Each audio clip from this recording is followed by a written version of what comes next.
Sometimes you just have to paint small men. That's the cool, crisp crack of a Monster energy drink.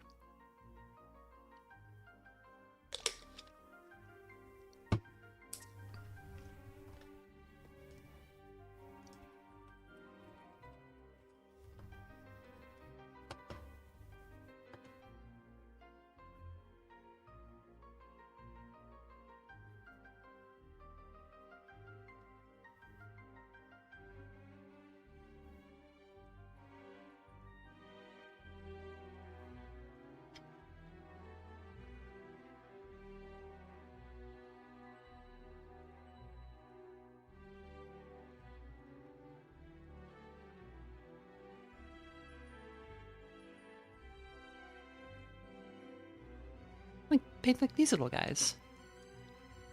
This is the Space Marine. He's an important character in the world of Warhammer. Oh, Lord.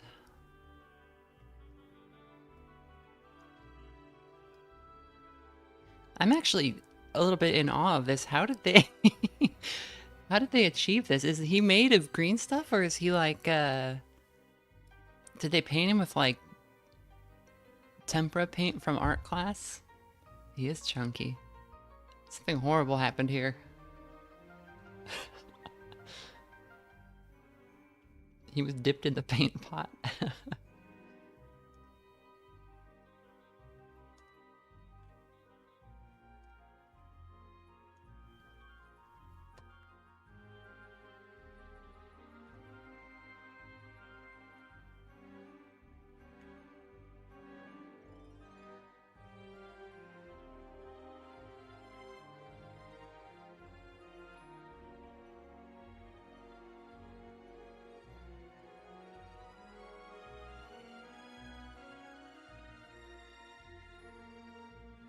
Yeah, here we go.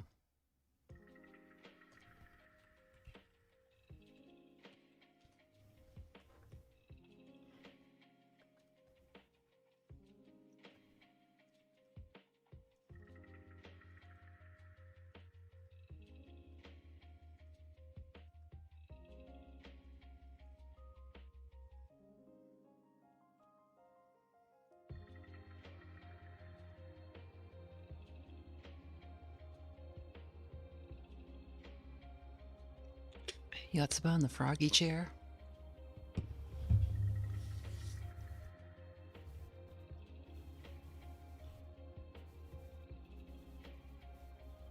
Yes, this, the background art is from Crow Tunes with a Z. That's Crow's art, right? Thank you, Randall. I need to turn...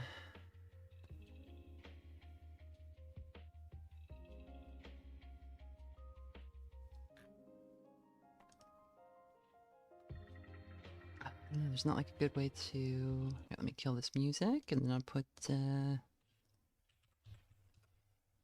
game on. It's gonna be loud. It's gonna be real loud.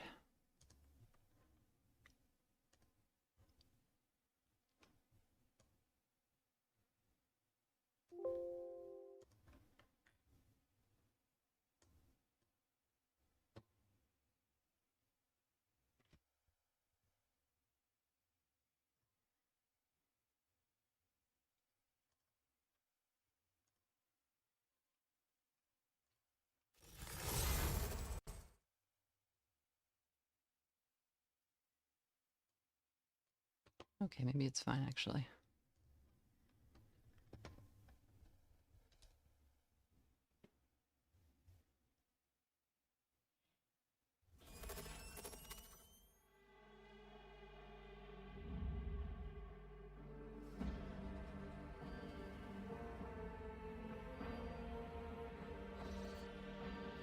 Okay, so let me...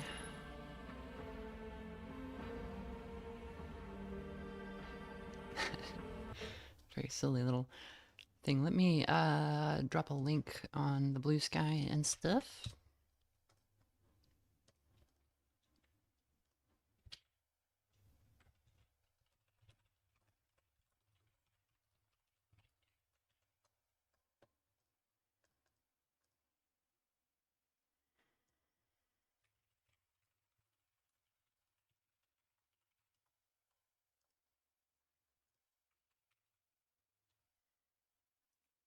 Little message for the patrons. Where are they at?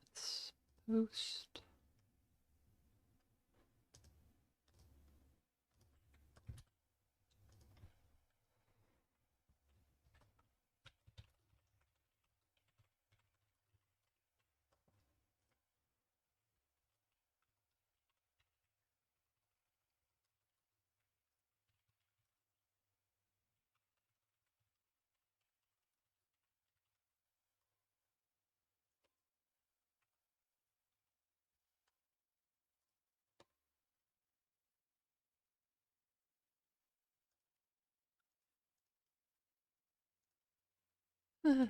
Okay.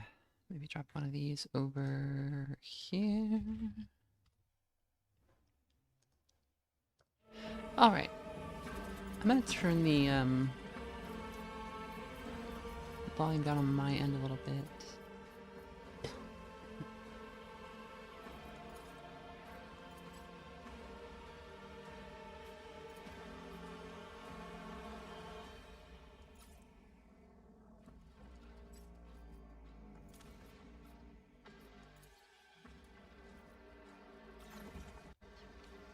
And then I'll turn the stream's volume up somewhat. That is a crude thumbnail, yeah. Very good, caster. So we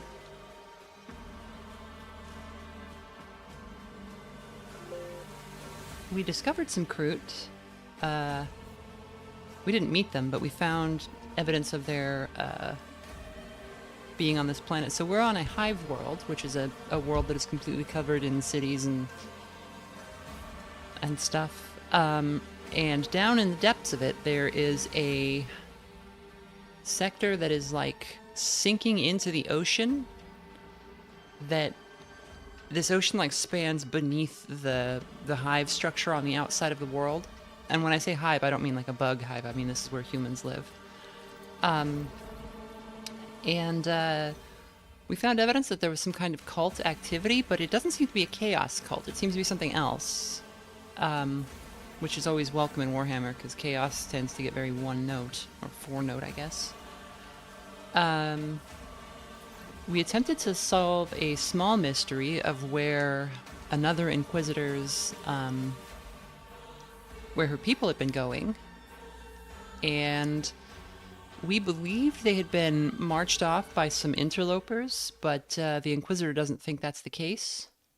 We met an Eldar, who's like a space elf. He actually seemed cool and nice, but you can't trust the Xenos, especially Eldar, because Eldar don't really see humans as people. they're huge assholes, and like, I mean, they literally call people monkey, but they see human lives as short enough to be inconsequentially expendable, and it tends to be very hard to make any kind of a deal with Eldar that lasts, because actually I should say it tends to be hard to make a deal with humans that lasts from Eldar perspective.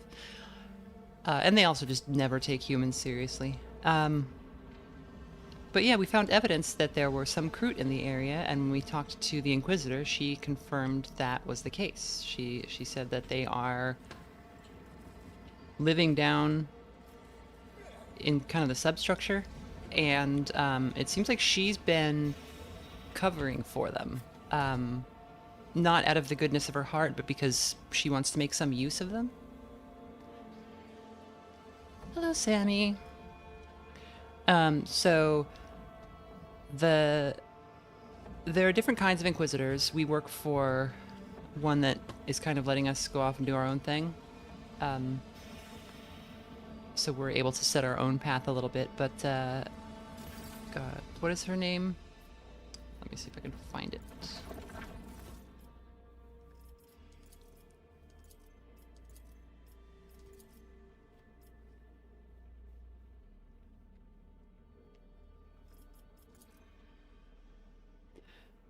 Inquisitor Millicentilia is who we're not working. She's not our employer, but we are kind of at her disposal at the moment. She's definitely got authority over us, but we are employed by his name, Zerb, Lord Inquisitor Zerb, who is kind of just letting us go off and work on his behalf. Millicentilia seems like she's very open to working with Xenos. Again, not out of the goodness of her heart, just that it's useful. That's not a majority opinion, but what's going on? Anything else to say? Wanted from me, small creature? So here's the Eldar guy we met.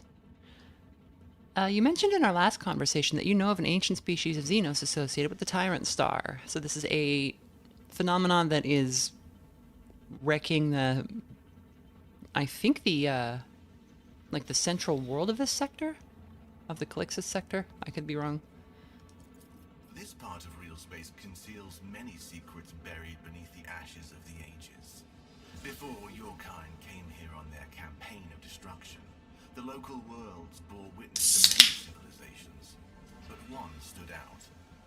There is scarcely a planet in this region of space that does not bear traces of it. And that's why you're here, because of these traces? No. I was drawn here by a song distinct from theirs. But the depths of this world hide so many springs that the very air rings around me, and I cannot hear it properly. Inquisitor Millicentilia was supposed to assist me after I helped her. Yeah, she's not holding up her end, but we're here. So it seems like we can be of use to each other. I promise to help you find what you're seeking, and you'll help me in my research. If you can convince Inquisitor Millicentilia to pass her obligations to you, and this time, the monkey will aid me first. Will not wait until I've exhausted my usefulness in your eyes, and you attempt to betray me. Alright, I'll go make arrangements with the Inquisitor. I will be interested to see how you fare in your endeavors. What am I drinking? I have a Banana Berry Bliss sparkling water. It's okay. Banana flavor and things is always pretty hit or miss, but I like strawberry banana, and it seemed interesting. I probably wouldn't get this one again, but I don't hate it. And I've got a Monster Energy Zero Ultra.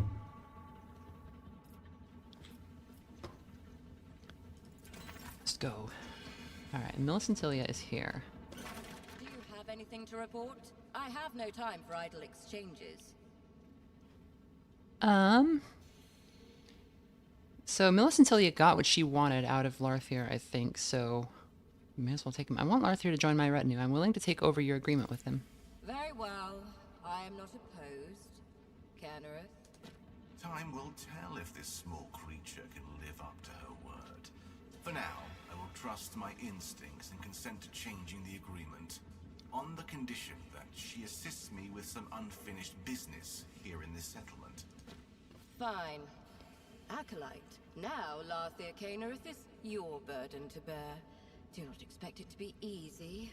Offering protection to a Xenos is risky. Don't be afraid to mention the name of Anton Zerg. His patronage will help you avoid the wrath of people like Septima. So, Sister Septima, if you missed it, she's a sister of battle and is much more of a hardliner. She doesn't approve of any kind of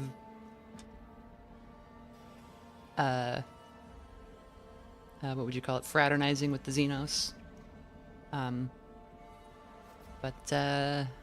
So we've been helping out Millicentilia because that's kind of, we're a little bit more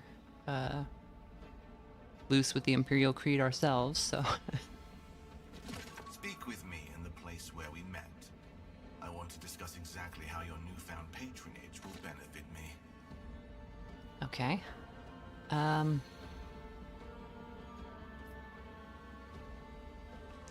think we can just leave Millicentilia alone now. So these were the holograms we set up last time if you weren't there. We were trying to figure out... There were a lot of clues at this scene. And this is where we kind of came to the conclusion that some armed troops that we heard about kind of came in under the guise of like bandits and marched off the Millicent Tilia's men. She didn't buy it, but it's a possibility. And then the crew were like coming up over here, and I assumed that they were just getting food or something, because there was food here and it's gone, but we don't know.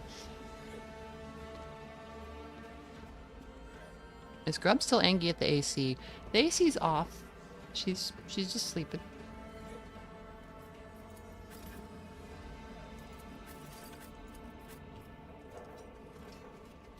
Never still for long.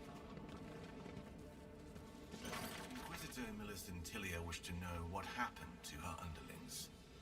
While exploring this place, I have discovered many mysteries, buried secrets, hidden songs. They are here, beneath the ground, waiting for someone to listen and unravel them. Some are connected to the Xenos you asked about, but not all of them. The melodies of these mysteries rise to the surface in places where the veil between the Imperium and real space has worn thin. I must reach these places and perform rituals to hear what is being said in each song. They are located in areas where dwellings of your kind are concentrated. Millicent Tilia's entourage calls this place the Marisportum. The inhabitants of Marisportum will be terrified at the mere sight of a Xenos. No.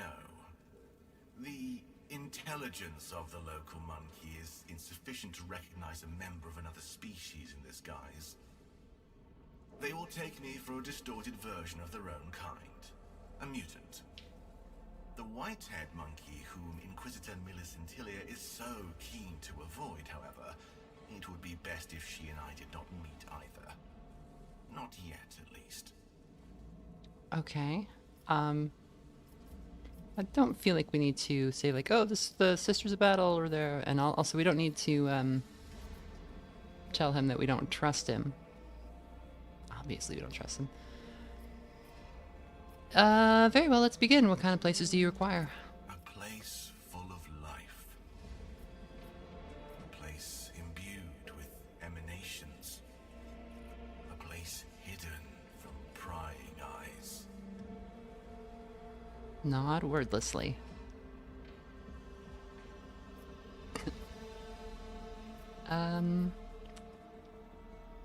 Let's finish this quickly. Come.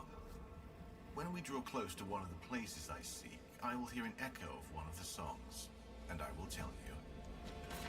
Okay, I'm going to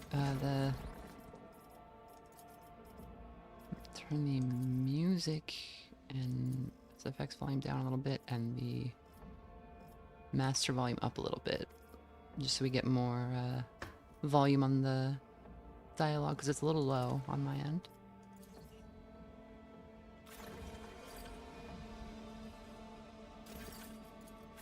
Am I able to talk to my party members in... I don't think so. It's fine. Okay, so we have our next goal. Hidden from prying eyes, imbued with emanations, and full of life.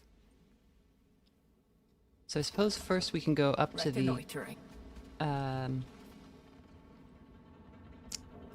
Go to the upper level. We just got to avoid Septima.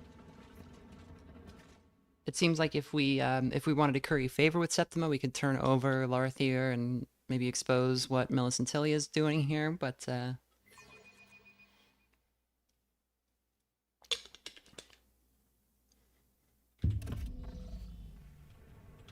I said, I think we're leaning a little bit, not heretical, but a little bit less of a hardline kind of thing.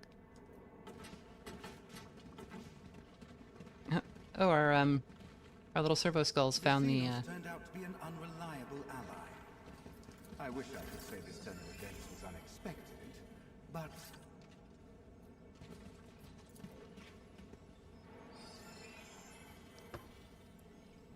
Tracking footprints out of here. Awaken the cogitator spirit. Cogitator is a computer. It is the word for any kind of computer. There's no AI in the Imperium. If you are familiar with the setting, it had like a Butlerian jihad kind of thing. There was an AI uprising that almost wiped out humanity. And now the Imperium runs on pre-AI computing and things like a human brain that is like hooked up to so many implants it's hardly human anymore, but there's still like sort of a guy in there. And also something that are called machine spirits, which are actual spirits within the machine, but are also like code fragments and old programs and bits of destroyed AIs that are still alive, and sometimes actual AIs that are just pretending to be machine spirits and are hiding because they don't want to be deleted. And that's what the Adeptus Mechanicus works with. There are none around here right now, but those are the kind of red-robed cyborg guys you see. I like the AdMech. I think if I played tabletop, AdMech would be my army. I really like the Castellan robots. They're really cool. They look so out of step with the rest of the setting's technology, but in a way that's like they're like 70s sci-fi, right? They're like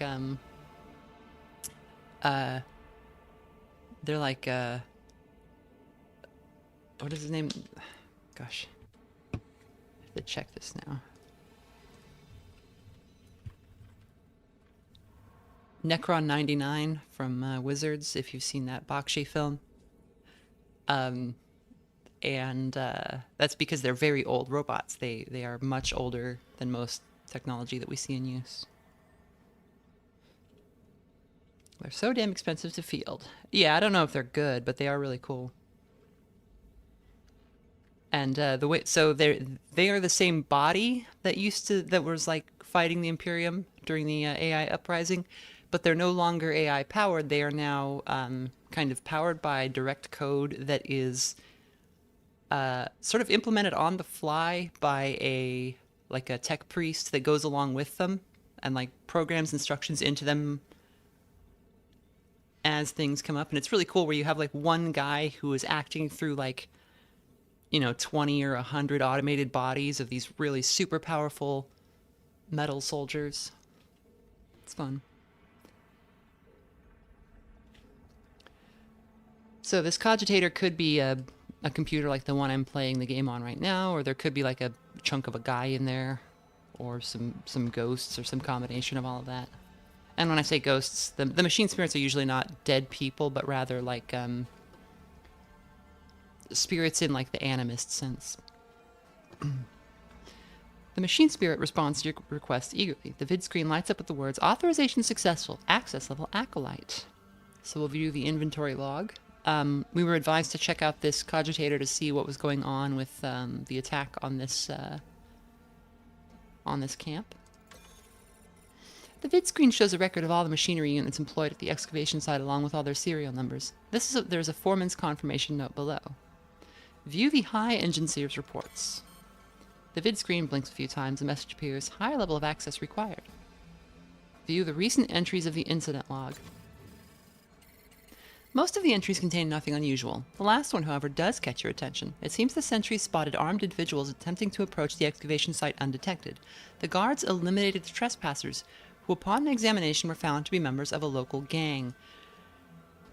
So those are that might be what we heard of from the prisoner that we interrogated.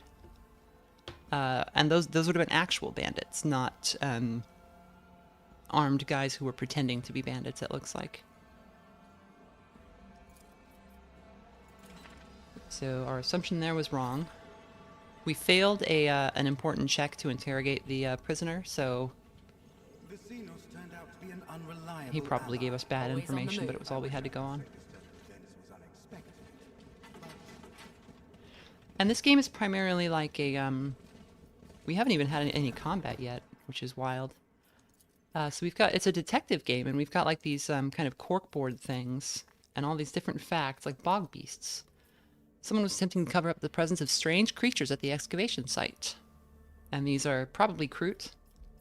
We know that now.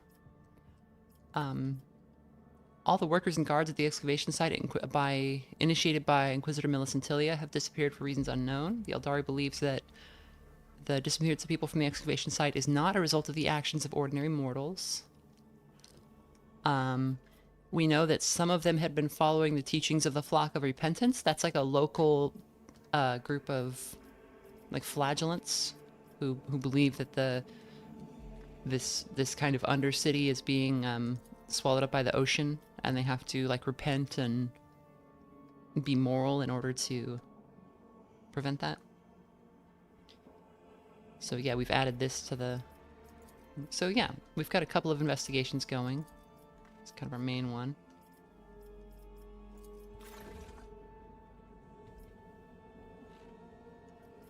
%85 success chance, yeah. We keep getting like 85, 90% success and just... been discontinued. Continuing the search beyond the camp's perimeter is recommended. Okay, guys, thanks. I love that we have these 3 servo skulls. One of them's a little scanner. One of them reads information out to us, and one of them is, I think one of them's just a speaker. Traces of fading psychic force activity detected. Changing scan mode to construct a hollow projection based on residual particles not suitable for standard visual analysis. Okay. So we found these weird scorch marks that were like laser burns, but they were like way too powerful and precise and way too big to be anything that the Imperium uses. A strange imprint, unnaturally spherical in shape. The echoing footfalls cause stone dust to fall from the spiral grooves on the drill.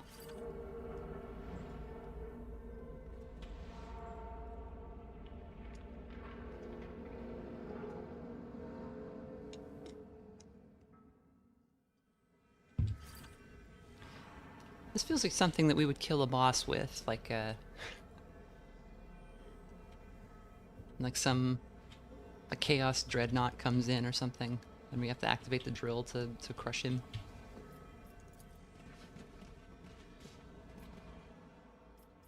Okay, going to Lower Town.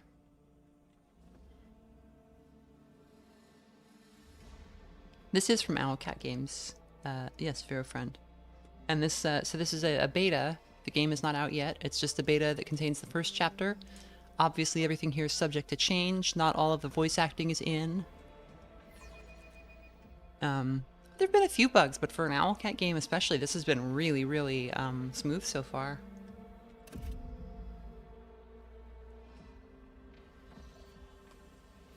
And yeah, my biggest complaint about Rogue Trader is that they just never quit with the random battles. Like, there's just trash fights all the time. And that was also the biggest problem with Wrath of the Righteous. They're both excellent games, but like, it gets tiresome. And especially Rogue Trader has a really excellent combat system that this game seems to mostly share. And so it was a shame to see that system become boring, right? You never want that. So no RPG battles is always better than boring RPG battles. And if you can provide a game that's interesting without the battles and then also has the battles, sign me up. Girona. Is this woman here? Greetings. I hope you have already discussed all urgent matters with Lady M. So this woman invited us down here. She's like Millicentilia's agent. She's like pretending to be a beggar or something. Here's a hermit. Your eyes at the bottom are staring into my soul. What's it taste like?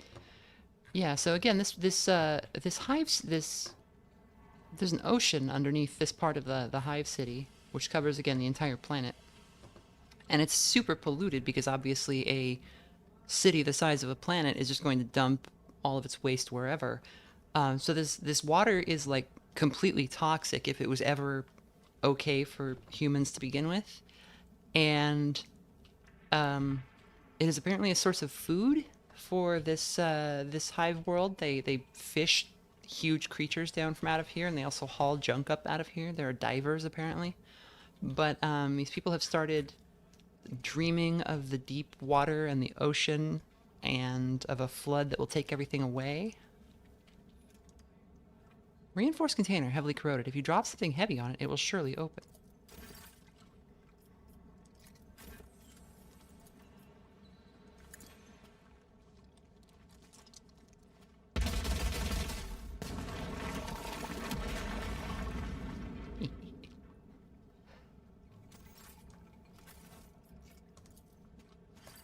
No sense in delaying. Millicent Tilius people leave no witnesses. The Recalger was lucky to receive a quick death from a gunshot to the head. So this is the guy we tried to let go, I think. Maybe not. Maybe this is a different guy.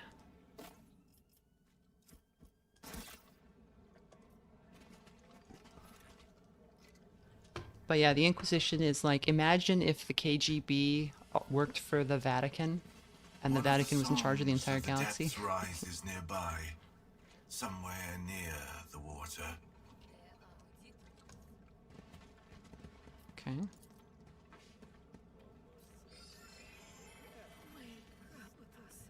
Wait, trail of footprints takes you east. Oh, we were over here a little bit. I can feel the place where the veil is thinnest. Somewhere close. Alright, well let's these footprints real fast and then we'll perform your ritual. The trail of footprints is intermingled with all the tracks left behind. You must pinpoint the specific footprints you're looking for. Yes, I hear the song of the Imperium with clarity in this place. Step aside and I will begin. Sammy says more like the Beria era NKVD. Could be. Is the voice acting coming through? Is like the volume on the dialogue okay? It still seems a little quiet on my end, but my whole setup is a little bit quiet.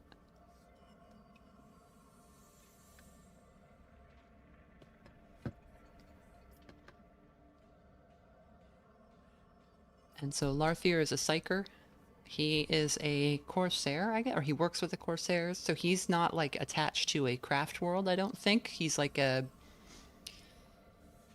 guy who travels the galaxy either by himself or with a small-ish group. And he's on some kind of a big mission to save his people from some kind of ever-tightening ring of death. A little bit of a renegade. They are pirates sometimes, but they're I think they're not pirates in the same way that like when you hear about like Dark Eldar doing that kind of thing, they're always just like attacking ships.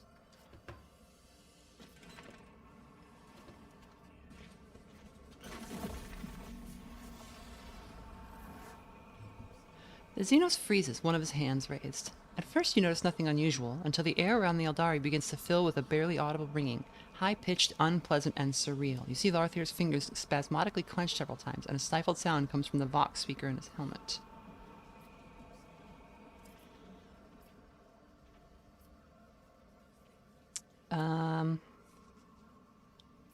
Try to use our own psychic powers to help him.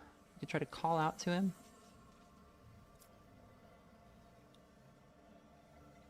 Could just watch without interfering.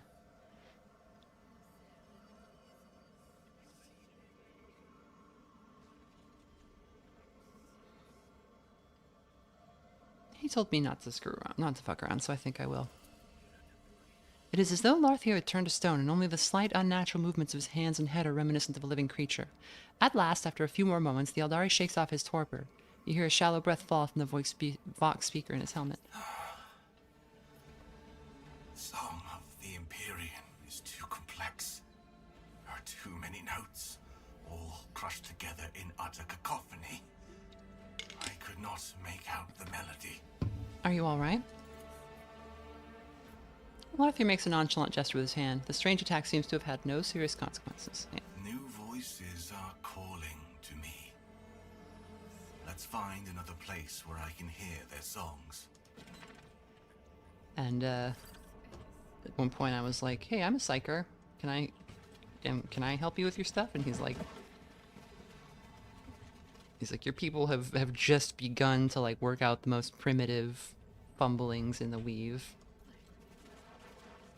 So I think intervening there probably would have just pissed him off. So going up there is a very bad idea, I think, because we've got a alien with us. Yeah, here's like the... like they caught this, whatever the hell this thing is, and they're just carving it up for food.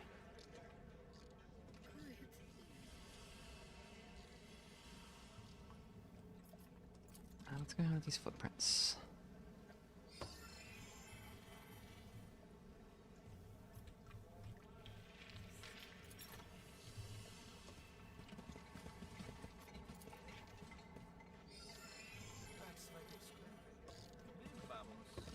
The third rule for keeping the pipe clean: don't leave pieces of your body in Mind the your pipe. surroundings. The fourth rule for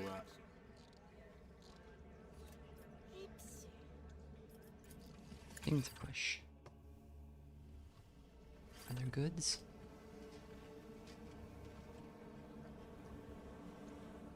What did pushing that thing get us? So did it just show us that the tracks go over here?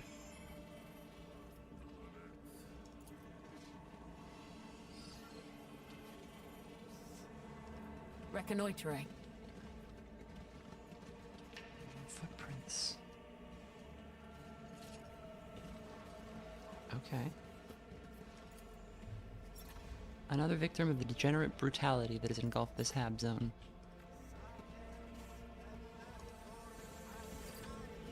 Hey! You with a tin throat. The Baron politely asks that you pack it in with these sermons. If you try to make a fuss, he'll ask you impolitely. Faithless ignorance. Once again you stand in the way of repentance. Once again you take salvation away from these people. We will endure it, but only for now. Yeah, endure it. That's what the God Emperor told you to do. The rest of you, get out of here. Don't you have jobs to do?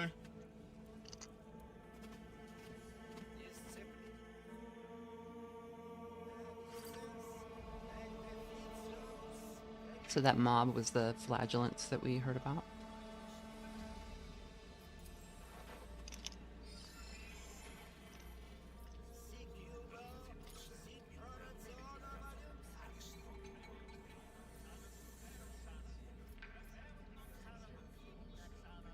Yeah, we'll separate the footprints leading to the upper town.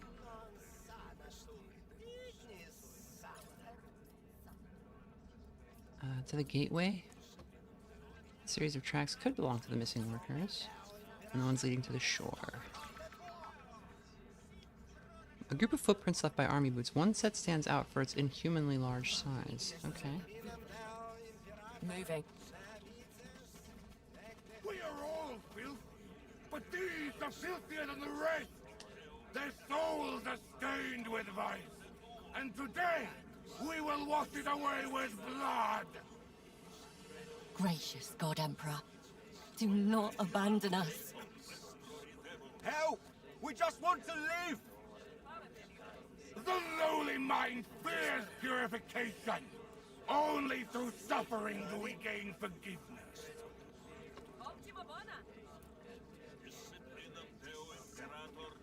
We are all filth, but these are filthier than the rest. I guess we'll go here, follow the army boots. With vice, and today we will wash it away with blood. Awful lot of clean shirts hanging around. What?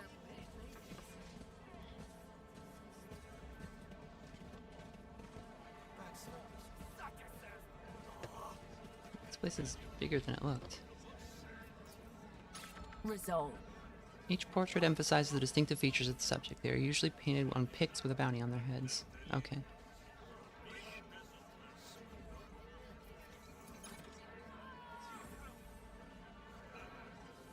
So this is like their jail kind of area.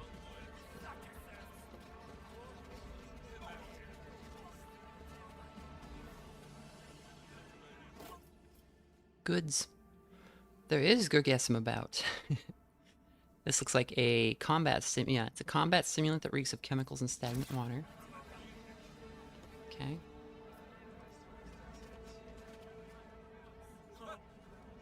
carvers look like they're a local gang. Let's follow the footprints for now. Oh, no. What's your step? Cannot read the tracks. The Auspex signal is blocked for an unknown reason. Are you looking for something here, mistress? I'll make good for it. Please don't kill me, mistress. I've got two children. Is this a good game? I was never sure. 40k works on a macro level due to the whole thing being so much on the grandiose, epic, horrible, all-encompassing war. Yeah, I don't like 40k on the grandiose, epic level. It's not that interesting to me. That the small scale works much better, and I like it a lot more. And it is a good game. I'm not here to do anything to you, so calm down. I'm not from Maris Portum. Right enough. You're too clean looking to be from around here.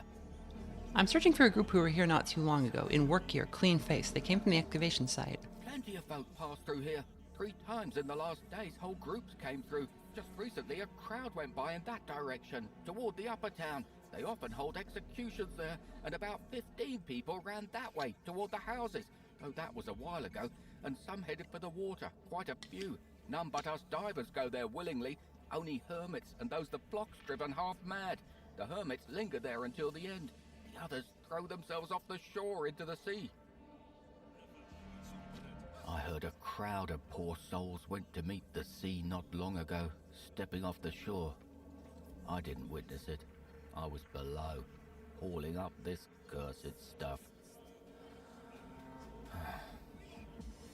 Well then, thanks for sparing me. I'll be off. Time to dive again soon, to make up for what's been spilled. What's he collecting from diving? Horrible. How do you get into the beta? You just go to the website and there's instructions there. Basically, it says become a like a supporter or whatever, and that just means pre-order the game through the website, and then you'll get the beta access.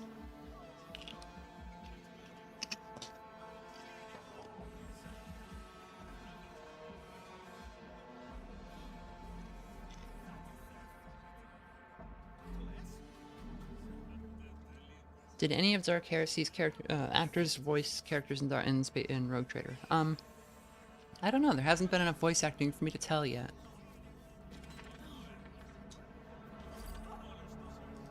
Keeping my eyes open.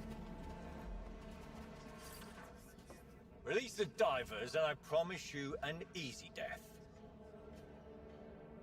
I can't believe you! The Baron's mutt! Everyone knows that your boss saws people's arms and legs off! Listen, let the fishermen go and you can clear off back to the swamp. I promise I won't shoot you in the back. Not today. Oh, sure, we'll do that. These stinking fools are our best shot at some loot. Stop, you idiot! Can't you see we've got a situation here? Oh, shut your trap, newbie. Listen, you're not local, are you? Help us out, eh? I'm Calby, head of... A new audience? Let's see what happens now. Who are you in charge of, this line? Am I in charge of the carvers? Those loomers? No. Thank the God Emperor. The Baron is the one who holds their leash. I lead the divers. The ferals, the thugs from the swamps, are holding a couple of my boys for ransom in the warehouse. You look like you're armed. Maybe you can help us. These men only know how to pump themselves full of Gurgism. Okay, so the Ferals are like a gang that it sounds like has been ousted by the Carvers, who are the gang that kind of runs Maris Portum, it sounds like. It sounds like the situation isn't entirely under your control. Perhaps there's something I can do to help? Call me Dire Spike, I'm in charge here right now. Those bloody ferals, Crimson Fangs lot, got past the guard post and hauled themselves up in the hangar. Only there's black sludging divers in there. Now they're asking for ransom. Usually they just grab someone or rob them and run back to the swamp. But they're getting cocky now. Okay. What are we supposed to do, eh? We went to that hole in the ground to get our loot, and those vicious bastards was there. They took out 2 of our squads. Man's got to eat, you know.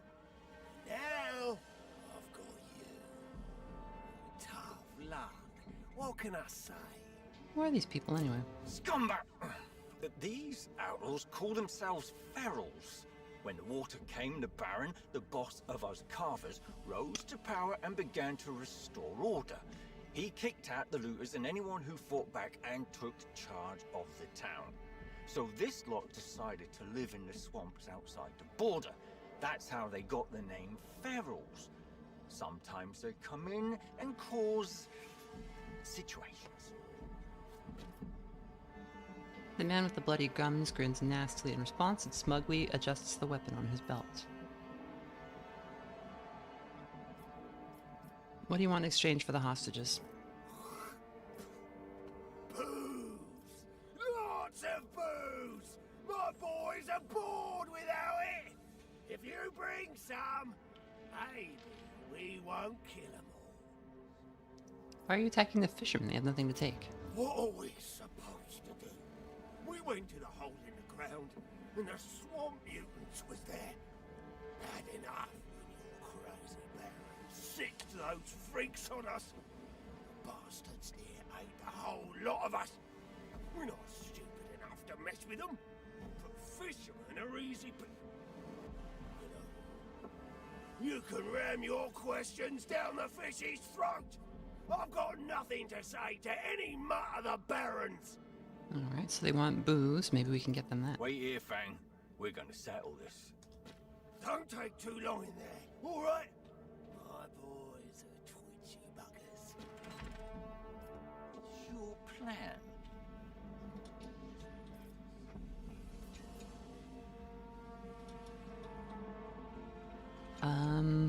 Well, we have alcohol. We can just give it to him.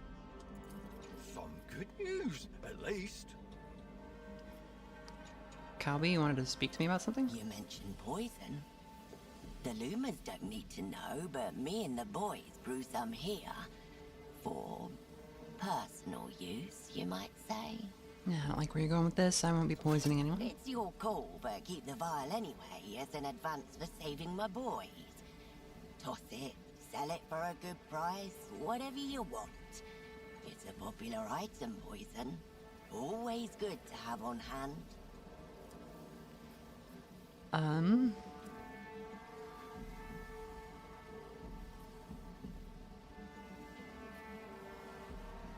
May as well just give him the alcohol. It's not...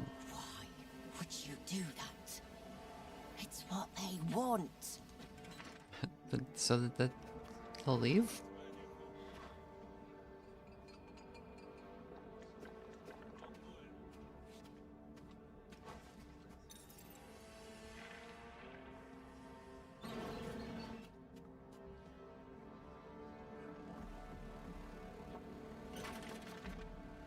The unkempt bandit snatches the bottle from your hands and immediately sucks on it, guzzling greedily. He leaves disgusting red stains on the bottle's neck and passes the drink to the others. Oh, it worked! Good stuff! Get some more, or we'll kill your boggle-eyed friends! We need to confirm that the hostages are unharmed. You brought the booze. You can't be all bad. Fine. One person can go. Either you go, or you pick someone.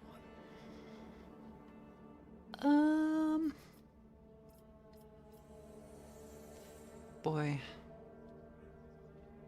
I think I'll go because I'm a psyker and I can lock people down and stuff if I need to. Is the narrator Lena Rocio? There is no narrator.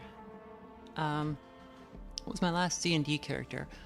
I haven't played Dungeons and Dragons in a long time. It was a ranger with 2 axes. She was pretty cool. More recently, I played Pathfinder 2nd Edition for a couple of sessions. I had a summoner. She was like a...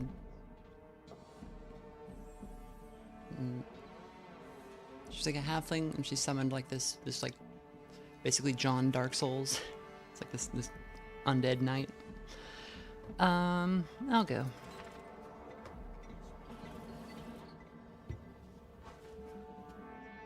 Look out, lads! A negotiator's coming your way!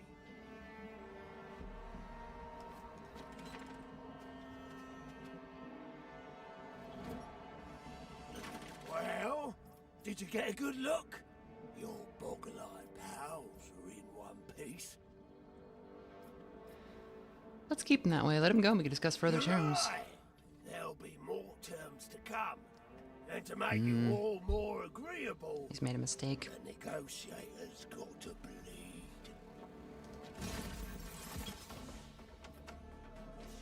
Prepare for battle, get the characters into position.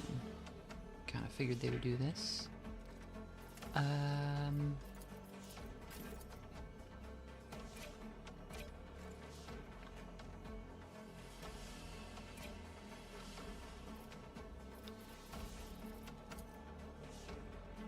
Arthur's like a sword guy, right?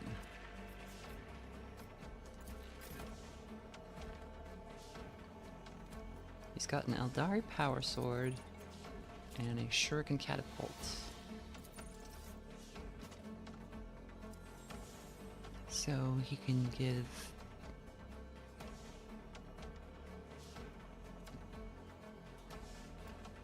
Okay, so he's got telekinesis. And he can buff himself and allies, okay.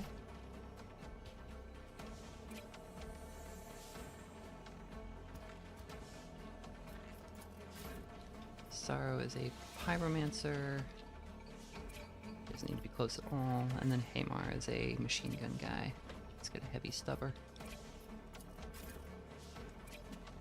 Alright, so our party, if you haven't seen them, they are Hamar, who is a he's a Catachan guardsman. He's like a Rambo type dude. Got Sorrow, who is a pyromancer. Obviously Larthir is a wayseeker. And then this lady's name is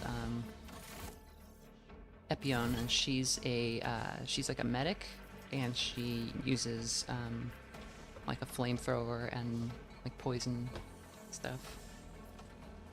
So we've got 6 hostages remaining. We can start the battle, and we'll see what happens.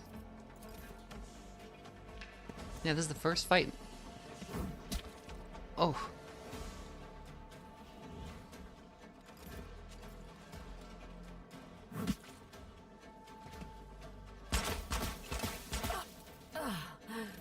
Another wound for the Ordos. Wow. Just completely wiped out on turn 1. So the top bar is our armor, and the bottom bar is HP.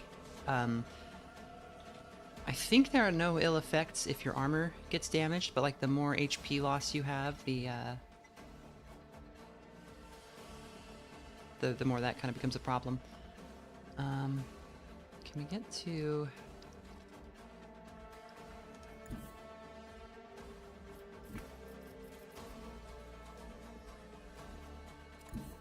Okay, let's move first.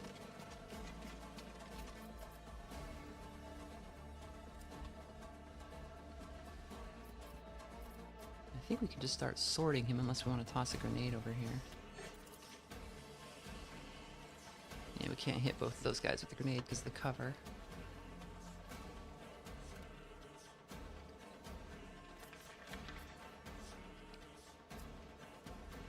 We can't do a precision attack because it requires 2 AP, and we've only got the 1, I think. No, we've got 2.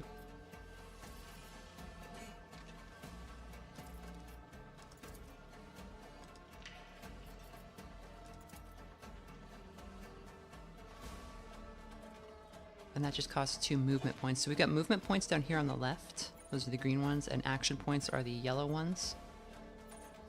And it looks like this this ability just costs 2 movement points. So we will use this Deadly Insight. And then we will use a precision attack on this poor bastard. Oh, and there's called shots. Okay, yeah, don't show the tutorial. 100% torso. Head is 46%, but it looks like it has a chance to just outright kill.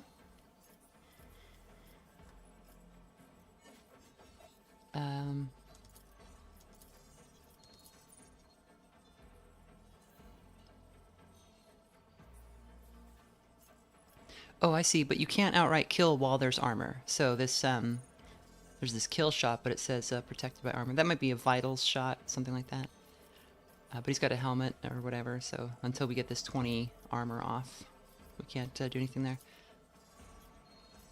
And because, so if he wasn't protected by armor, we could cripple his arms or his legs. Did it for torso. We'll just hit the torso, see what happens.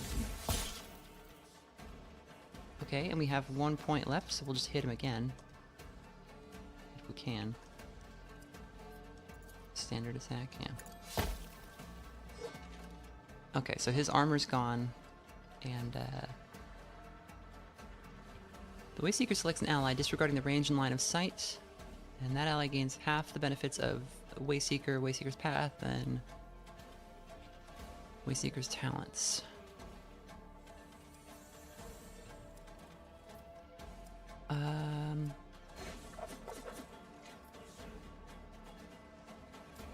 I don't know what Wayseeker's path is, but we can try just slapping that on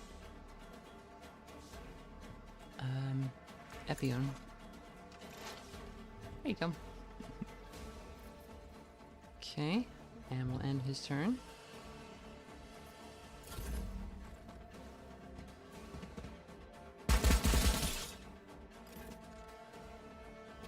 Please stop showing the tutorial.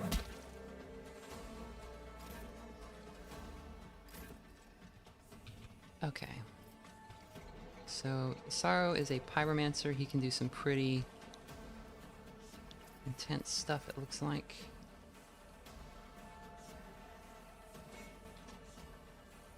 Can't get all three of those guys. We could get both of these.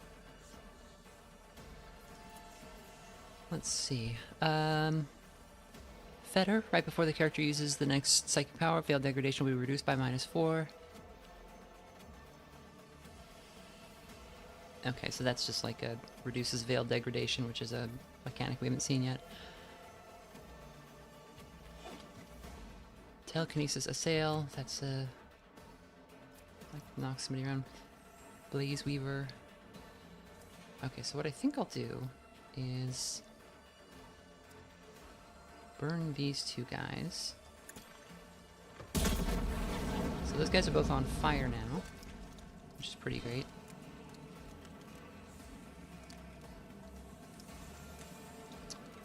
We got one more AP. I think we can like zap somebody with this thing. Oh no, okay, that's a 3-point thing. Alright, I think we just pass his turn now. But I think if we pass turn with AP, it gives us like a bonus on our next turn.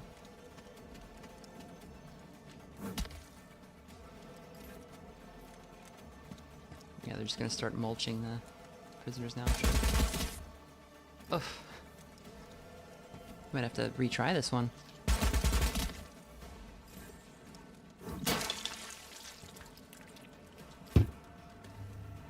And we can start seeing, so there's some Veiled Degradation going on already. These kind of spirits we see floating around. As we use psychic powers, that gets worse. And let's see. So Catachan Jungle Fighter, lock and load. When active, Hamar gains +1 rate of fire for each shot he fires up to a maximum of 50%, but his maximum MP is limited to 1 and cannot be increased. I think we want to use that because he's just going to be dumping shots on guys now. The soldier's burst shots and area attacks perform twice but deal 25% less damage. So, if we were to, for example, lock and load on ourselves, do we pick a target? Okay. Wait, how do we do that?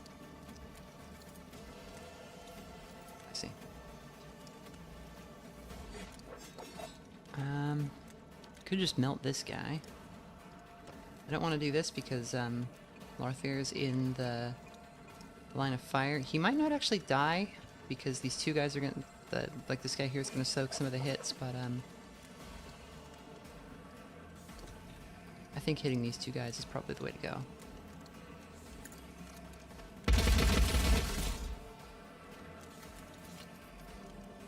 And we've got 2 AP. Oh, I see.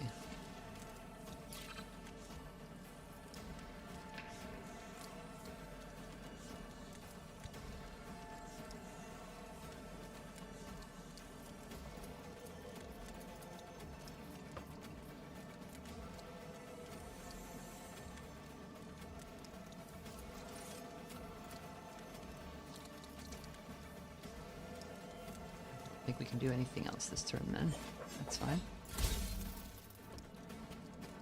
What's the difficulty? I have it on the one above medium, like the one where like there are nothing's cheated for or against the player.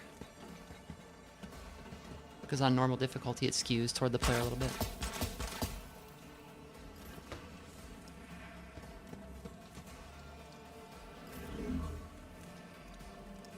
Okay, so I think we can just bop this guy. Oh, he'll live. And that's horrible.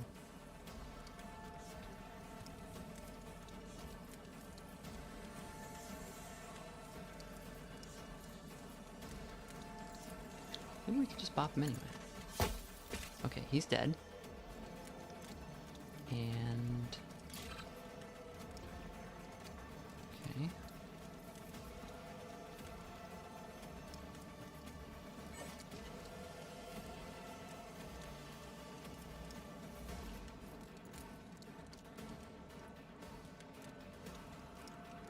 Do we just want to bop this guy?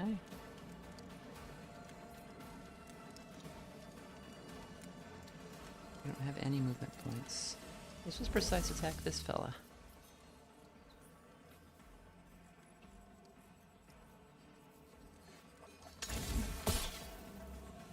Okay.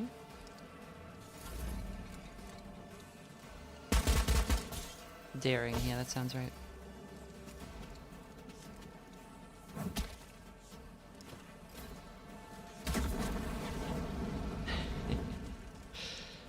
Okay, and I think this is a good use case for a sail. And I think, Blaze Weaver. There we go. So we have anybody who was on fire gets more on fire. And that killed the guy who was meleeing Sorrow.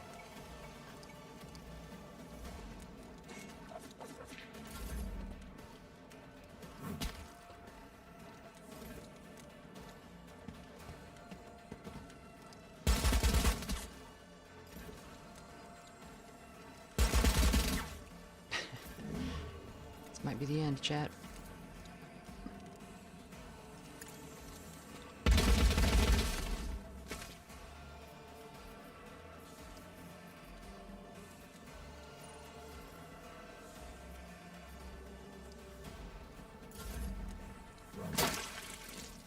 At the very least, it's the end for the prisoners.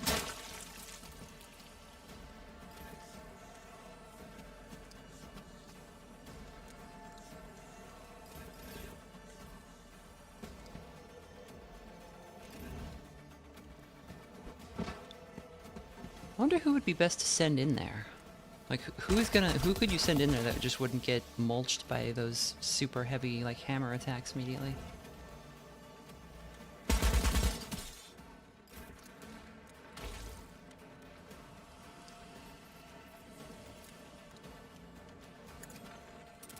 Throw a little grenade. Okay.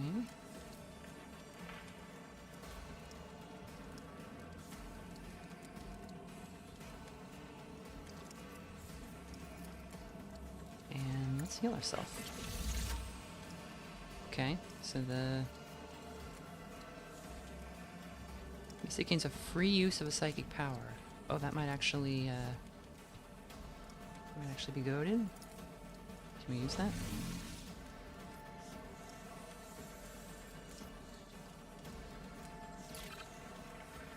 Oh, we still need the action points for it. Oh, that's annoying. God Emperor's Shield. Let's do that. Okay, so I believe that is everybody within...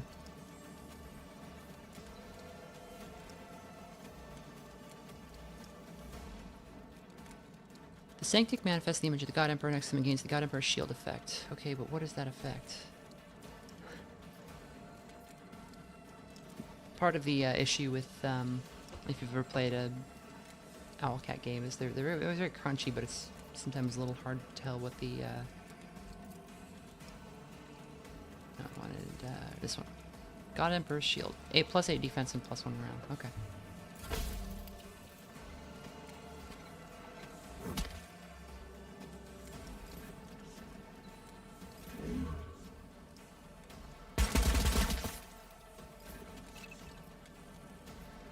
Characters with melee weapons negate adjacent enemies' ability to perform attacks with ranged weapons. Close quarters weapons are an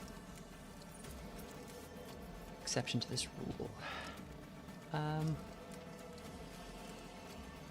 Let's see.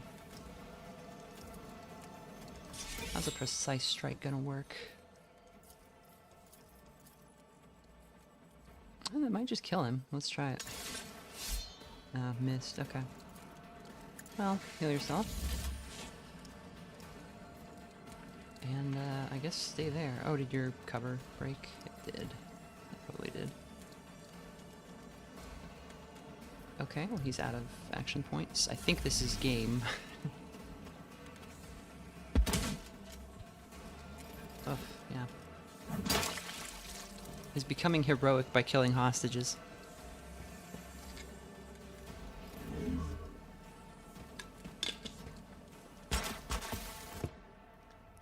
Your journey is over. We'll load the last save, that's fine. Oh, fear and hunger combat, yeah. Swing at the head and miss. A lot of people play that game by just attacking heads and just like waiting, like fishing for a hit. It was never me.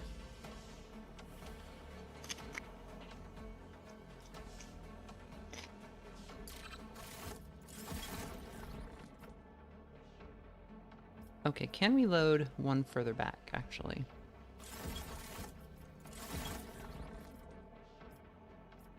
We'll save there so we don't accidentally overwrite our,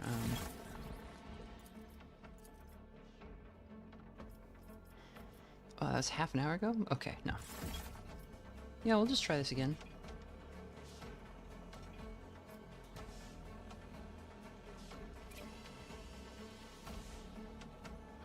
Let's see, what can we do? Oh, we can go back here. Okay, maybe this will help. Get up.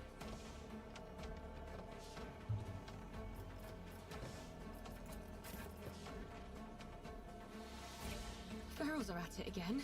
I kind of doubt we'll be rescuing any hostages today, but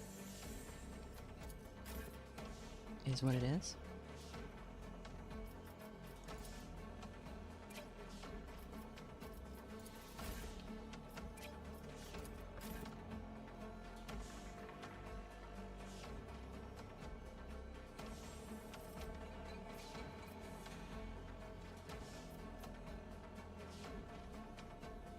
Feral gamer.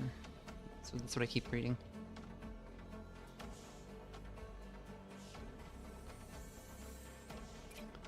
We'll put Larthier there.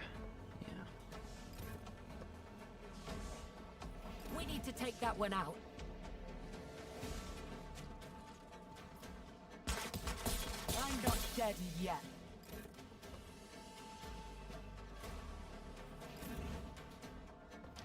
Okay.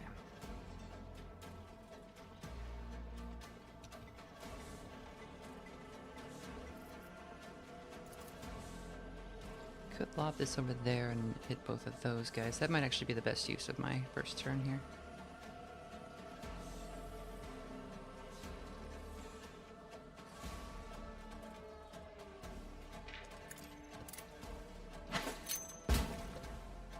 Okay, so that guy's completely lost his armor.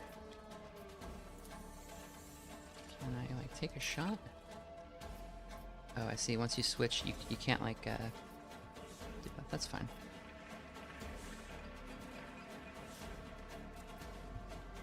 Guided steps, or...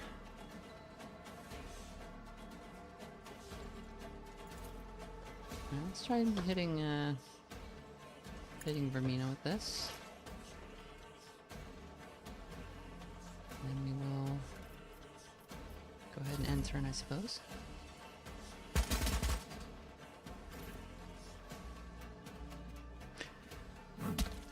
By Wilforce says you only need one hostage, right? Well, we don't need any hostages. We just walked by and this was happening, so we decided to see if we could lend a hand, I guess. We did not consent to being involved in any of this. Oh, I can do this. This would be mean. Okay, here we go. So Pyromancy's awesome. And we'll put on Blaze Weavers, so all those guys we set on fire are just more on fire every turn. Baron promised to make everything right. We just have to be patient.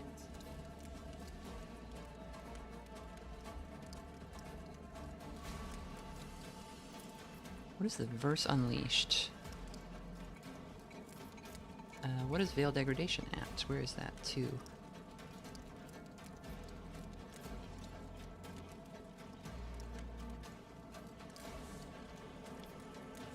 Okay. Just put up God Emperor's shield. That face when the God Emperor actually protects. Okay, what can we do here?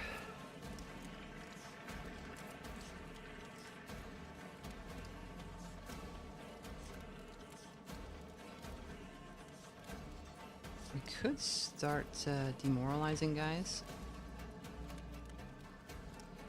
See how that works. Set this guy's morale to 0. When is his turn? Who's the bludgeoner? Yeah, let's try that. We'll flash the Sigil of the Inquisition at him. His morale is set to 0. And we will spontaneous combustion on somebody.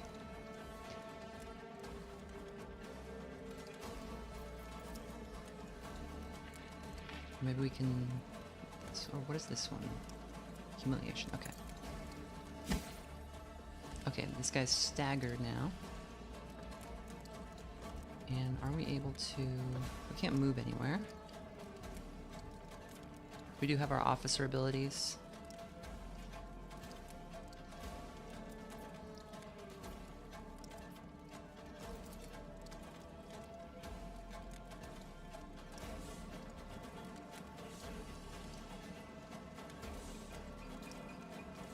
Okay, so we will demoralize humiliation that shotgun guy. What is he at now? So their morale is both at 0. I'm not totally sure what that does. I don't know if it has to go negative to cause problems, but I think at 0 they start sucking. So we'll see how that pans out for us. Okay, I got it.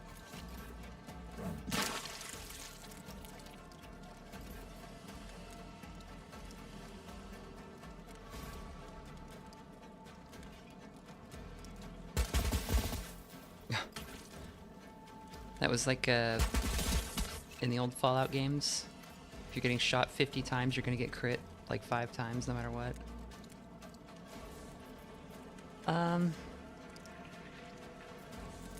What if he was on fire? Would that be good or bad? Actually, we could toss a gas grenade and get...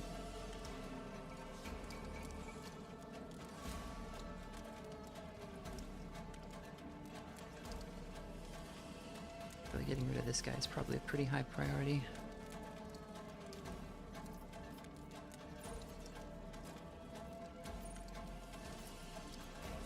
We have a shotgun and a flamethrower. Sorry, a flamer. That's gonna do 3 to 5 and set you on fire. The Baron promised to make everything Grenade deals right. 5 damage and creates a You just toxic have to be area. patient. I think we want the toxic area.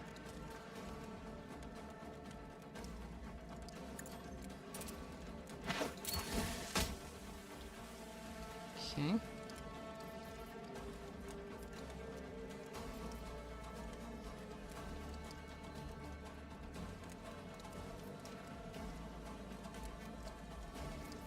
That might be it, even though she has lots of AP left. Like, what would I do with it?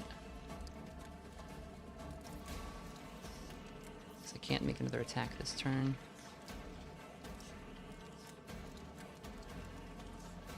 The ferals are at it again. Why don't they stay out in their swamp? Okay, we got a Hamar.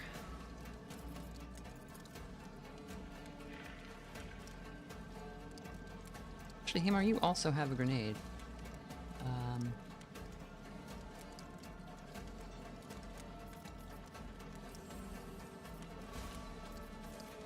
I feel like grenade isn't gonna do it.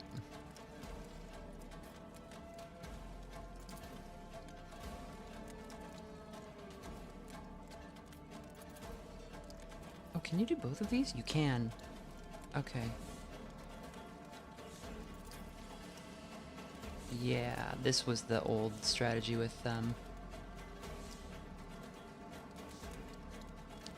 Argenta in the first game, or in Rogue Trader, is you activate both of these yeah,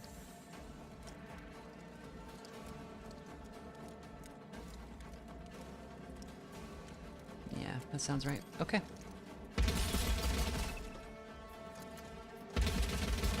So he shoots twice because we did that. This guy's all messed up now.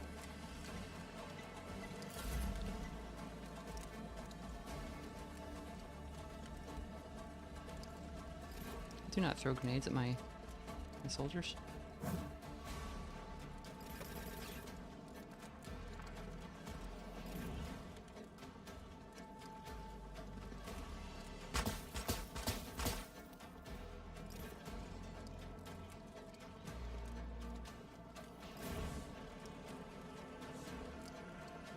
All right. Do we want to...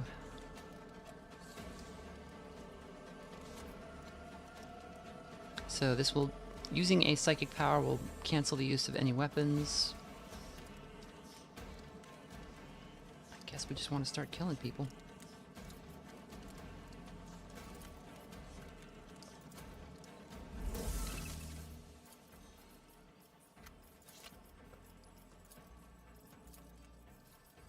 Yeah, let's do it.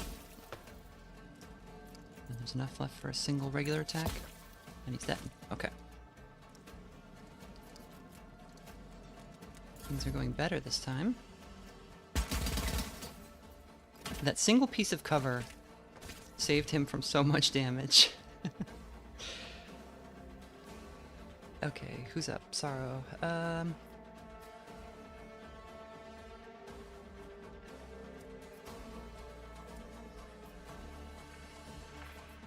Let's see, this does like 15 damage. I might just kill that guy.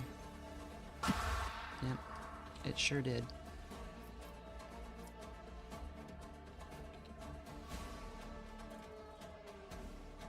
And that might be your turn, bud.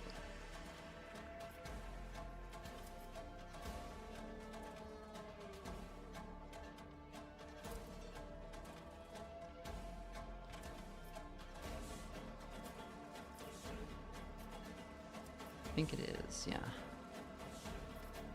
Oh, that frag is coming. Damn it.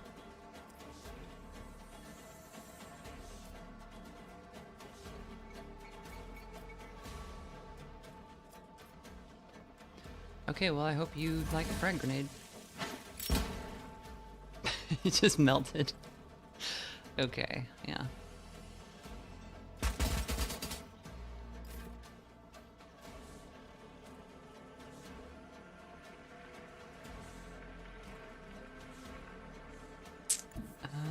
You just want to go here and hose this guy down? Burst shots and area attacks perform twice.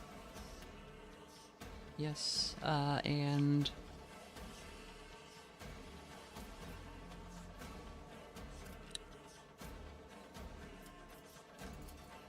let's do it.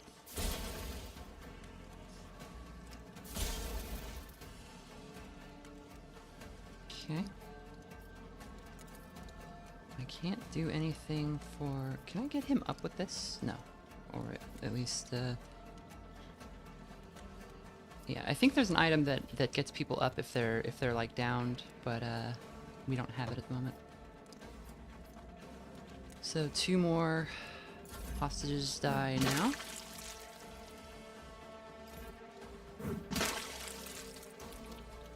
And then it's Hamar's turn.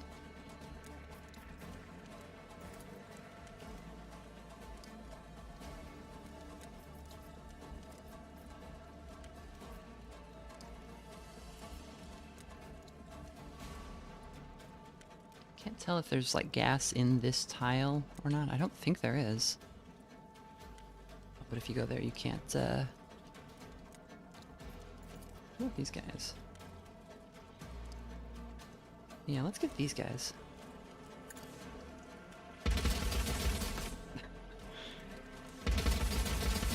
Great work. Thanks, Hamar. That's how they train him on Catachan.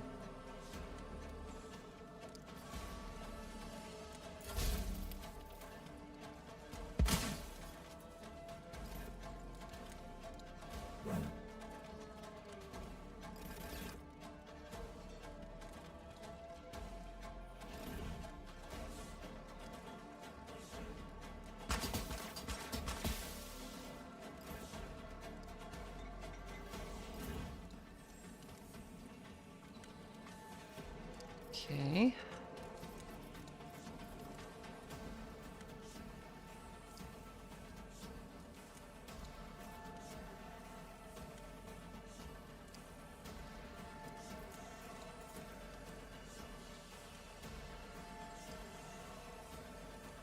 You can get all 3 of those guys with that, but it's not going to do that much damage, I don't think. It's oh, 2 impact damage and a stacking -4 penalty to reflexes and tenacity. But it might make him staggered. That might be necessary for... Oh, it's unavailable. Great.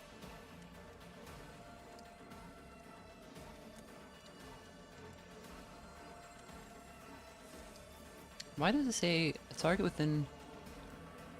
Oh, I see. I misread it. Alright.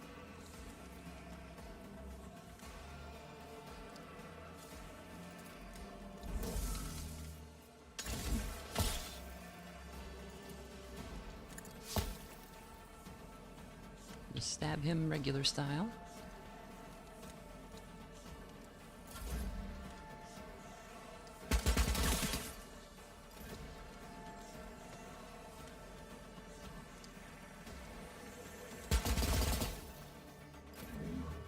Oh, this might be our window here.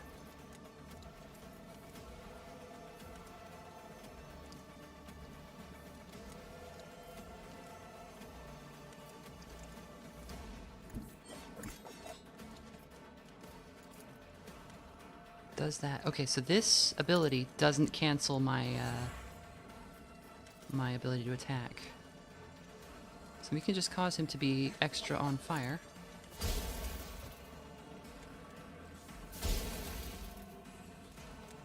Alright. And if I remember right, burning stacks. So he'll take 20 burning damage every turn, I think. That or he takes like... Yeah. At the start of this turn, the unit suffers damage equal to the level of the effect. So this doesn't appear to be doing that much damage, but he's going to take 20 damage on his turn, so...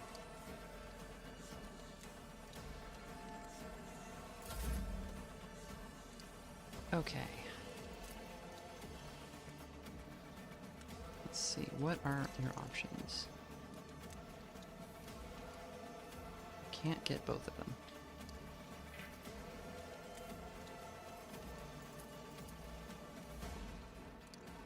What if,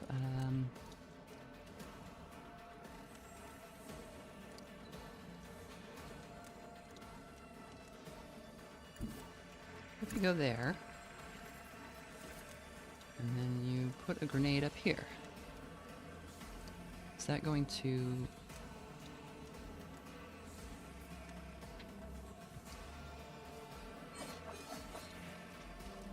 Let's see, who is the bludgeoner and executioner? And it's this guy. Right. Oh. Okay, I think we could just kill this guy and be done with him. We could get a grenade up there, but I think it would be like something that seems appealing because it's hitting 3 guys, but it wouldn't be doing enough to matter to those 3, and we'd still be kind of surrounded and in a bad way.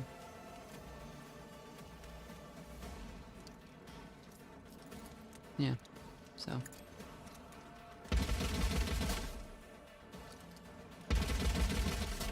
Oh, so he still won't die next turn, though. I was hoping it would get him down to 20 so that he became heroic. Heroically murdering hostages. Okay, so he's gonna frag on his next turn, but we can certainly kill him before then. This guy stinks.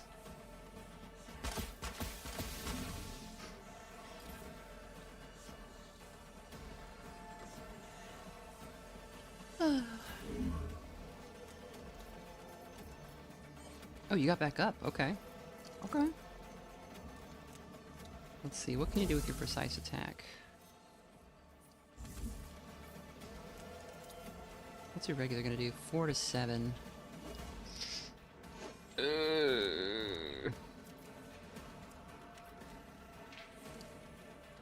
Yeah, I think we might have to pull up that older save. It's not a big deal. A lot of that time was in the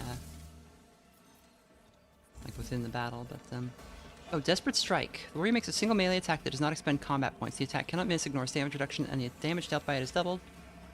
Afterwards, we deal 30% less melee damage and 30% more damage until the end of combat. Okay, so let's open with a precise attack, and then an attack, and then desperate attack. Okay. That's better. Wait, are you kidding me? We're not going to be able to...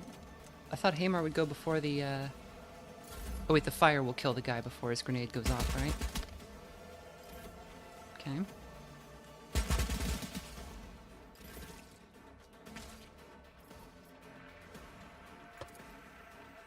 Okay. Frag out.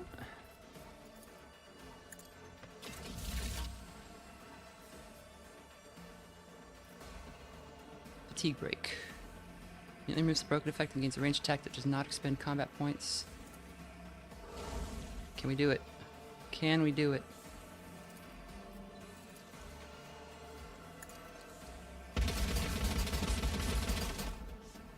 Oh, brother! Hey, Mar. You could've... That could've been so cool, man. You could've just smoked like 2 or 3 of those guys.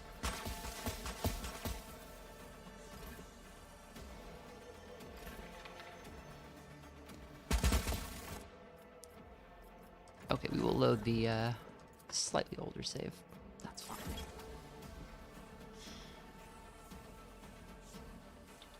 This combat seems a lot less stacked in your favor than Rogue Trader's was. Well, do you remember the beginning of Rogue Trader when you like didn't have any abilities yet? That's kind of what where we're at.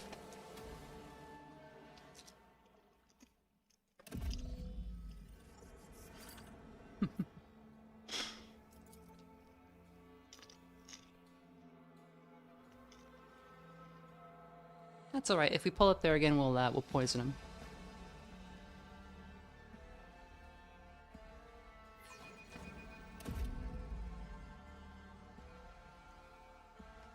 That does seem like we could have won it, but it wouldn't have been a very interesting stream to watch me try and brute force that fight like 10 times.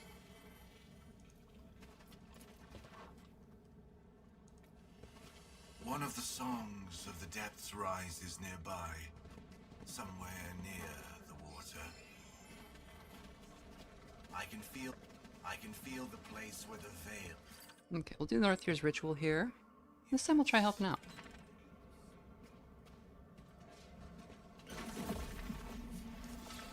Okay.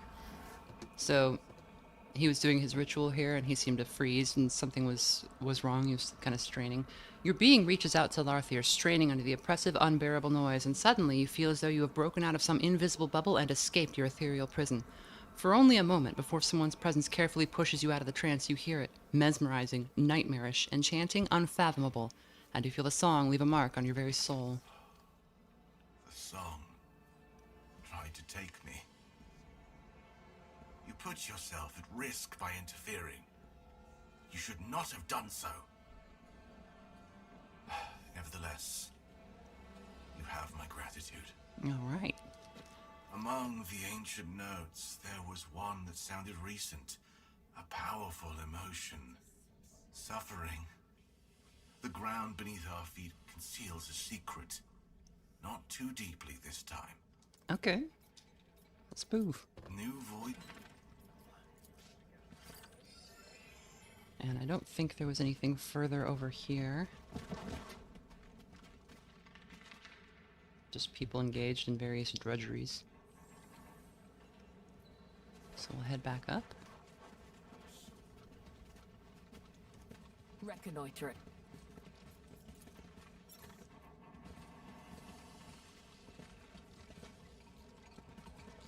Oh, Saint Sibelius, send me a heavy shift so that by The my... footprints are here. Here they are.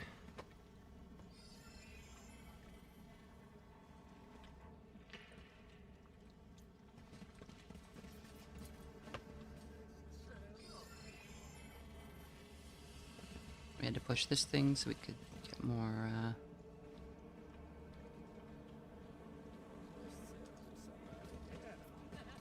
please actually interact with it. There we go.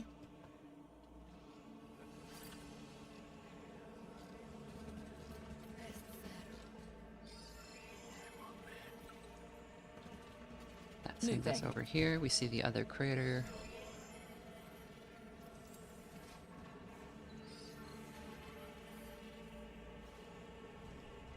They got goods. We missed these goods last time.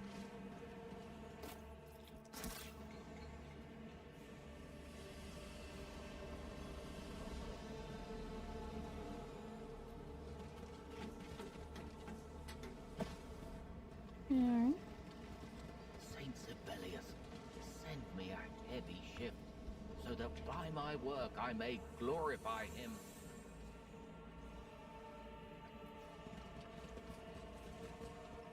At one.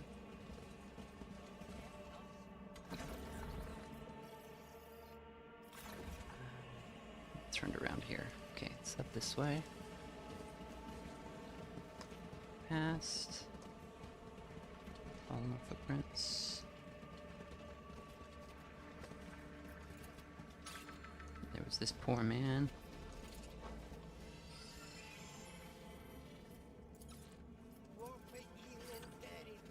Hey, you...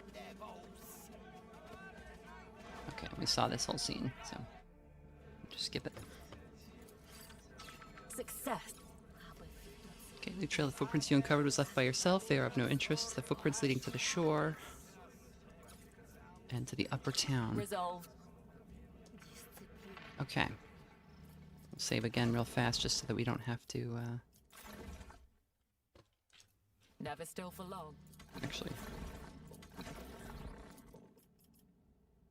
Yeah, that does it.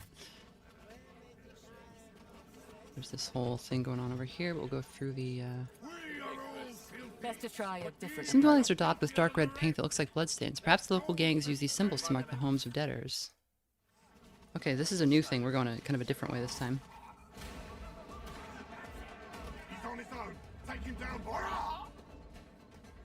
Yes.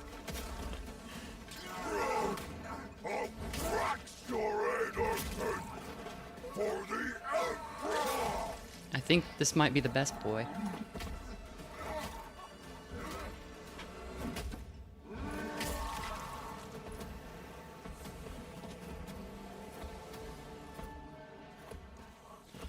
Die in the life of a true Ogren geezer.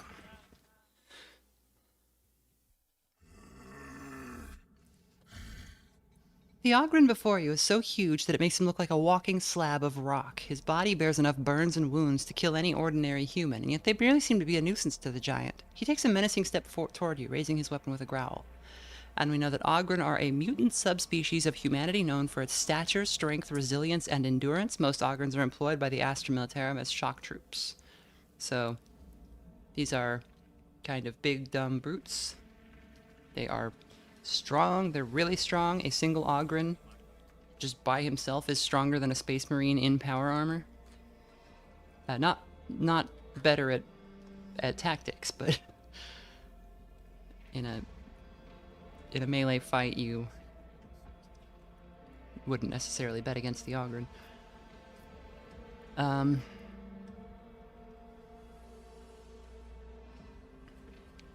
We'll look at the Ogren. The Abhuman's arms and shoulders are covered in pale scars. His uniform, tattered and poorly mended dozens of times over, is soaked with sweat and blood. The Ogren has a fearsome presence, but in his one unaltered eye, you catch a glimpse of confusion and fatigue. We should count ourselves lucky. Note the augmetic set into the cranium of this abhuman specimen.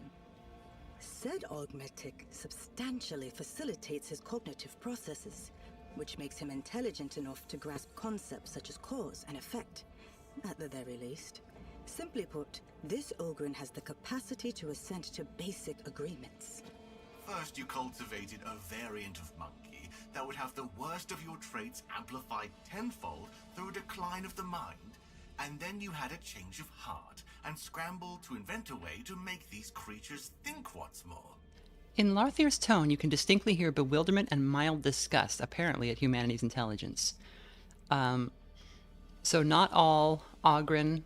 Some Ogren are purposefully made, but some appear to have arisen naturally on...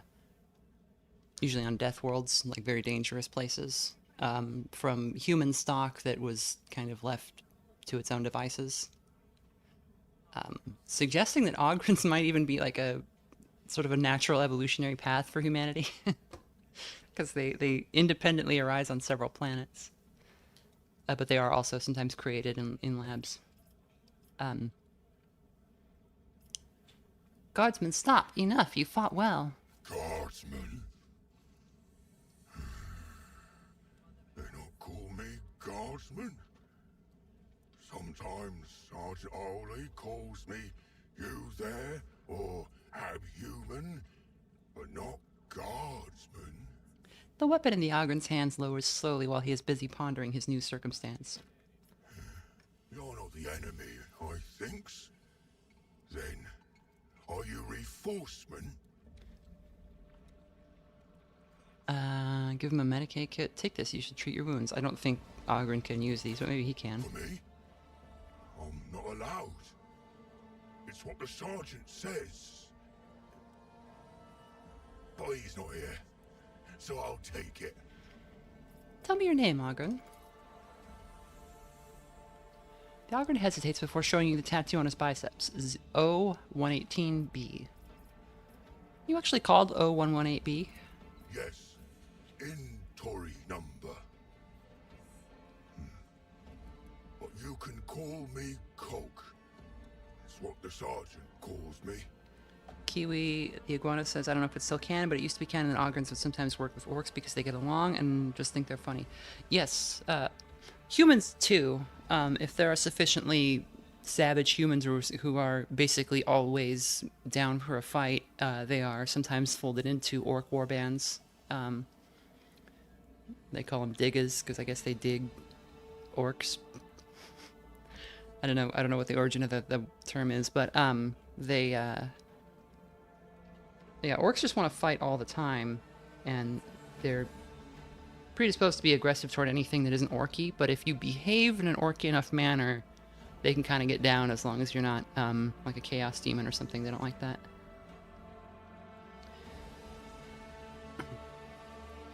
So Cog is very smart for an Ogren. He has an implant that improves his thinking. They are sometimes like really, really dumb. What happened here? We was on patrol. These ones came at us. Wounded the sergeant. He gave me orders. Hold position until reinforcement comes. The sergeant went to cover the rear, he said. Who was in command of your unit? Sergeant Ollie.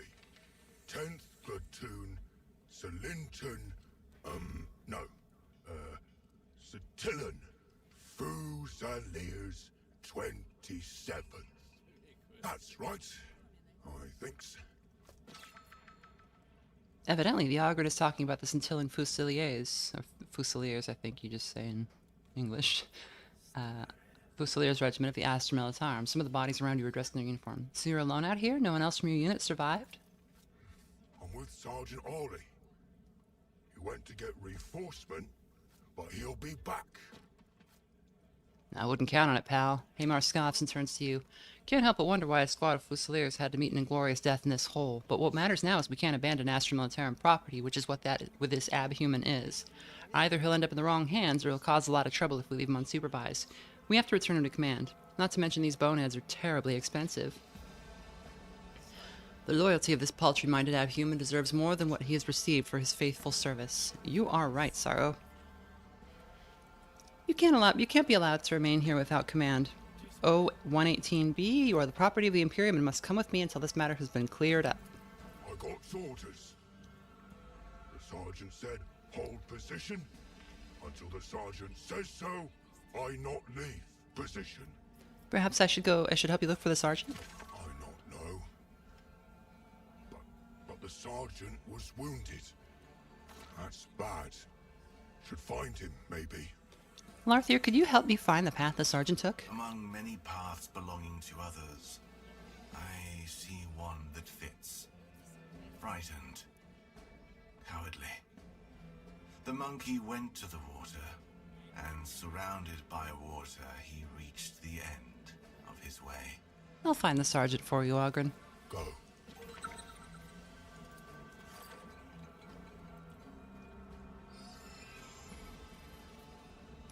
The footprints around here belong to the Fusiliers and the Ogren. There are no excavation workers here. Initiating Vox frequency tracking mode. Okay. He went down to the water, we are told. Down here? Yep.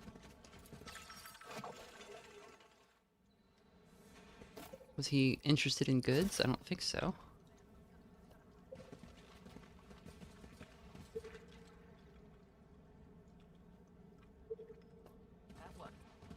So this is the closest we get here.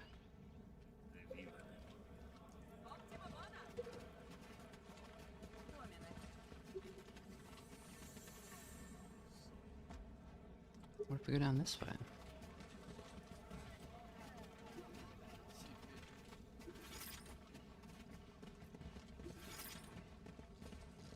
Saint Sibelius, send me a heavy ship, so that by my work I may glorify him. Always on the move. He didn't get eaten by the monster, did he?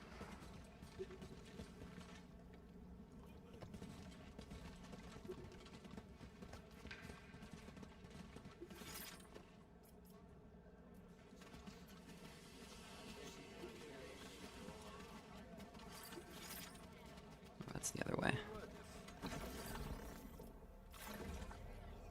Let's backtrack to the Ogren. Wait, where was he?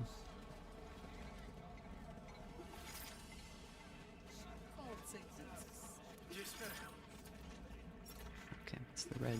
Moving.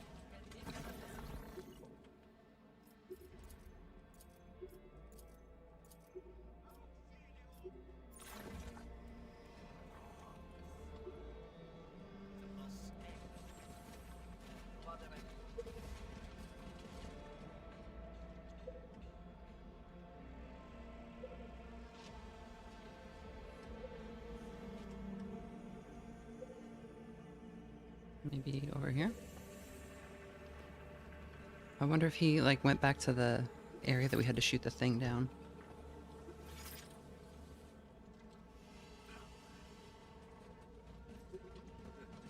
Down here. You got the soil. No, this was not the sergeant. There was just a corpse here. Okay.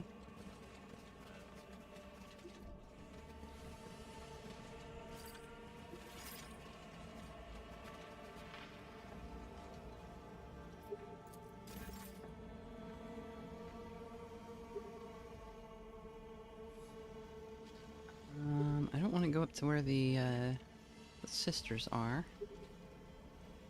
Well, we've got a Xenos with us. We were told not to do that. Oops.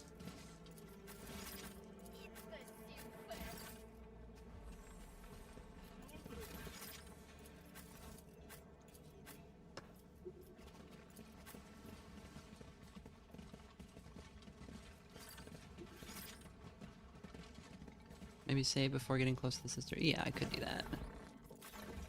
That would make sense.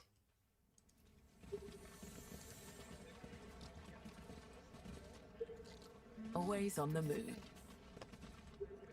He got eaten by a fish, and we have to fish him up. That's my theory.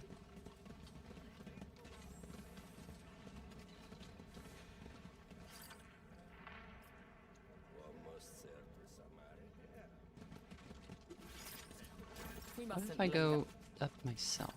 No. I do not intend to show my face to the white-haired one. He just checks out. Cool.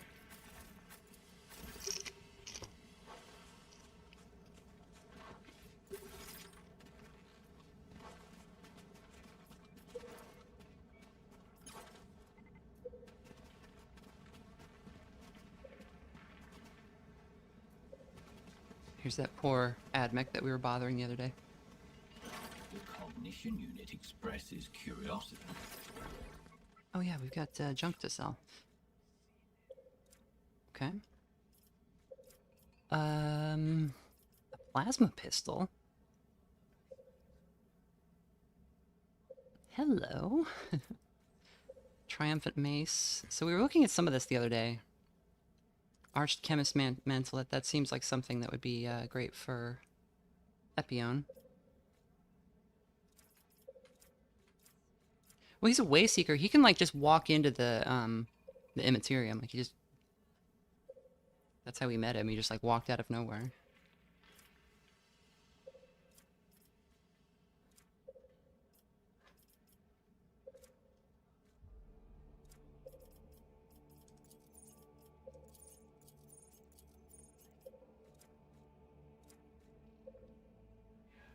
I don't need this las gun.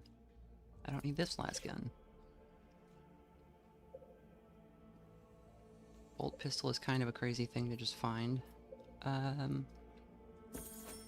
call that a deal. Am I even able to buy this? I am, okay.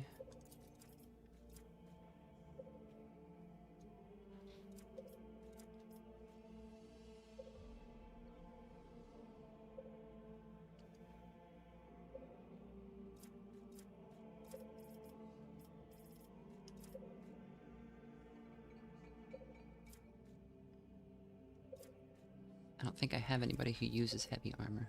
Okay, I can't buy these. I need 20 reputation for this. Okay. But it's good to know it's there. And then the Deaconess is here. Truly allowed to behold an agent of the god. Okay, we met this lady yesterday. Deaconess Invida. There's another flame pistol here. I wonder if this is better than Epion's.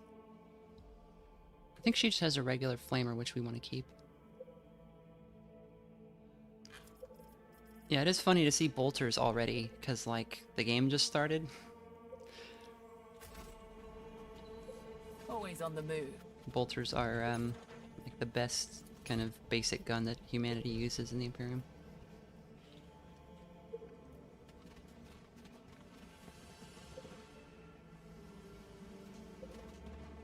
Fires, like, exploding rocket bullets. Why does it... He's, like... here. Sister, have you seen him?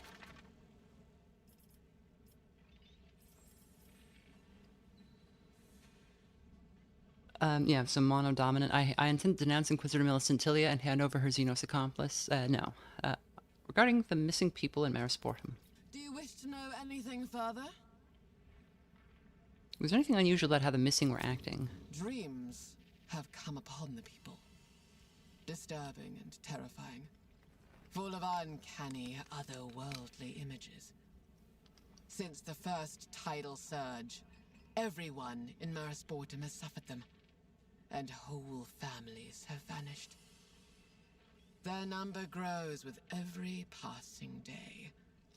And even we who arrived later have not escaped these night terrors. It's as if this place is truly cursed. Okay, I feel like this question has already been answered, but why would you believe this is not a natural decline in population? That was my assumption, until 2 members of my mission vanished. The locals may be prone to slaying one another or dying in a ditch, but my people do not behave in that way. That's all. Obey his words, for he will guide you on your path.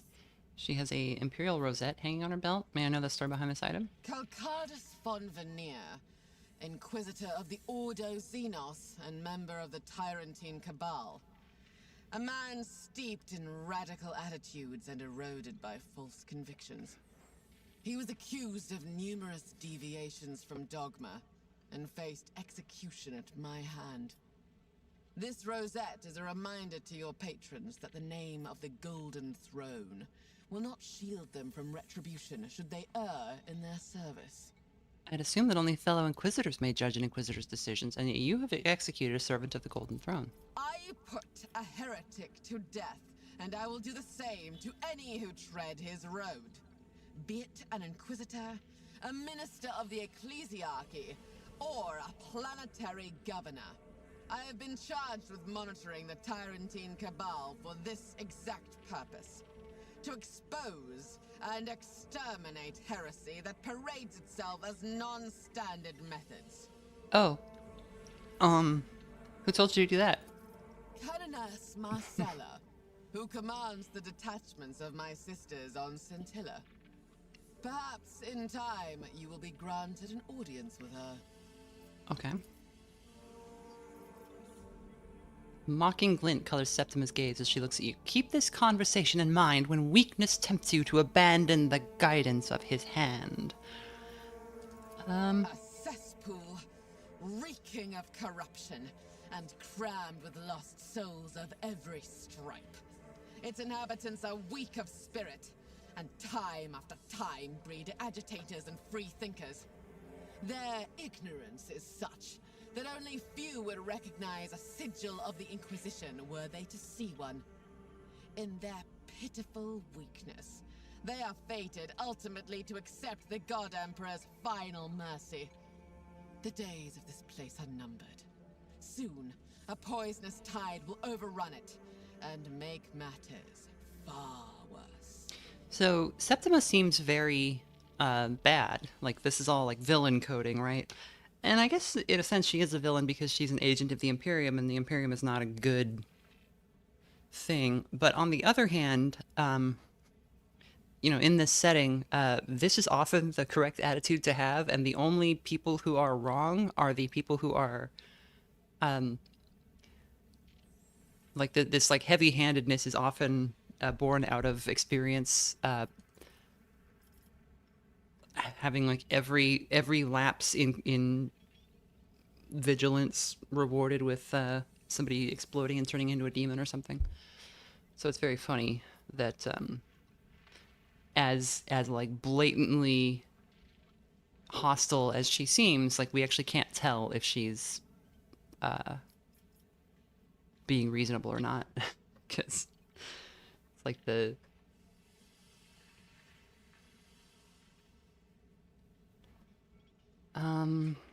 who holds authority over this dump? There are 3 of them. A bandit styling himself the Baron, Confessor Ursimus, and a woman called Calby. people this psychotic are the real good guys. It's one of the reasons why Warhammer attracts so many chuds. Yeah, so when I say that her position here is justified, the thing is, like, there are demons in this world. And also her position is justified insofar as you can understand how she came to it, and if you had nobody else to listen to, she might be a reasonable person. But that's not how it works in real life. Like, it's weird.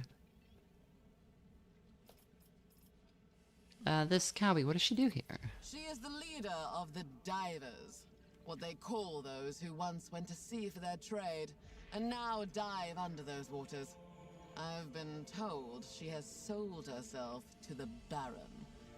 The weak in spirit always seek the patronage of the powerful, especially in so bleak a place. Idiots IRL can't understand nuance, and some stuff does not equate to IRL. I think it's I think you're thinking of it backwards. I think they are aware that they have this, like, hideous, inhuman ideology, and they look for, you can obviously find no support of it in real life that is not obviously horrible, so they look for it in fiction. And that's why you can't, like, that's why they seem so immune to parody or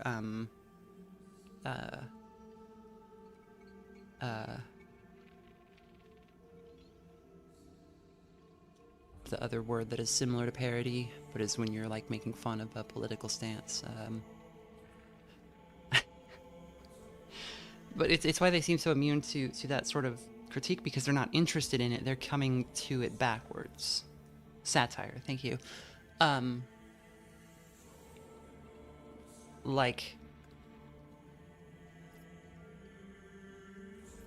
they have already done the bad thing and are now backfilling any justification they can find. Instead of, you know, a reasonable person looks at this world and is, like, interested in it and wants to know about it, and might think that this character is cool in the context of this world, but, like, wouldn't be cool in real life, and that's kind of where it ends, right? The Baron has an intriguing ring to it. Who's he?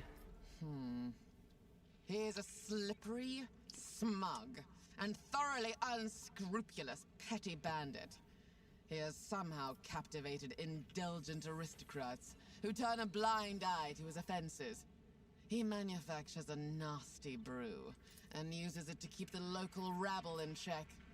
The locals call the substance Gergesum. Okay, so my guess now is that the black sludge that is being taken from the deep is what is being made into Gergesum, and that is what is causing people to crack and go into the ocean. What can you say of Confessor Ursimus? This preacher came to the camp as soon as my standard was raised over the rotten soil of the Maris Sportum Sectoris. He proclaimed that he had gathered a flock of repentants around him. People whose souls still yearn for salvation in this cursed place. Through self-flagellation and penance, they seek to cleanse themselves and the world around them. Some of my scouts say the flock are nothing but brutal bandits in the guise of fanatics. If they are truly righteous or imposters, only time and the God Emperor's will tell. Let's return to the Habzone's affairs. What more do you want to know about this breeding ground of heresy and decay? Kiwi the Iguana says, it's really funny to see that kind of person lose their minds because you want to homebrew a small part of the Imperium that's a bit less horrible for one reason or another. I think that it is horrible is like essential to the setting and what it's trying to say. This like the background that this was all created in was in, like, the 80s, when, like, Thatcherites had taken over the UK government, and basically coming out of World War II, England was very poor and had obviously been hit very hard by the war, and the entire effort to, like, rebuild and create something, you know, out of the ashes of that was kind of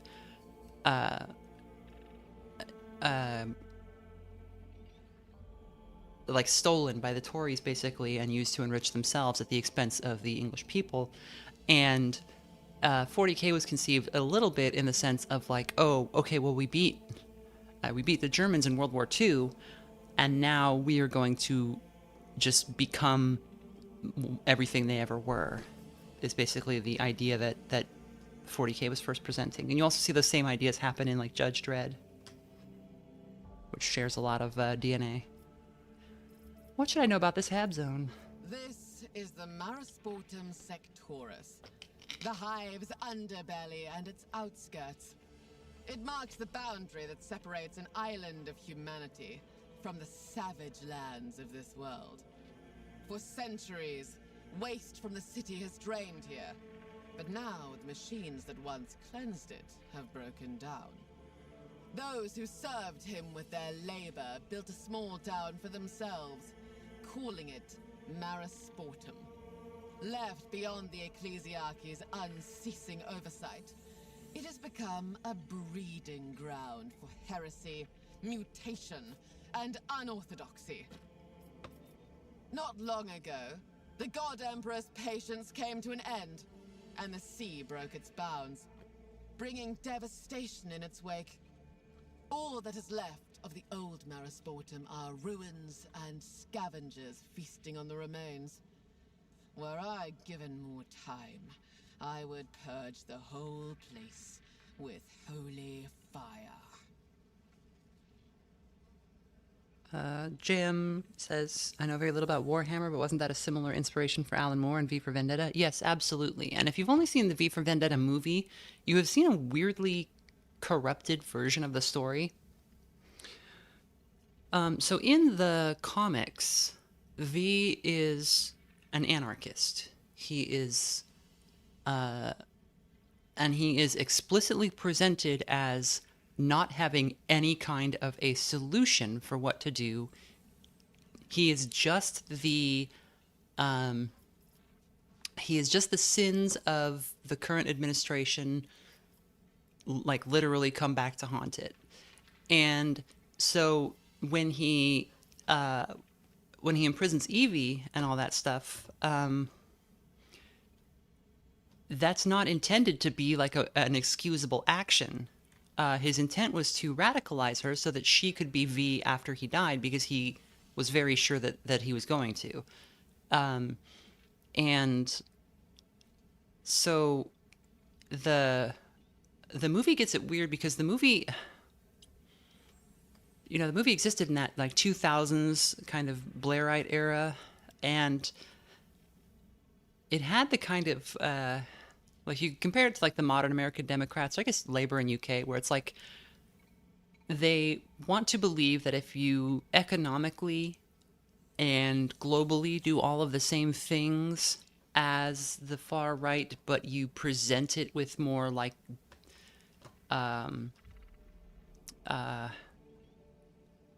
you like pretend to have more dignity and respectability, then you'll somehow be morally superior to them.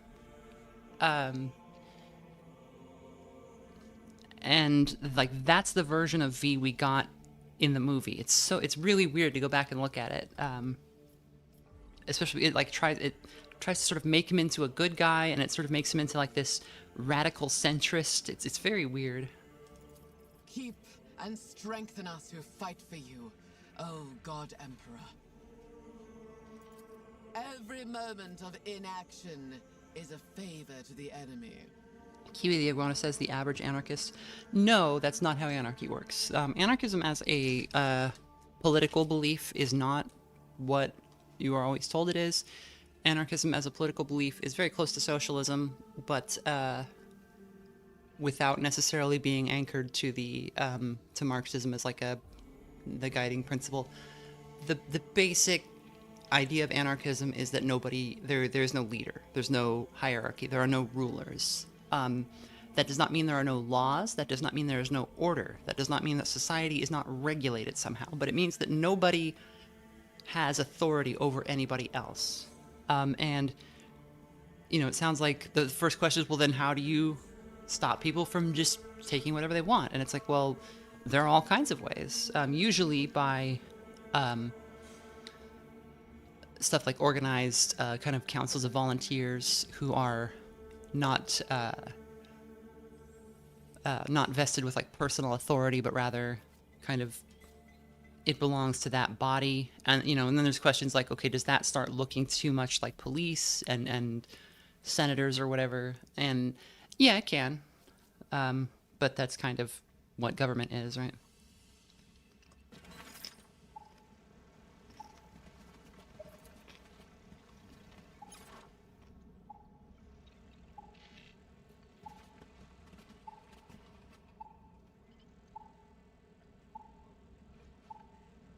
Reconnoitering.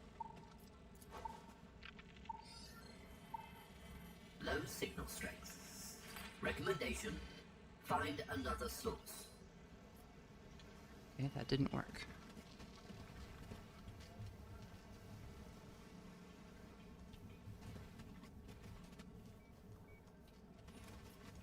This land still has a chance for self.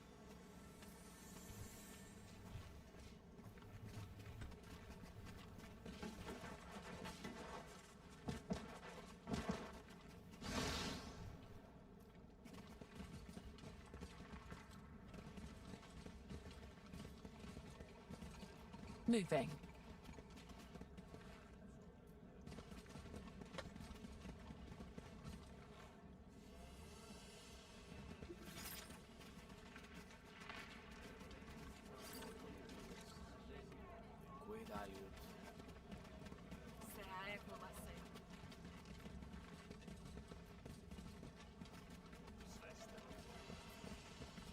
Okay, can we check anything else?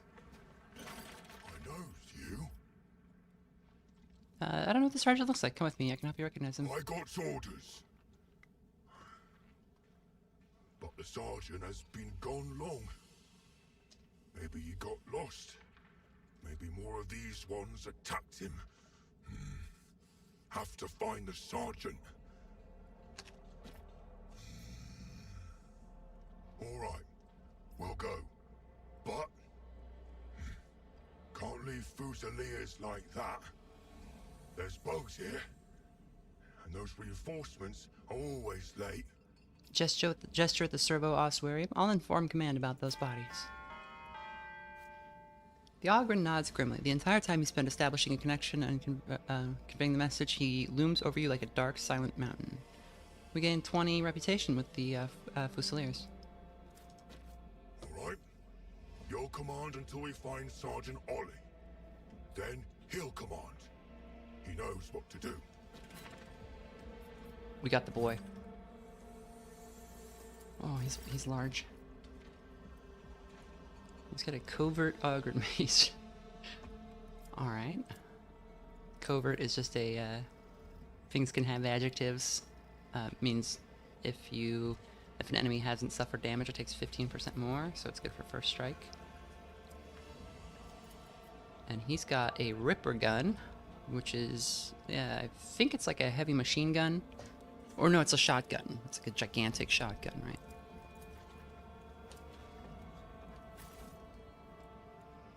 Oh, hey, there's a purple thing here. What's this? Oh, is that just the sergeant's box signal that we got?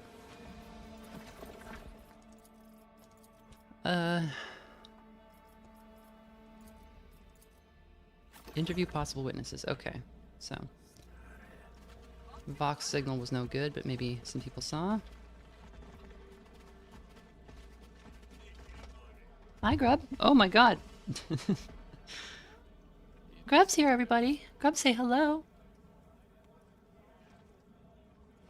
Hi, baby. Grub.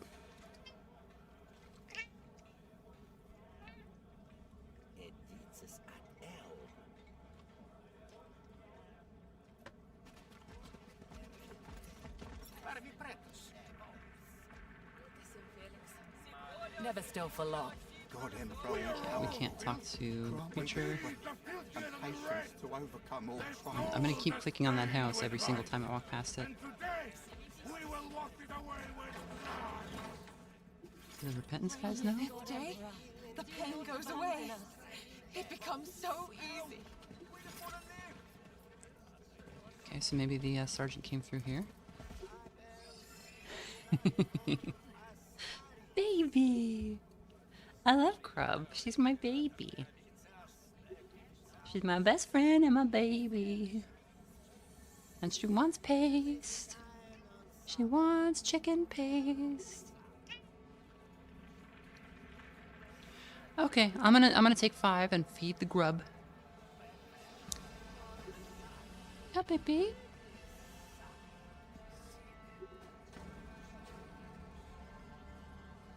No, do not go. Okay, you can go down. I got your paste. Okay, I will be back in 5. Let me put a image up to indicate that we are BRBing.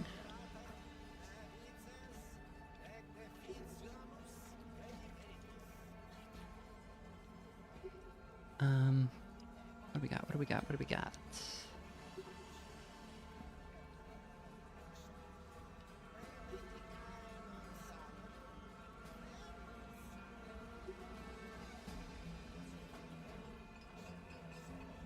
She's back.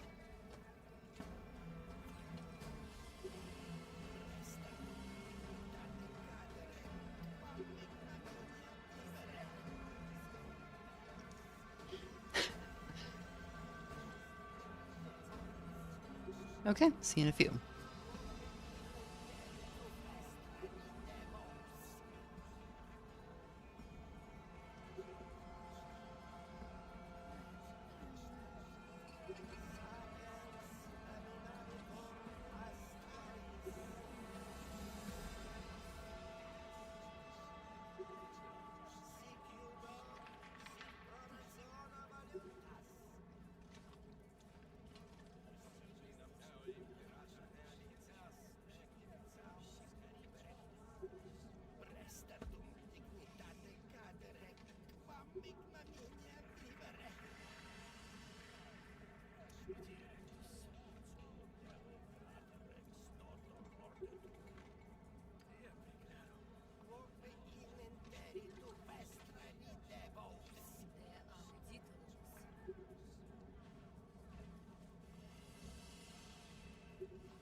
Is that playing through the audio? Oh, I see. I gotta do this. Day in the life of a true Ogren geezer. Wake up and meet the commissar. My little Ripper. Isn't he beautiful? Time to take Gaz to the front line. Rev up the Chimera. Whee! Quick stop at mess and load up that plane. Get a can. Yes, run. Battlefield looking lovely today, lads. Just a bit of banter. Tater makes losing 38,000 men better. Pop down Regimental HQ.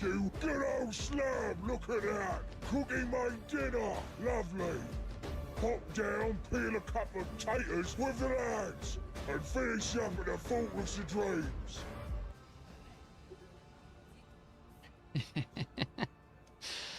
Ogrins are great. If you've played Darktide, they're very funny. Awful lot of clean shirts hanging around. Oh. We haven't been up this way. Boots of the junior commanding officers of the Centillion Fusiliers. In other regiments, these are only worn by senior officers. Okay. Inktooth is selling... The woman standing beside the counter, behind the counter has an impressive mane woven from dried seaweed and wears clothing crafted from an old deep-sea diving suit. A tarnished, time-worn copper aquila hangs on her chest. She smiles at you, revealing 2 rows of blue-black teeth. A mutant. Are we supposed to be suffering the mutant? Is that... We do that, right?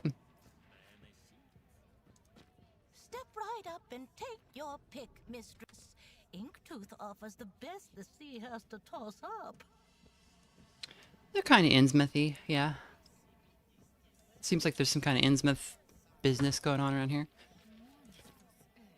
A daunting tower of assorted junk covered in shells and seaweed debris sits on the trader's makeshift counter. Among the clutter, you notice a few seemingly intact injectors, a rusty knife, and a rather decent pair of boots, the type issued to officers of the Centillion Fusiliers, not just a regular guardsman.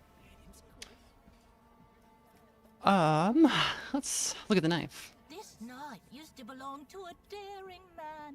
He wielded it to shield his family from the swamp mutants and lost his life. Later, his children brought me the knife. I traded them 3 rations for it. The knife's blade is so eaten away by rust that a few holes pierce right through it. Its handle is a crude replacement with the letter I burned into the surface. Let's just take it. Choice, mistress.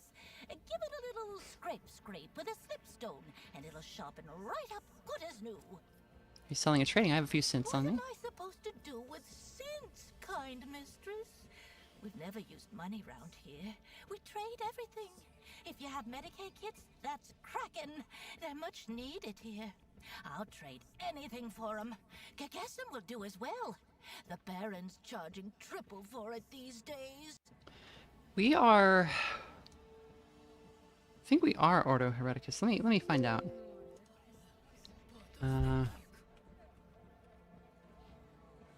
It's probably in our thing somewhere. These, we might be... We're not Ordo Xenos. I think we're Hereticus. We're not Malleus, for sure. I think we are Hereticus. These boots belong to an officer of the Astra Militarum. What? How was I to know? I traded rotten fish for 'em. So go knock on her door.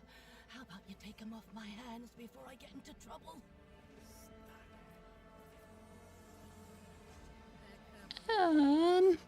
Well, a trader who respects authority. All right, I'll take him. We got the boots. I must go. Alright.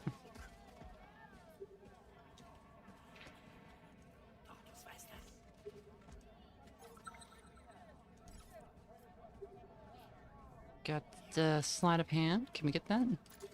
Nope. We do have multi-key. Hey, alright. The Ripper.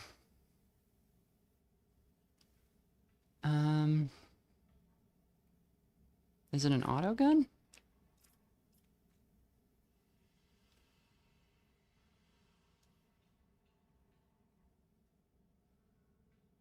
On hit. Enemies adjacent to the wheeler suffer -3 defense. Okay, well.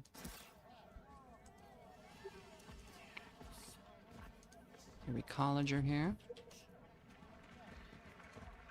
Well, give me it on credit. Last time, I swear. They're taking me on as a diver. Soon I'll have rations and I'll pay it all back.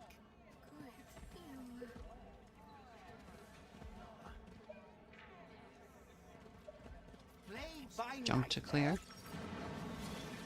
Take this cure-all and forget about sleepless nights. Keeping my eyes open. Hey, it's Eyeball. I met him when we came in. They say there was a big fire one hab zone over. Now those are rich pickings.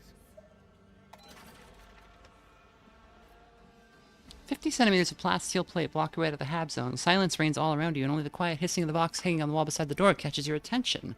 Address the Vox operator. Why am I locked in here? As I've said before, civilians are not allowed to leave the Maris Portum perimeter. And no, we are not coming to an understanding. Wait a minute. I don't know you. I'm a member of the Inquisition. You cannot restrict my free movement. This is the gatekeeper of Gateway P344 speaking. The gate is locked due to an elevated threat level. For permission to exit, contact an authorized official. What is the reason for the elevated threat level? Sea quakes, toxic spills, landslides, rampant heretics. Take your pick. It seems to me you made it just in time before another flood. But it's inevitable, and when it comes, there'll be new attempts to breach the gate. And who can authorize my exit? You'll need Inquisitor Millicentilia. Sister Okay. Septima is authorized to give such orders too.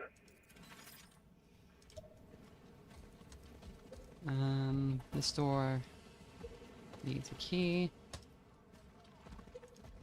God Emperor all-powerful, grant me the strength and patience to overcome all Never trials. still for long.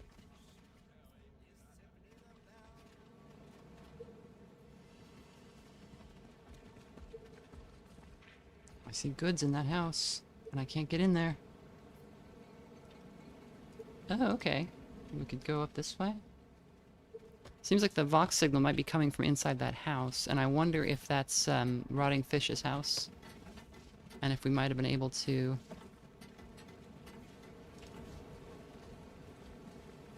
get in that way. We just took the boots because it was funny. Can we get that? No. So how do we get up here? I don't know if you ever played Wrath of the Righteous. In one chapter, you go to this city where like stuff moves around a little bit as you walk, and people got so mad Run in a while. because it was just like a little bit. It was like 5% more complicated to like explore the place than every other location in the game.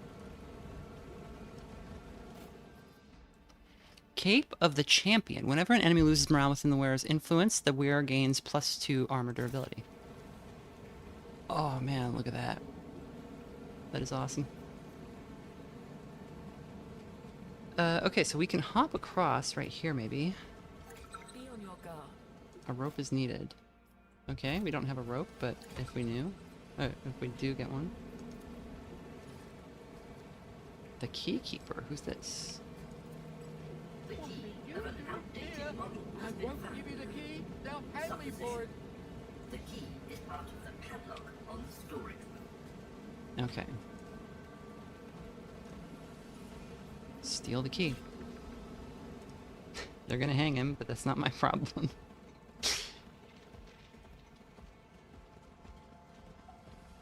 Just trying to find the sergeant.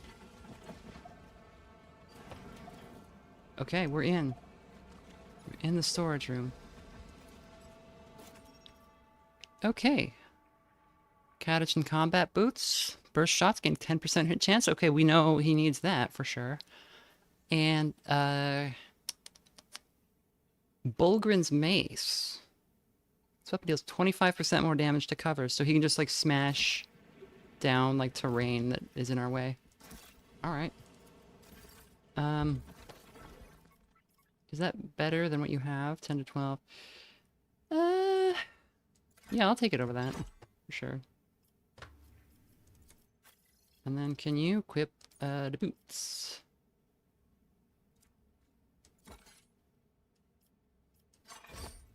Or I guess you get one boot. That's kind of mean to give a boot item for this character, and he's only got one. How big is like influence?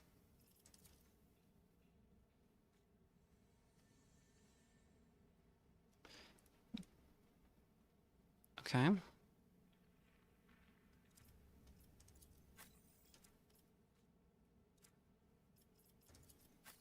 Can you wear this cape? No.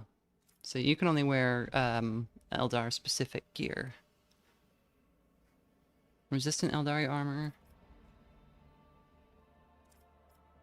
So, oh, and we were noticing that it seemed like we were getting like plasma swords and plasma pistols and bolters early. I think that's probably because this is the beta and they just wanted to have those weapons in so people could test them. Might be that they're not so free with this kind of thing.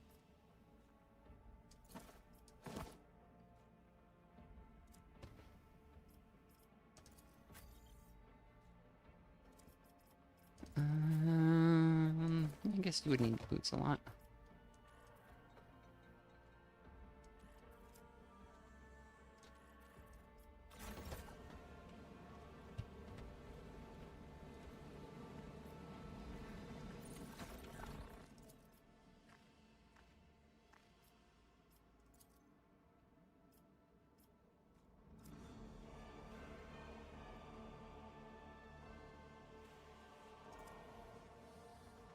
Oh, wow, we can send a report if we want.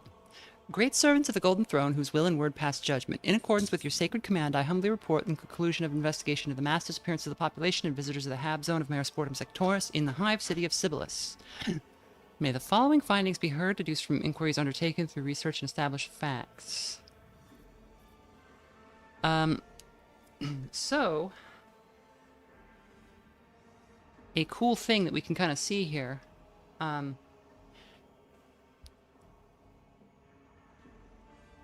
our boss is not interested in solving whatever is going on here. Our boss is interested in figuring out what's going on with the Tyrant Star. And there is no greater authority that is going to double check our work here. So if we want to blame the Flock of Repentance for what's going on down here, they will suffer the hammer and the fire. Like, that's... They're gone if we send this. The word, no clues found. The word of the Golden Throne's agent is considered conclusive proof. So we're not necessarily solving mysteries for the reasons that are there on the face of them.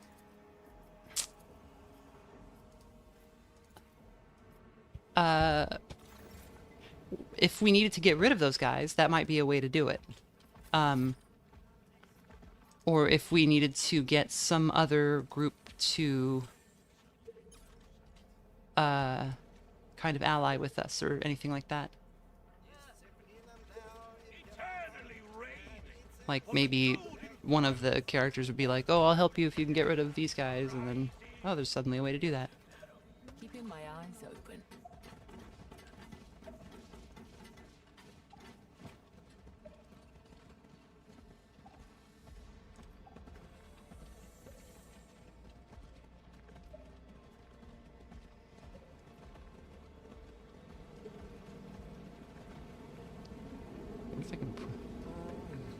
No.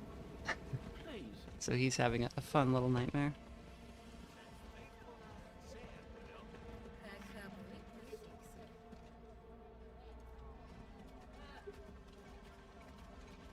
Okay, well, we learned something.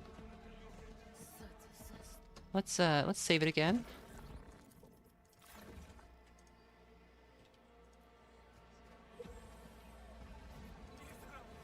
Adequate. There's the Gargasson, that drug. lucky it has the Baron. If it weren't for him, the ferals would have killed everyone long ago. I don't know that that's the case. I think you guys just are doing what the ferals would be doing. Upper Town. So I think Upper Town is where we need to take Larthier for his second thing. Second ritual.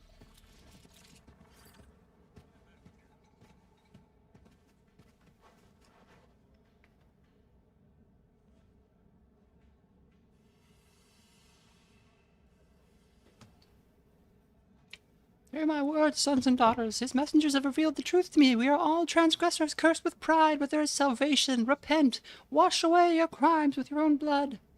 You are not welcome here, preacher. Clear off while you're still in one piece. The One Piece!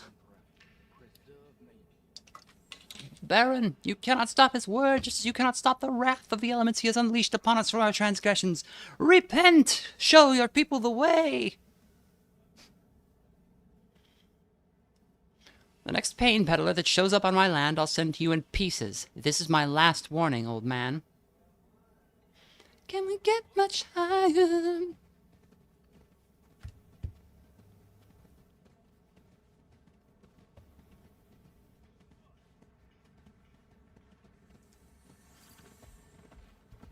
Okay, I don't think the sergeant's signal is up here.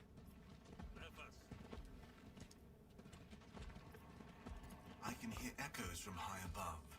We must go up to one of the monkey dwellings. One of the places where I will perform the ritual is there. Okay.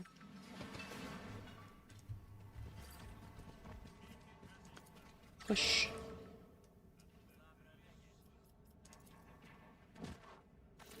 The corpse has a scarf around its neck made of some expensive material. The cut on the torso is even and there are no tattoos. The corpse's bent fingers point toward the giant pipes at the edge of the hab zone. Words in neat calligraphic writing have been carved into the corpse's thigh. His punishment will soon come to all. Interesting.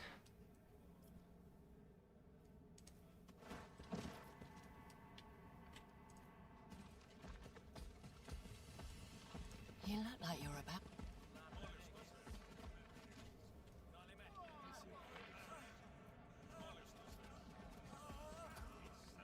The Imperial skull is surrounded by strange spikes uncharacteristic of the usual heraldry. We got Stonehead here. Looking for trouble? You're in the right place.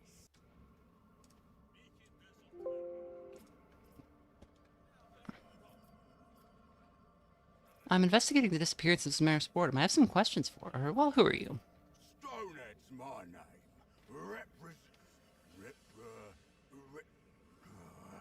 Top man in the Baron's carvers and all that. What do you want with these people? The Baron says, before the new floodits, we need to whip things into shape. That means the locals have to hand over whatever they got tucked away, so we can put it to use. That's where I come in. Getting them moving. When I'm around, they don't feel like hiding nothing.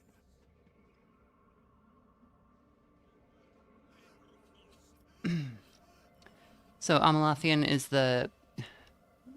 like I said before, it's like the humanity should be cooperating with each other rather than infighting.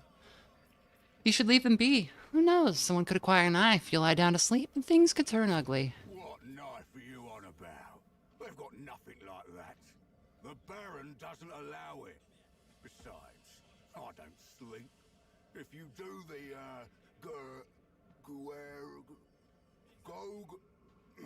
Gergesum, you don't need no sleep.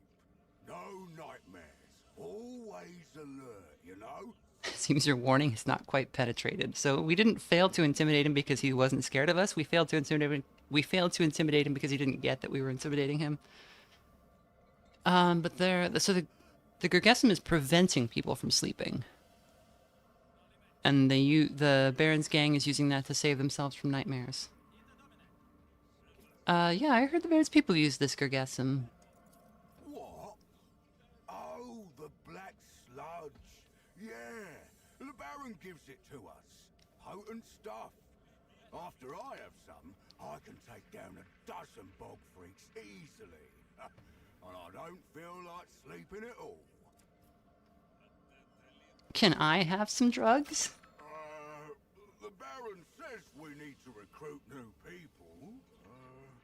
Fine, take it. But it's free only this one time. Got it? I'm investigating the disappearances in Maris Fordham. I have some questions for you. What? What disappearances? Have you seen anything unusual around recently? I've seen nothing. And even if I did, I wouldn't tell you. Those who talk too much end up with too many problems. Well, what happened to all those people? I don't know. Maybe they got on the Baron's bad side and then disappeared. Happens all the time around here. Or maybe the sea took them. Have you witnessed any heresy? What now? You mean something not about the God Emperor? Yeah, I've seen it. Over at the diver's place. They put up this statue. Scary looking thing. It doesn't look nothing like the God Emperor. They leave fish and good drink there. Bunch of idiots. Should have had it all themselves. Alright. I must go. Stay here. I might need you later. Going nowhere in the first place. Disco's in Blender speedrun.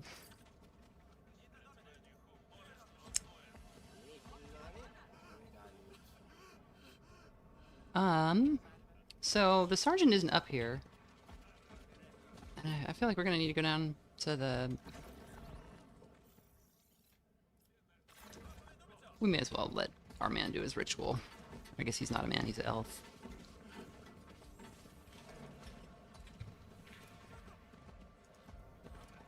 High up ritual. I can feel Here the it is. place where the veil is thinnest. Somewhere close. Here it is. This is one of the suitable places. The currents of the Imperium are strong here. You should keep your distance. The ritual will not tolerate any interference, and a song that slips free from its notes could be perilous. No one will disturb you, you have my word.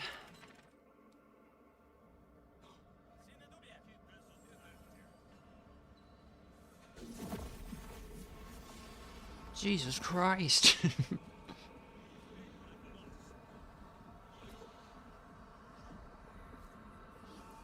one of the suitable places. The currents of the Imperium are strong here. You should keep your distance.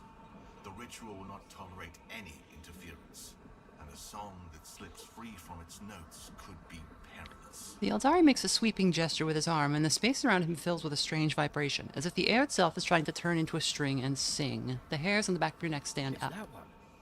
From the flock. Is he here to consecrate our houses? You idiot! The upper hivers must have finally sent someone to help with this flood. Right? Diplomacy is our best bet here. Please stand back for your own safety. I wasn't going to. No need for that. No need for us to hang around.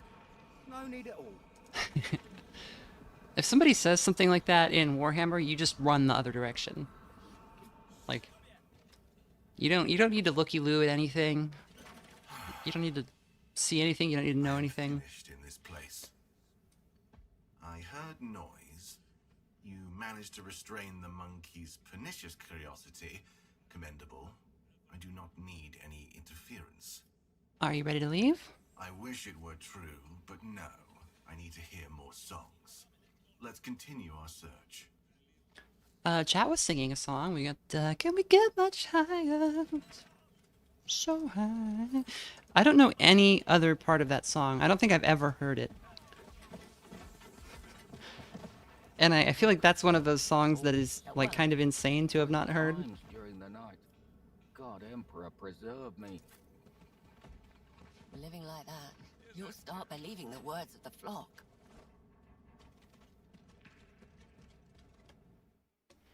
I remember, like, when Call Me Maybe came out, that Carly Rae Jepsen song, it took me, like, 3 years to ever actually hear the song. I was, like, playing the Mariah Carey, like, Christmas song game by or not the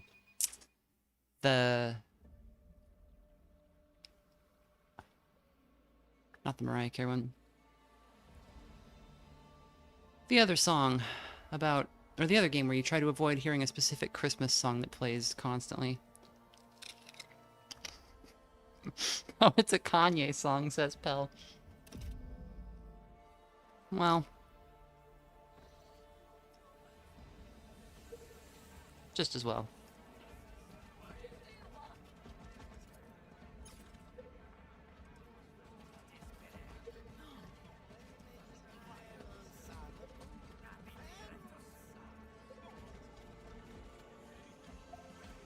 A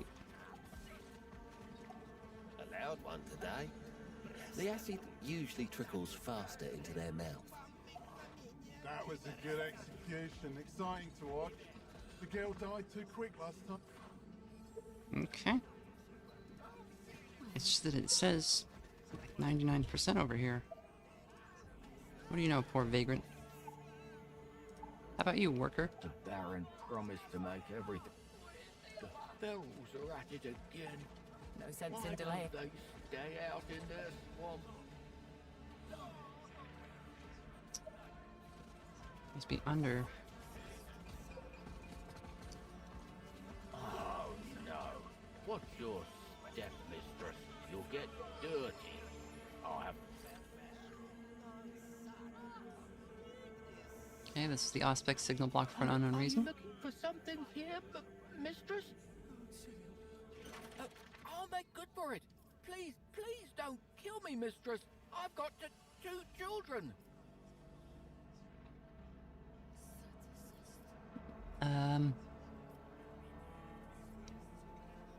Those in the Baron's service bear aluminum tattoos. I do not. Aye, you've a point. So you're not here for me then?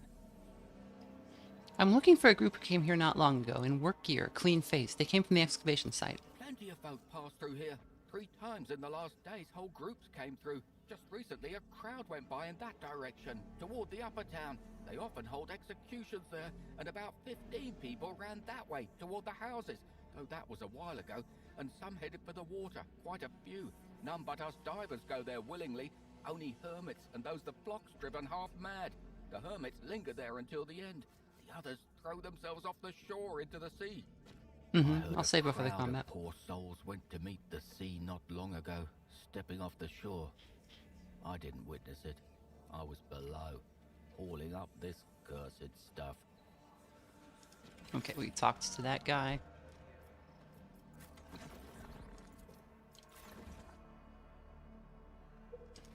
Never still for long. Okay.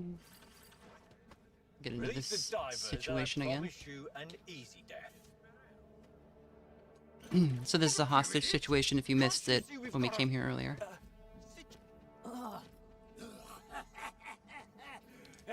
Okay. Am I in charge of the carvers? Call me Di. What are we supposed to do? Scumbag! What are we? Wait here. Don't touch. What's your plan? Okay. We don't have alcohol this time. They're demanding alcohol. Why not give it to him? We use Lord Commander Cherzo's tactics. During an assault on a fortress of heretics, he bribed smugglers to deliver a shipment of provisions laced with paralytic poisons. We could likewise find some effective toxin and add it to the drink. If you get the drink, I'll handle the rest. Alright, maybe the poison idea is most promising. Monstrous imitation of an Imperial cult statue, an idol of some sea creature cobbled together out of shells and mud.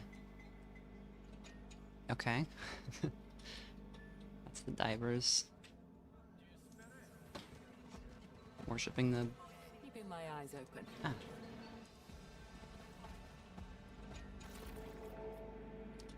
Oh, the divers took the Physaline. Interesting, okay. Wonder why they did that. So the Physaline is an explosive that was stolen from the excavation site. This guy was beaten to death by a mob. Why don't they stay out in their swamp?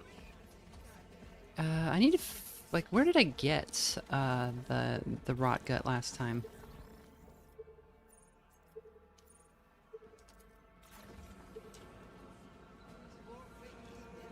Is it up here? Do we need to come over and get the loot? How do we get the loot?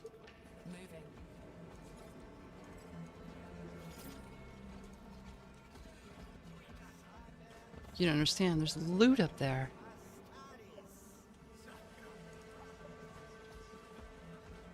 So jealous of the GUI in this game, as opposed to,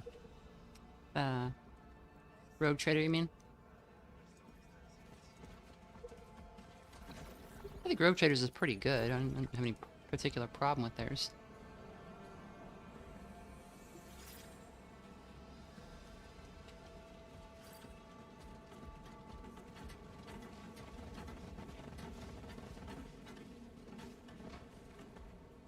Oh, as opposed to just anything you've played recently. Fair enough.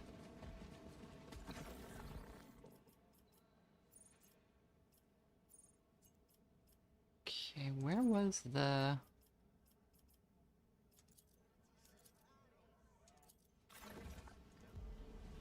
Oh, did we sell our rot gut to, Sister Septima's person? Maybe we can get some back from there.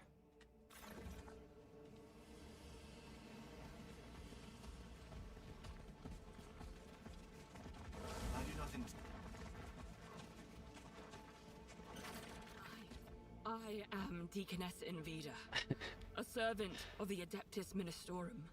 By the will of the God Emperor, Cardinal Ignato himself has permitted me to bestow blessings of the Scintillan mission upon the worthy. Was it in the crate I had to drop the rock on? You might be right. Yeah, that's back in the entrance area. I require alcohol to continue my investigation. Most certainly. For you, blessed mistress, anything. This is vintage Amasak, suitable for performing sacraments. I'm certain you need it for a noble and holy cause. I was gonna poison a bunch of guys, yeah. Bye. Although this is like fancy. They took the rot gut without a second thought. They might not be so like trusting of like fancy booze because they're not fancy lads. So let's drop the rock.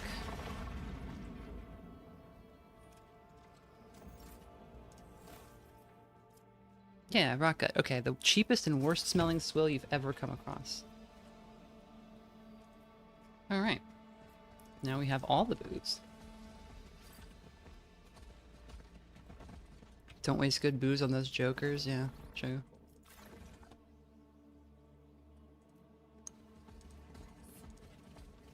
The third rule for keeping the pipe clean. You've got the wrong man! Oh, let me go! At once.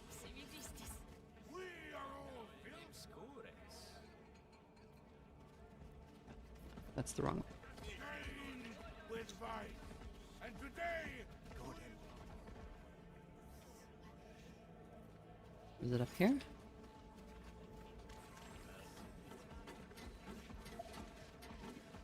Hey, we're performing a an important tradition in these kinds of games.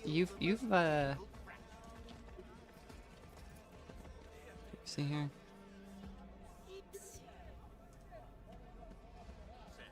Those boots were gone before. Okay.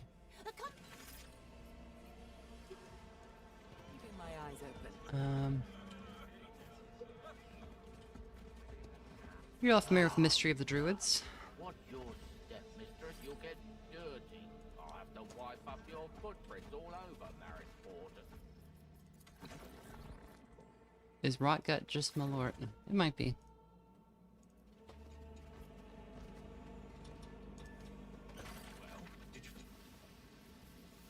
You wanted to speak to me about something, Kawi? You mentioned poison. The Lumens don't need to know, but me and the boys brew some here. For personal use, you might say. Poison the Rotgut. Give the poisoned alcohol to the Crimson Fang. We brought the alcohol.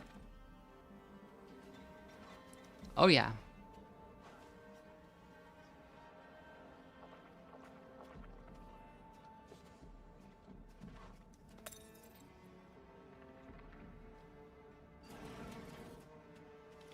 Mystery of the druids, they all have an attitude. The unkempt bandit snatches the bottle from your hands and immediately sucks on it, guzzling greedily. He leaves disgusting red stains on the bottle's neck and passes the drink to the others. It worked! Good stuff! Get some more, or we'll kill your boggle-eyed friend! Oh, we need to confirm that the hostages are unharmed. You brought the booze. You can't be all bad. Fine. One person can go. Either you go, or you pick someone.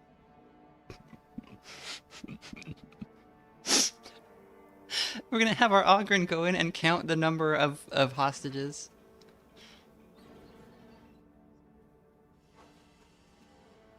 Look out, lads! A negotiator's coming your way! We're sending the hostage negotiator.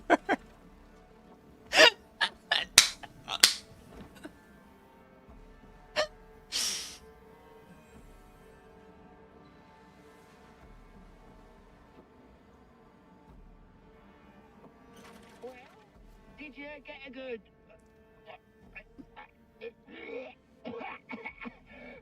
What was in the drink? Lads, we've been poisoned!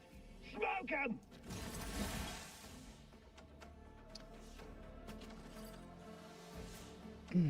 Okay.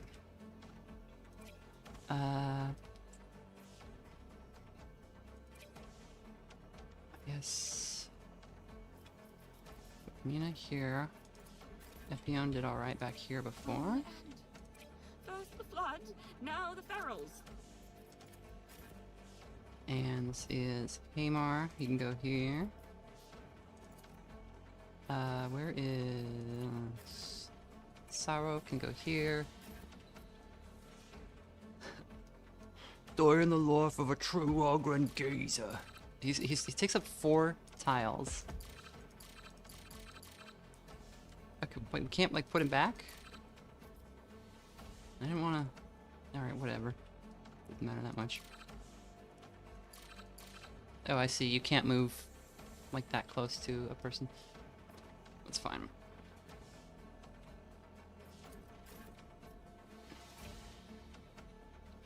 Okay. Start the battle.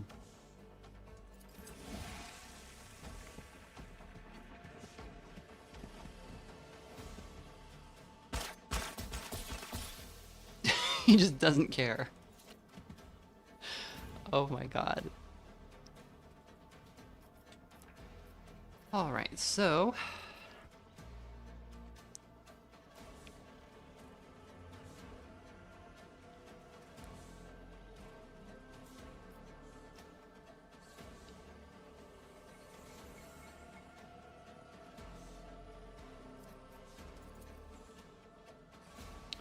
Let's light all these people on fire.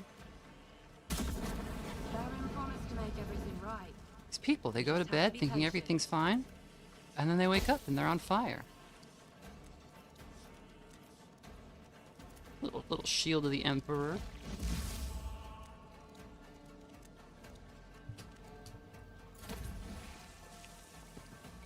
Whoa! Is it...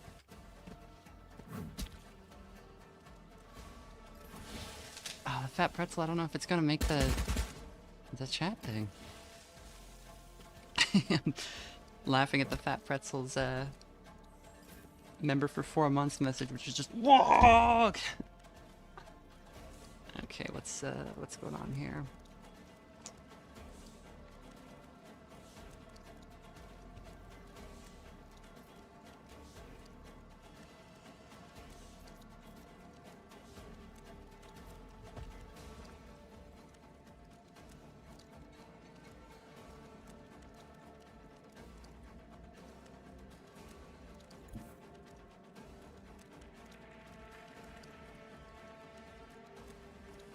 I wonder if I could just put her here. I think that might be the move, even though it seems like she's out in the open. Because then she can...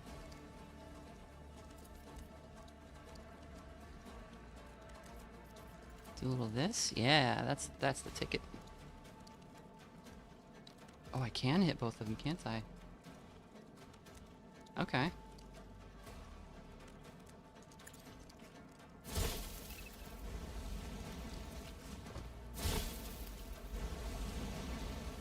So he's burning for 25, so he's dead next turn. He's not, but he's not doing well. So he's got 2 toxin. It's like Darkest Dungeon. So he'll take 2 toxin and 10 burning, and this guy will take 10 toxin and 25 burning. So this guy's dead.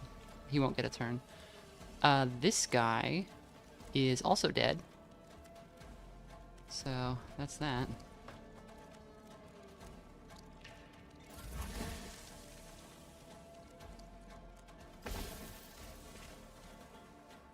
Yeah, he just tipped over and died. I guess I'm gonna move over back here. So otherwise I'm gonna get grenaded.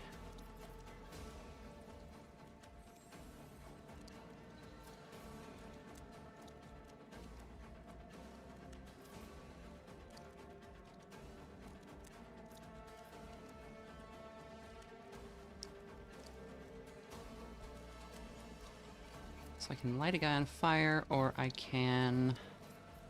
I think I'll stagger this guy. I think I can do that. His concentration is broken, so that cancels his grenade. And then I will also humiliate him. Execute it. So he's now at -4 morale. And there's no tip about that, but stuff starts to happen when your morale gets bad. And, I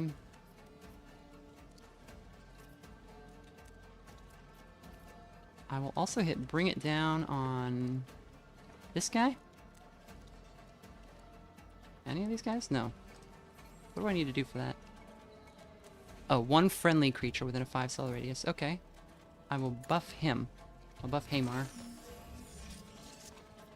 Okay. So now Hamar, I think, can... Oh. No. What do we got here?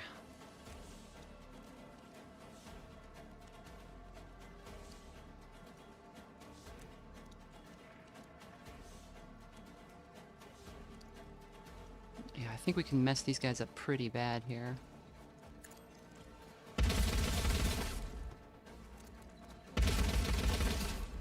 Okay. So he's at 12. He's not poisoned. Or he's not got toxin damage buildup, but he's not doing great. So this fight's going many times better than the last one.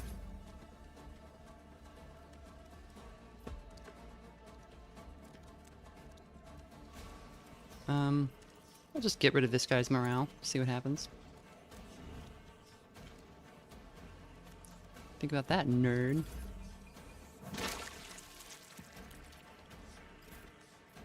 Why did Cog not get a turn? It's odd.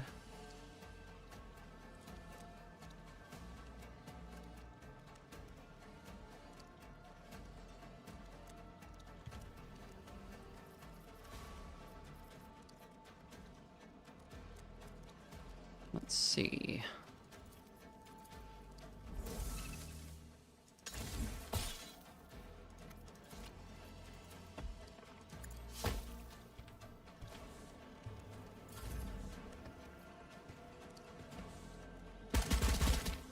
How many books does Warhammer have? Like hundreds. It's enormous.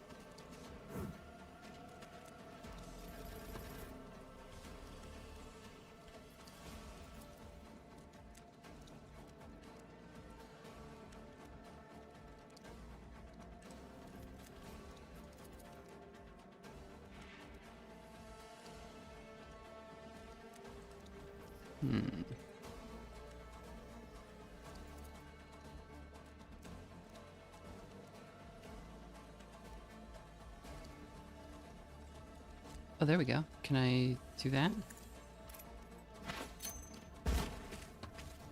All right.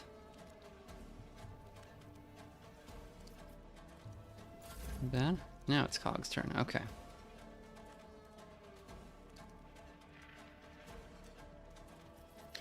What do we got? We got Ogren Smash. He deals 12 damage to each unit or object in front of him and disrupts the target's concentration. Enemies must pass a metal test with a -13 penalty or suffer -2 morale.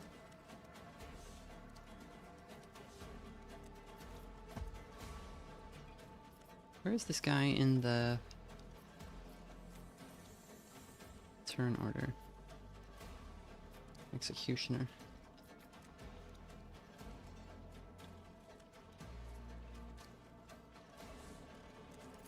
Okay, we can charge against this guy. Let's do it. And we can make a regular melee attack. Or a smash. I like a smash. And just a standard hit. And we pop Bulwark. When it's not this character's turn, they count as cover for their allies. Okay, well that doesn't matter right now. That's fine.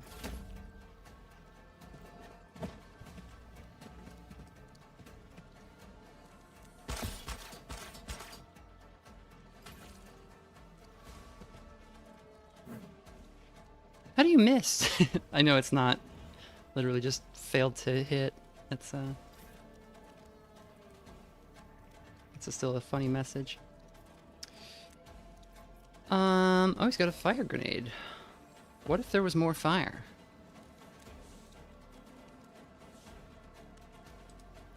Oh, but we've also got, what if there was more fire?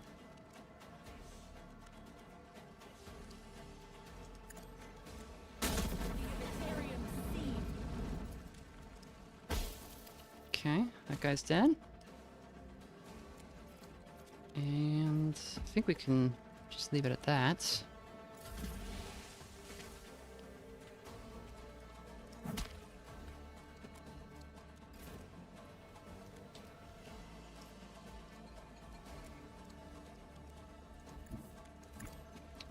Would opening this door be...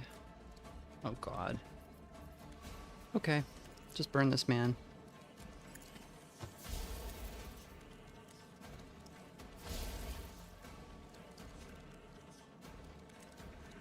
So he's at -10 morale, staggered, on fire for 10, toxin for 2.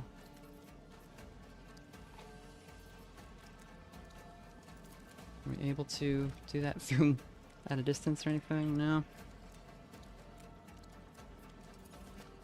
Try picking the lock.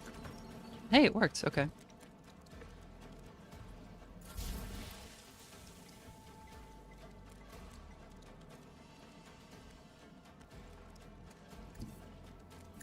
Seeking the advantage. Move up and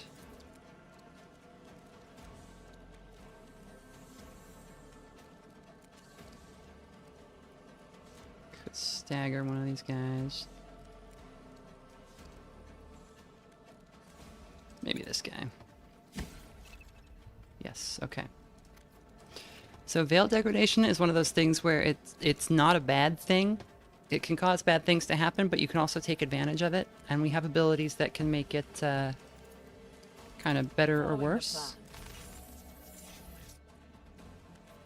Okay. Oh, I see, and that gives him an instant turn.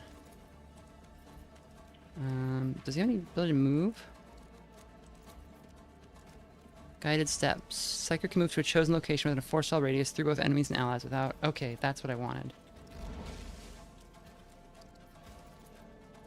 And we'll go right in here, right? We'll just go right here.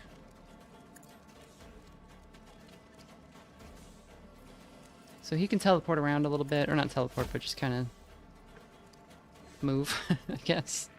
Walk is kind of the word. Okay. And can we...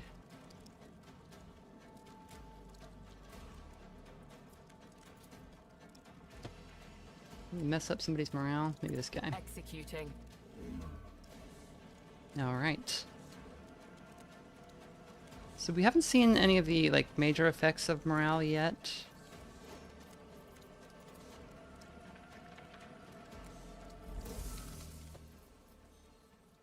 Should we do it? Should we go for the headshot? Let's try it. Yep. That was worth it. Okay, his head and arms are injured, so he's not good for much now. Oh my god. Okay, so this guy, I think, just lost his turn because his morale is so bad. Yeah, broken. Suffers 30% more damage and its defense is reduced by 30. Okay, that's good. That's really good. So, that's a morale effect. We just get that by, like, clowning on people. Calling them nerds and such.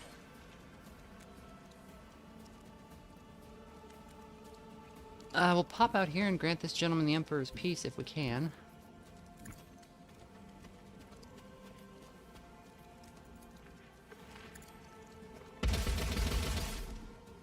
We granted his cover the Emperor's peace. Dabbed on a guy so hard he takes higher damage. Yeah, basically. I like the feeling of momentum. There was definitely a feeling of that in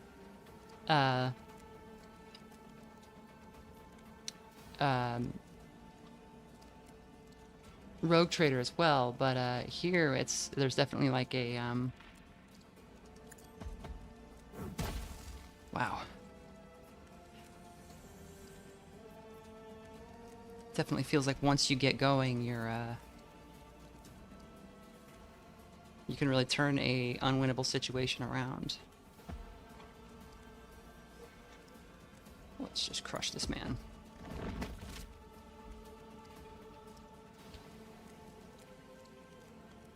Alright, and that's his turn, I think. Warrior regains 8 armor durability. All adjacent enemies suffer 5 damage to their legs. Cannot be used the same turn as charge. Okay, yeah. And that doesn't hurt friendlies, so that's good.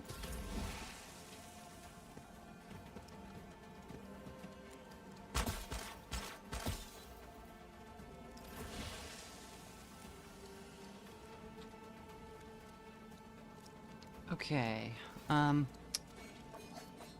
this guy's already on fire. How on fire is he? Okay, so this guy's dead.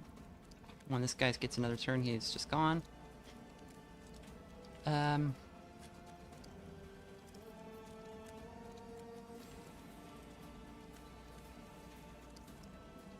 Actually, maybe we just want to do this again? Yeah. Don't show this tutorial. Okay. Enemy surrenders. Execute the enemy. So once morale and everything is swung far enough in your favor, you can just win. Like once it's a foregone conclusion, which is nice. Definitely feels like they've been listening to complaints about Rogue Trader and Wrath of the Righteous. Stinking black liquid sloshes around inside the barrel. Strange. It's unlikely that waste would be stored with such care. Free the hostages. We saved half of the hostages. No, more than half. Okay, we saved 4 out of 6. That's not bad. The bandit with the aluminum tattoos stands loose-limbed and relaxed, as if he were the one who had just killed all the pharaohs. Pretty little bloodbath that was. Oh, but not all the fish eyes made it, though. So, looks like you owe me for the loss, eh?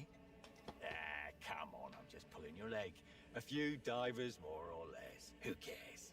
Here, take this for the trouble. What is this sludge that you're so worried about? Raw material from the sea bottom. The divers bring it to shore, and the Baron makes good guessing out of it. Valuable stuff. Okay, so my thinking is that it's like corpse goo from some ancient sea monster, and making drugs out of it is causing some psychic problem from sea ghosts.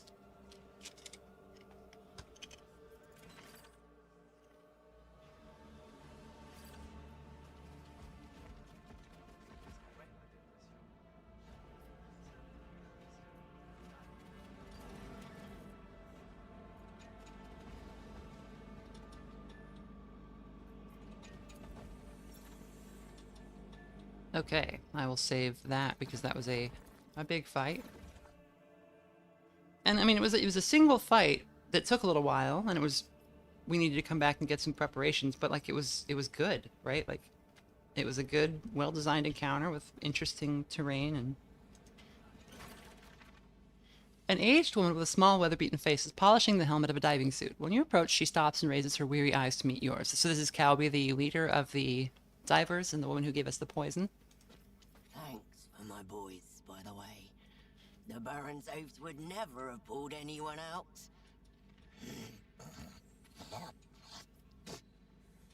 What is it you want? I'm looking for a man named Rufinus Scragg. He's not from around here and would have been a recent arrival.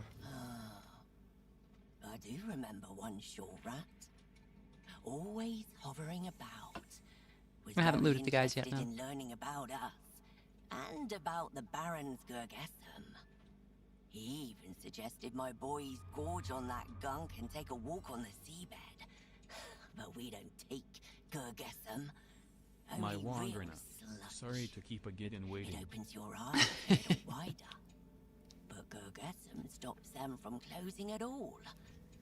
Understand? Corona!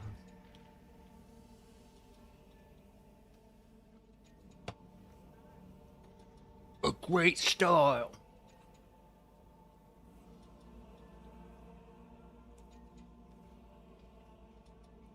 What's the matter then?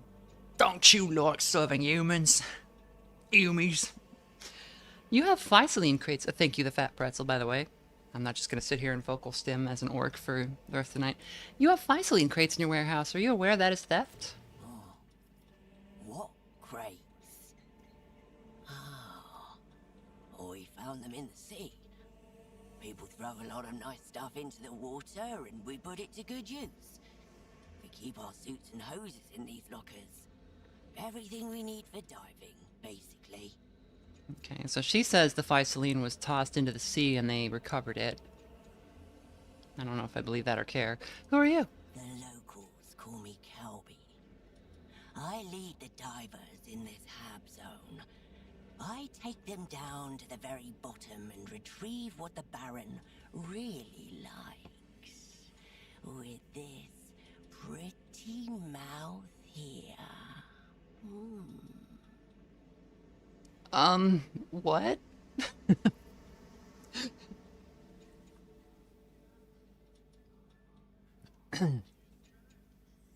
What's that profane idol in your settlement? It looks heretical. Heretical? God Emperor have mercy. Oh, didn't you recognize the saint? Who's the idolater here then, eh? That's Sibelius the Infallible. The sea roughed him up a bit, of course. We're no strangers to that, so we dredged him up from the bottom, stood him up, and now we honor him just like rotten fish instructed. So Saint Sibelius is a man, not a sea monster. Okay. Can you tell me more about your hab zone? We haven't got much, you know, but something remains still. One could say you have arrived just in time to witness the last grasps of Maris Portum. What do you want to know? What are the loomers you mentioned? They're the carvers, the Baron's minions. They paint their bodies with luminous paint so that everyone knows who they belong to. If it weren't for the Baron, make the sea take him, they would be common thugs.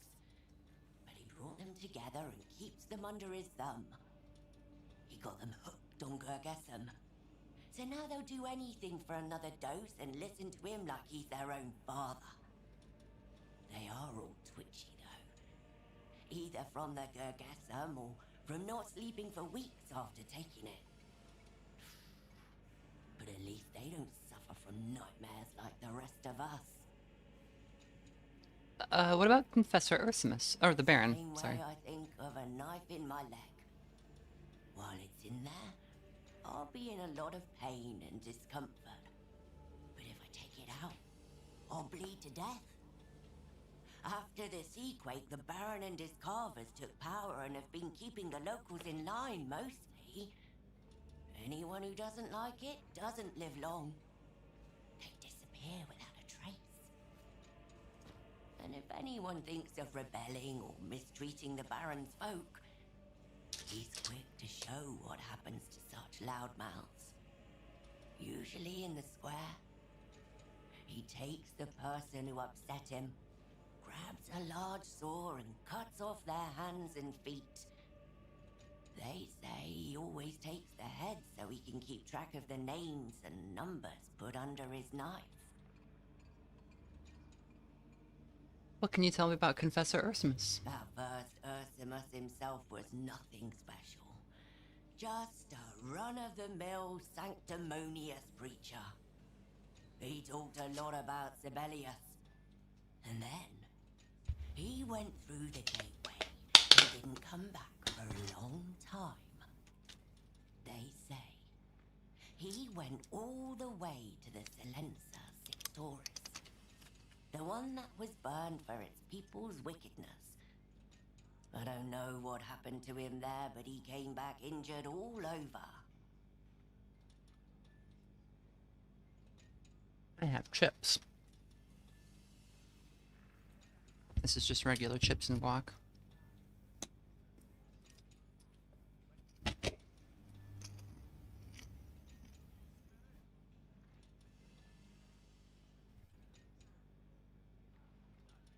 I'm eating chips into the microphone. How are you, Jeremy?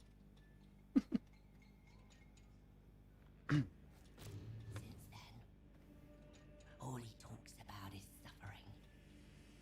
He gathered other oddballs around him and called them the Flock of Repentance. They're not too bad. They keep their hands to themselves, and I'm grateful for that. But the ones who listen to Ursimus's new words, you see, he speaks as smooth as you like. And what he says sounds quite true. We all must suffer to purify our souls, he says. But our simpletons think that if you flay your hands and throw your neighbor into an acid vat, the God Emperor will immediately forgive you. And the worst thing is that more and more people are listening to Ursimus. It looks like our time is running out. And people have started thinking about their souls. What if the God Emperor will forgive them? So they rush to the flock. The ranks of penitents swell with every passing day. It can't lead to anything good.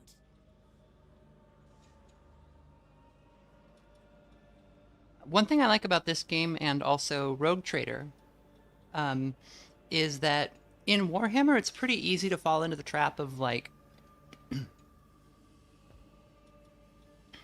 oh, this pragmatic character wants to do something that seems completely reasonable, and this like hardline emperor-fearing jerk doesn't think that is the the right thing to do, even though it seems like the obvious choice. And so much of the media is like, oh, the right-thinking person is going to actually be, like, suckered into heresy on accident, and then the devout person is going to be, like, too devout, and they're going to, like, accidentally also kill a bunch of innocent people when they show up to fix the problem. And, or some other very predictable outcome. But here I'm like, this lady does seem shady as hell, but, like,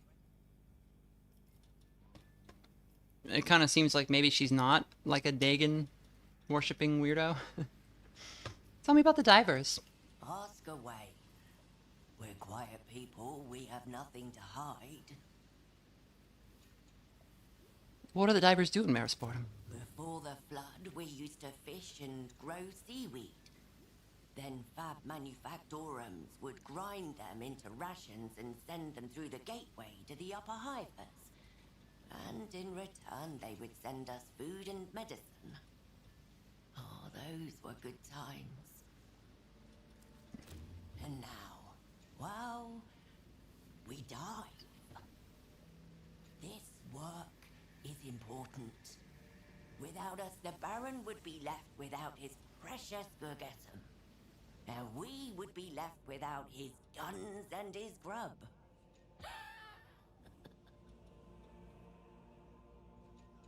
Calby chuckles, cocking back her head. You notice the scaly patches covering her chest and neck. Noticing your stare, she immediately stops laughing and glumly tucks her chin into her chest. So, yeah, this woman is a mutant, which often signifies nothing. Like, Cog is technically a mutant and he's fine.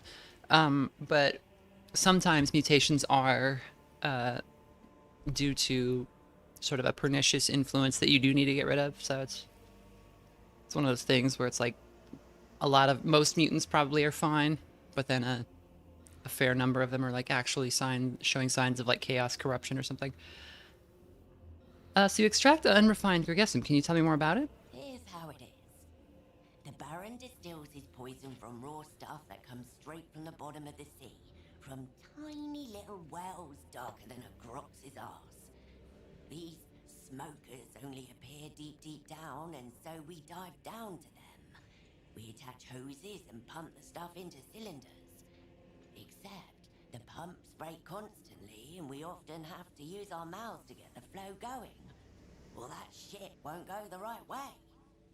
Oh, okay. I think that's probably why her teeth are black. Maybe why she's mutating. This job's not for everyone. People drown, get poisoned, die. But you never go without. Everyone needs you. Do you dive too? I'm cleaning my suit right now, in case you haven't noticed. Well, I had. I can't be wading about the bottom all the time. Once I'm done with this, I'm heading to see the Baron again. You might have dealt with the ferals, but my people say they've seen those beak faces on the shore again. May the sea take them. They came all the way from their distant shores and now they're throwing their weight around. If you're here because of them, you should go see the Baron as well. He somehow managed to put them in their place the last time. Okay, and we know those are Kroot, which is what the alien on the thumbnail is. Have you lived here long? We've been here since Maris Portum was founded. My ancestors first fished here, then built boats, and then invented diving suits. We survived a lot. These floods, I doubt we'll be surviving them. We used to give our dead to the sea, and now it's come for us. Seems we failed to appease it. Okay, so before, the guy at the dig site said that they were like engaging in blasphemous rituals where they put murdered bodies into the ocean or into the sea. But it seems like it says this is a tradition that that goes back centuries.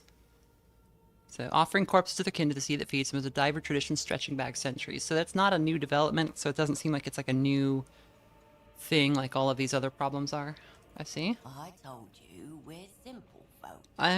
It's not how I'd put it, but what are these beak faces you're talking about? A bunch of freaks that showed up after the sea quake. Must have come out of the distant pipes.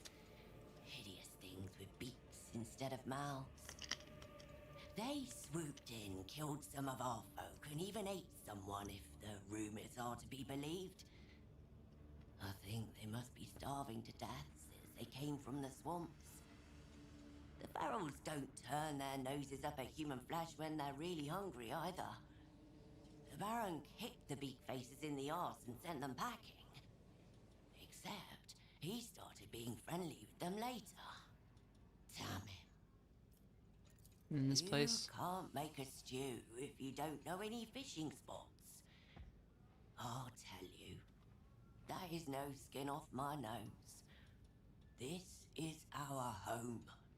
This is where we prepare to dive to the bottom of this rotten world.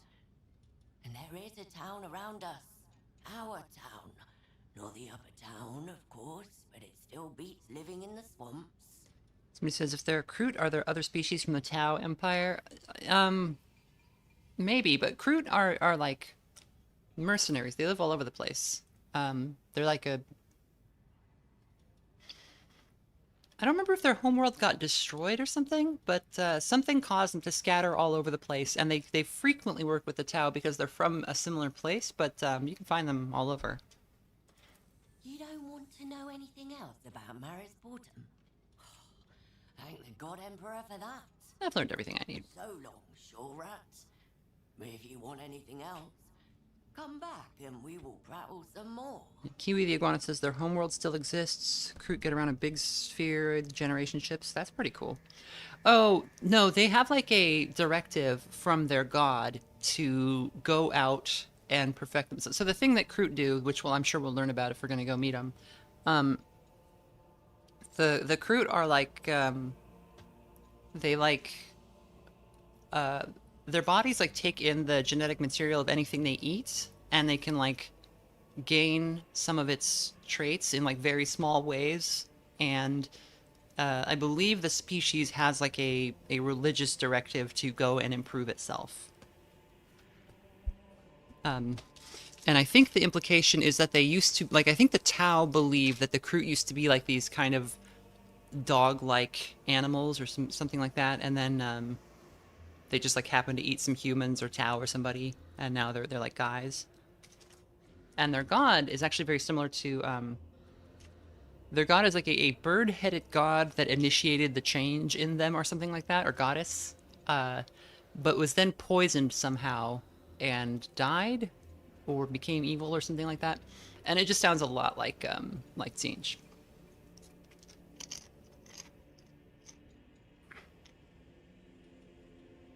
But the cool part about it, too many things in the universe, in the Warhammer 40k universe, are answered. But the Kroot, like, what the hell happened to them? Why do they have this god? Like, where did they come from? Like, it's all just kind of like, you get like some vague ideas about it, and you get to think about it, but it's not like answered.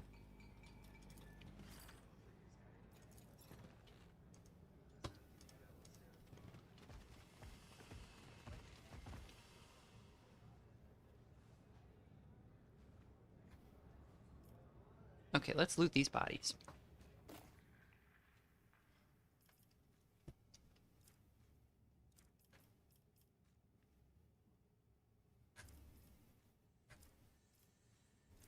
Okay, so nothing good, but we'll just take it. Sell it later.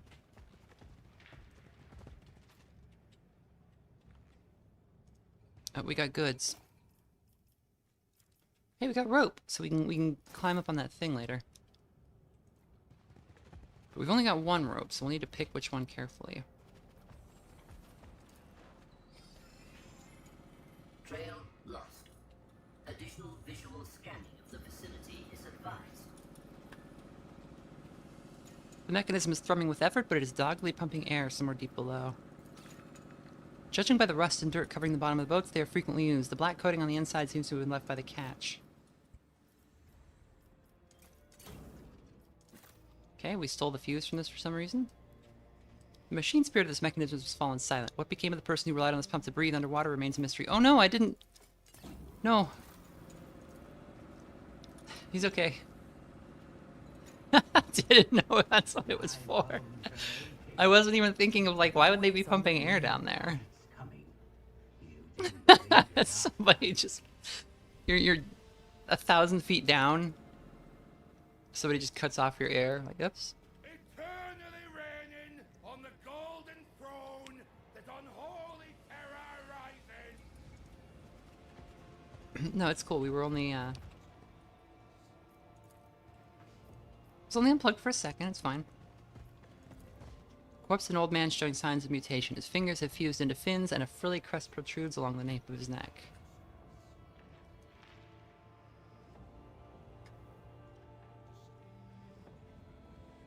Q the Iguana says it's neat because literally every animal on their homeworld is just a different kind of Kroot that's genetic dead end. Yeah. It seems like they are kind of like, not quite like the Thing, but like...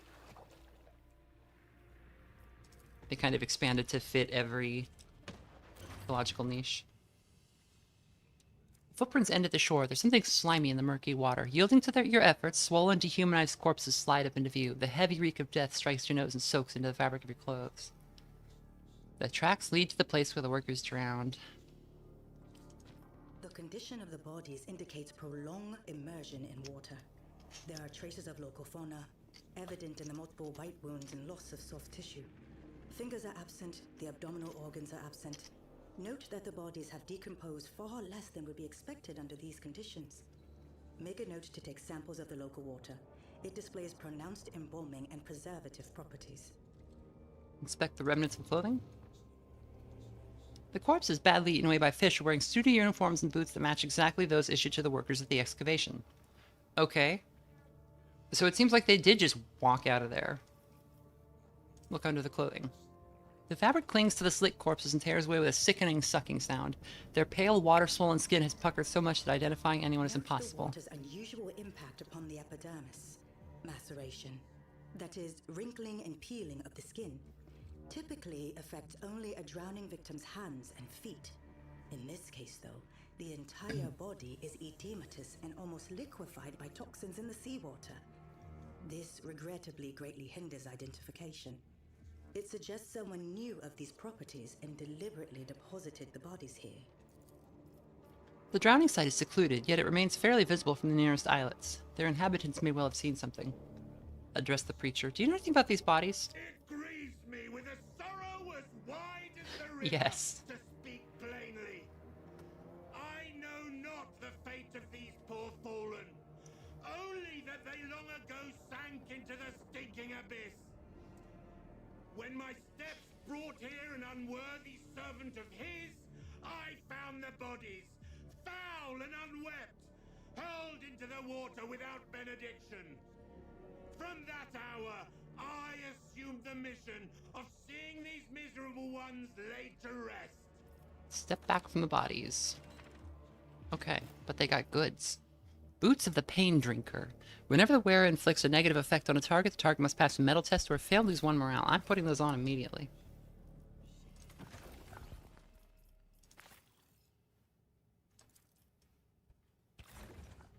Still got my stupid-ass sunglasses on.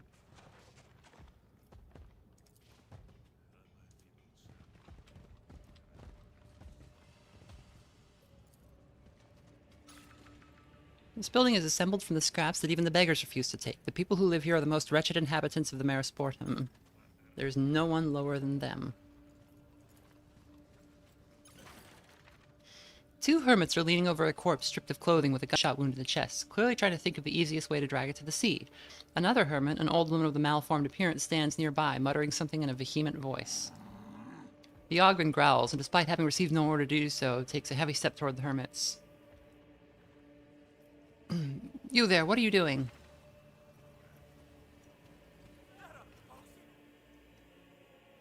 Kill us, good mistress. Rotten Fish was only giving a litany to usher along this warrior of the God Emperor to rejoin him.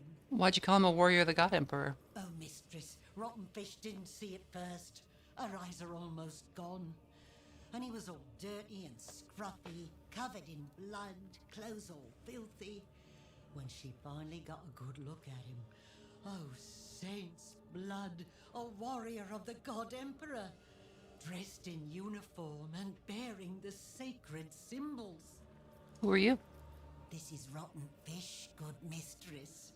A hermit, a diver in the past, and just an old woman now. What happened here? The warrior came already wounded. The fish wanted to make a seaweed poultice, but he didn't let her. He shouted, brandishing his weapon and cursing us. And that's the way he died. May he meet the God Emperor on the eternal battlefield.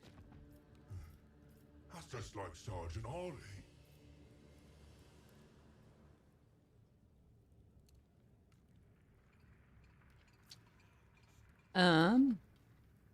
Search the foul-smelling old woman. You search the woman quickly and deftly and can now say with certainty that Rotten Fish did not pocket anything from the body. Very well, let's say you didn't kill him. The fish never would have dared, good mistress. Why is he naked? As soon as his spirit departed, people took everything he had. That's just the way it goes, noble mistress. So don't be angry. Why let good things go to waste? The young man's ashen face is frozen in a grimace of disgust. You notice that the muck on the body is relatively new, and his neatly cut hair suggests the deceased could afford to tend to his appearance. Sorrow makes the sign of the Aquila and lowers his head, whispering a prayer, probably a requiem. Look at the gunshot wound. The edges of the wound are slightly charred. The man was shot with a las pistol. I would like to note the presence of blood in the cadaver's mouth and nostrils. The primary wound, clearly inflicted by a low-power las weapon, did not result in immediate death. It was the victim's subsequent wounds that caused their internal bleeding and eventual demise. Look for identifying features. The man's forearm has tattoos which signify his affiliation with the Astra Militarum. Cog, do you recognize this man? Oh. Sergeant Ollie. He's all dead. No. Don't be sad. Protect him. Sergeant Ollie was bad at fighting. At the Ogren's words, Larthier turns to him and slowly raises a hand, as though about to place it on his tall shoulder, but stops at the last minute, as if waking from a reverie, and turns away. Your sergeant is dead, but what will you do now? I shouldn't get to say. No. Listen, Vermina. Ideally, we're supposed to return to the Ogren to the Fusiliers, but it'd be a pain and more bureaucracy than we'd like. If anyone asks, you can just flash that sigil and tell him that he's property of the Inquisition and commandeered for official duty. The Catechin gives you a conspiratorial wink and straightens.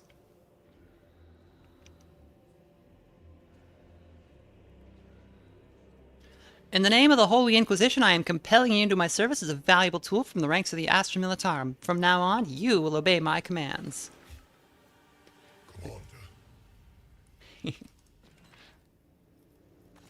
We leveled up.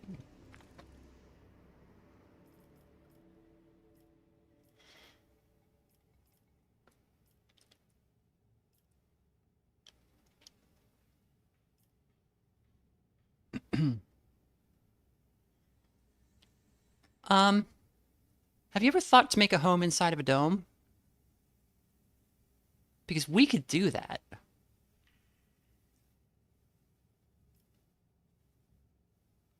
Or we could put up a barrier.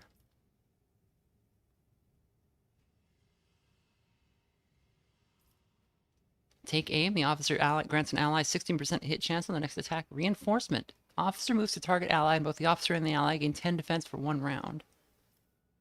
The officer increases damage dealt by an ally during the next turn by 5% and twice this value against armor for each enemy within that ally's influence. 5% sounds like, oh, yeah, that'd add up. But, like, if you're dealing, like, 4 damage, 5% is 0. So, like, you would need to deal at least 20 damage for this to even be 1 damage, depending on how it's rounded.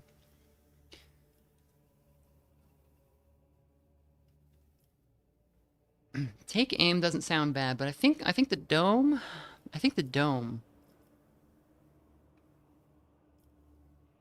Ooh, but the barrier. Oh no, I like the dome. I like the dome.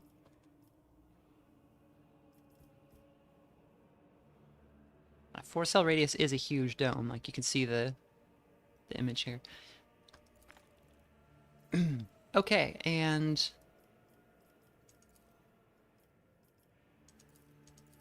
oh, interesting. So we get a talent. Friendly shoulder, +4 hit chance for every ally in there. The Hive World character deals 16% more damage to enemies that have no allies. Psyker's melee attacks and psychic powers deal 3% more damage for every cell on a straight line. Oh, that one's cool. Oh. So, like, when you move, you build up like inertia that you can put into your attacks.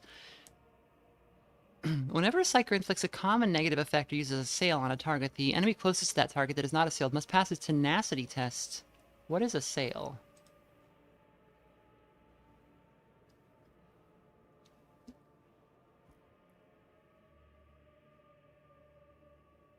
Reflexes and tenacity.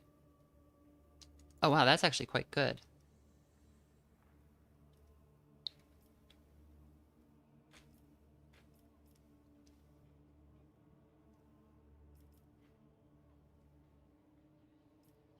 A Stacking +5 intelligence and 3 defense every time we use a psychic power. That'd be good for Sorrow.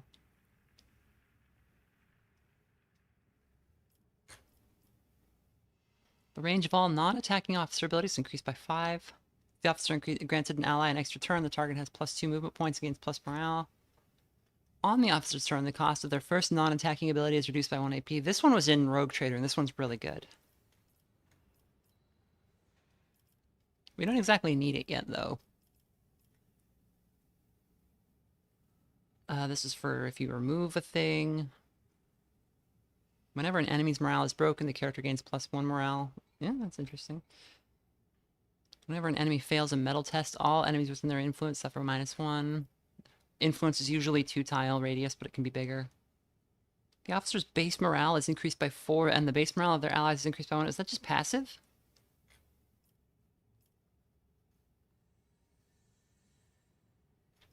Alright, I think we're doing telekinetic echo.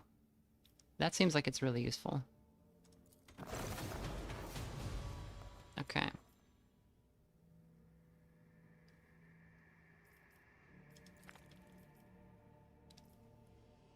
So Epion. Revel and Slaughter is 28% more range damage. Until the start of the next turn while the soldier is in cover, attacks made against them automatically hit their cover, but it takes more damage. Dash. Dash is really good. Just moves you 3 tiles. Area attacks made by the character do not deal damage to allies within the character's influence. If an ally makes an area attack, the area of effect specialist does not suffer damage if they are within the ally's influence. That's almost like an immediate yes. Epion's ranged area attacks have a chance to hit any body part without aiming for one in particular. They have a chance to inflict critical effects while doing so. Oh, those are really good.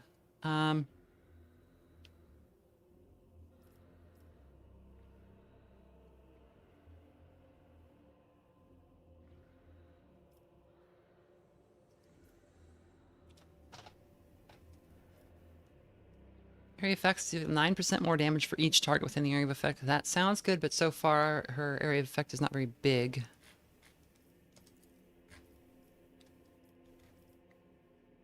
Medicaid kits costs -1.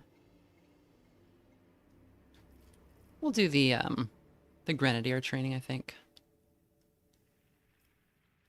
No, we gotta do the experimental utilization. That's just too good.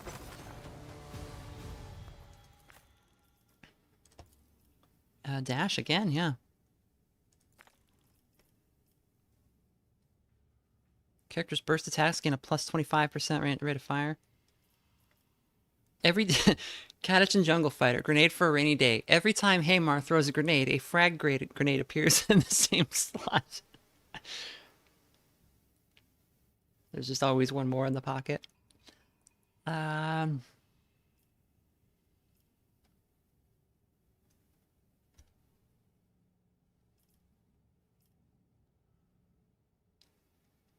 So these burst fire ones, none of them is particularly good on its own, but they all keep stacking, and that's like how burst fire works.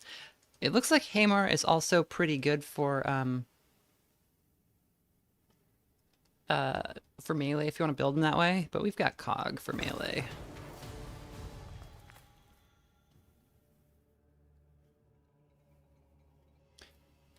Molten Beam? Okay, a Psyker powering up their staff and just bonking people all day is really funny, but I like Molten Beam, just the sound of it sounds great. The Psychic power targets all units in a 5-cell line with a beam of searing flames, dealing 10 plus target's levels of burning damage. Oh, okay, this is good. So this does more damage the more burn stacks are on. This is a thing in Rogue Trader 2, where if you just have everybody doing fire stuff all the time, the way that like plays off of the other guy's fire stuff is really good.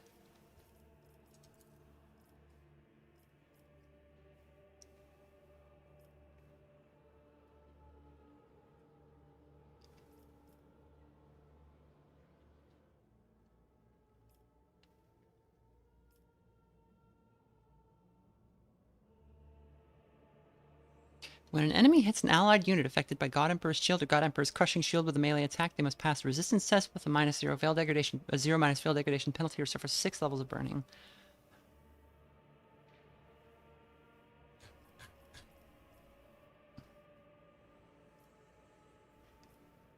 Oh, that's really good.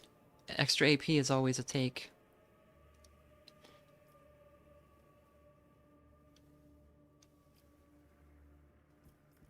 So, if veil degradation is high enough, he just gets extra AP. That's incredible. Warrior's melee attacks deal 32% more damage to enemy armor, but cost 1 AP more. 12 more damage, however, targets will perform a counterattack.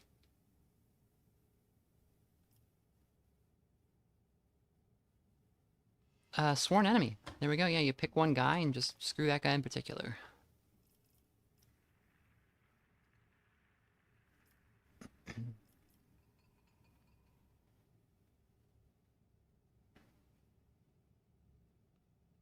The character's melee damage is increased by armor damage reduction divided by 2.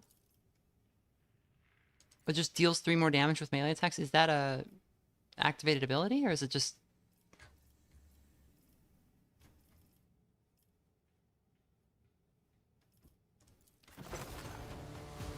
I think that's just passive.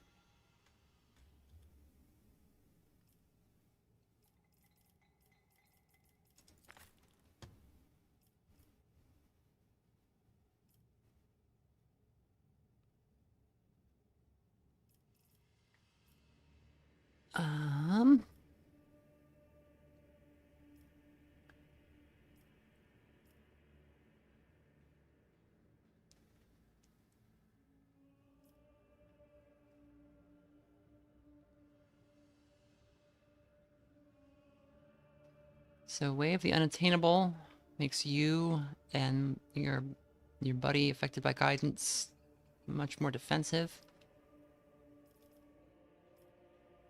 Yeah, we'll go with that one, I guess. I haven't quite got the hang of how to use this guy yet.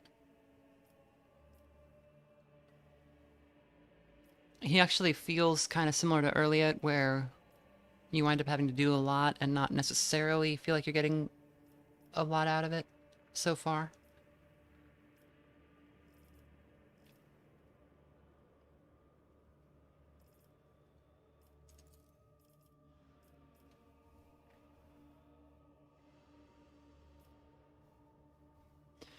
Okay, follow-up blow. The second attack against the same target in a turn deals 18% more damage. That's an immediate take because we're always doing multiple attacks.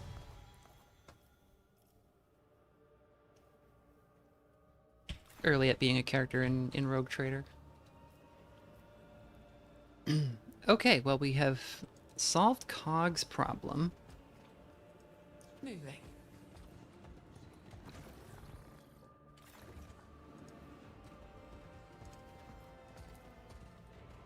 Corpse of a worker without a service number. This is definitely not one of Millicent Tilia's workers.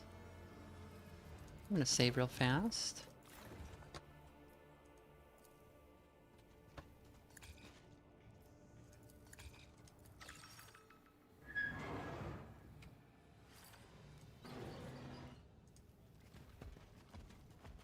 Is it a heresy to hold a cute Orlor's hand? Yes, yes it is. Unless you have sliced it off of them and are presenting it to be burned or something.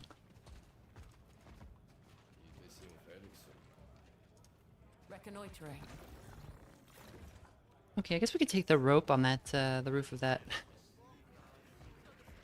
place. I'm still laughing about the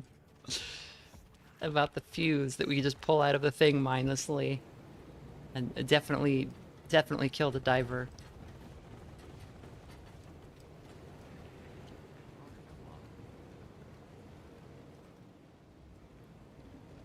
Okay, so we could use the rope to get down into the place, but we don't want to do that. We actually want to put it here. A rope is needed here. Okay. We have a rope. We passed our RuneScape agility check.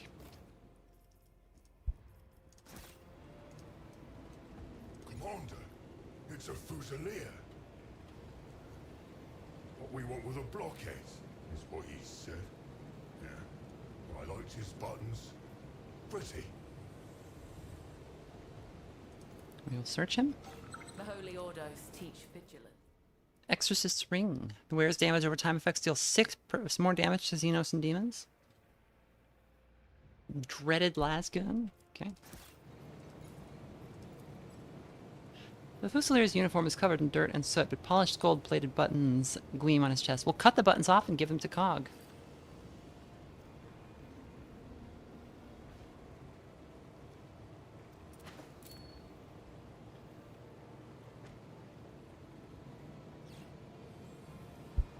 Received item Cog's favorite button. At the start of the combat, the wearer gains +1 morale, can only be worn by Cog. Equip that immediately. Can you put on a ring? That's insane that he could put on a human ring. You might be able to wear like a bracelet. I'll just give you that because you're always going to be lighting people on fire. 6 more damage to Xenos and demons, yeah.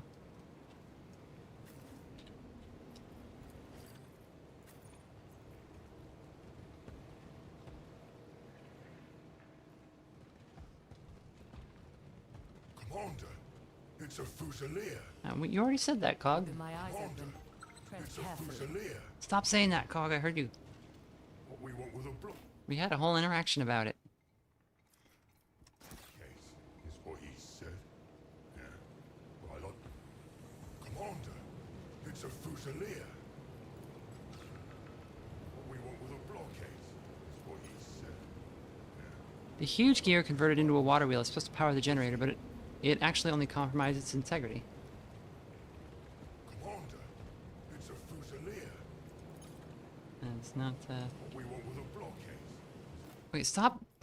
Commander, it's a Fusilier. Commander, Stop it! it's a Fusilier.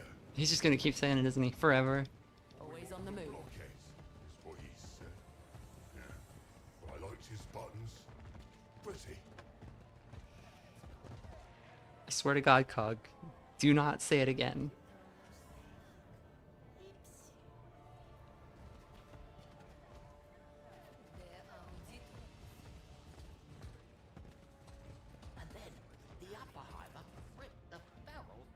Several faces sketched in ink, one on top of the other, eyes, mouths, and nose overlap to create an indistinct image of a monster. A man with sunken cheeks and sharp cheekbones, his taut, thin mouth twists as if in pain. A woman with angular facial features. Her eyes have been generously shaded with ink. Either the artist has overdone it or the woman has not slept a day in her life. The missing woman. Oh, okay, these are like missing persons reports. And that goes to Upper Town.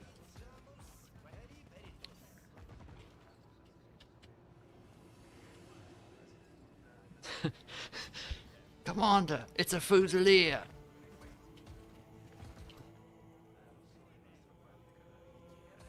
Oh no. What's your step, mistress? You'll get dirty. I'll have to wipe up your footprints all over Maris Fordham.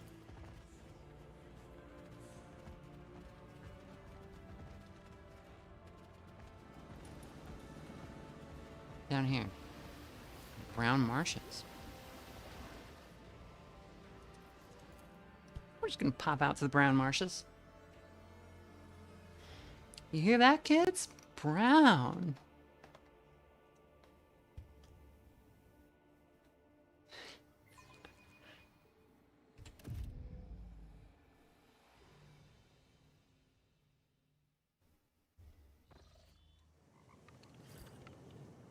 Uh-oh.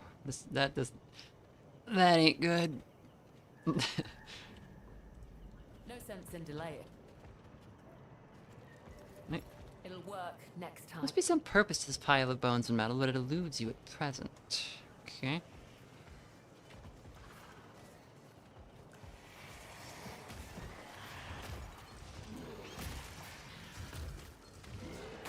Oh. Okay.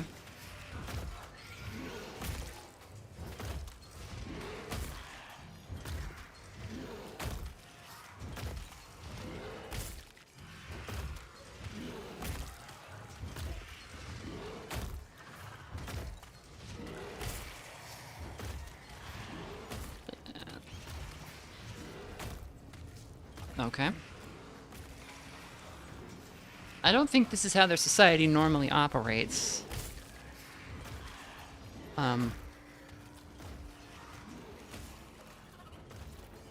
Xenos tribe has carefully stored its meager supplies in these old Imperial crates. I knew they were stealing from the... from the...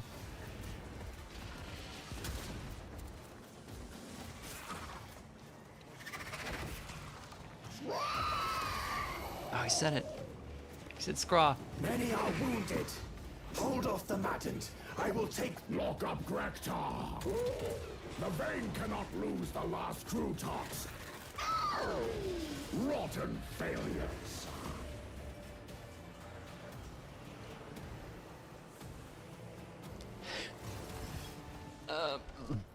Okay. Now we're just like in like a Warhammer battle. There's a lot of crude here.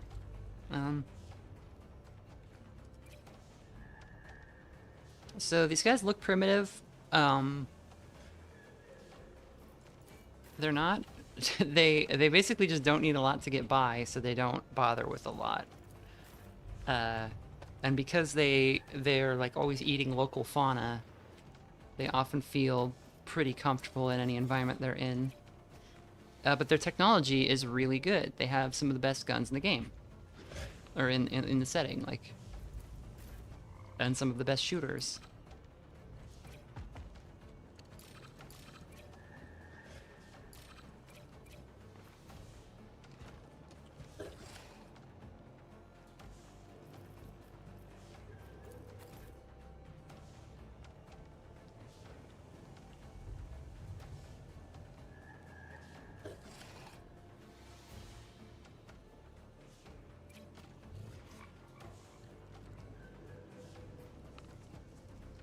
Cage is big enough to contain a mighty beast.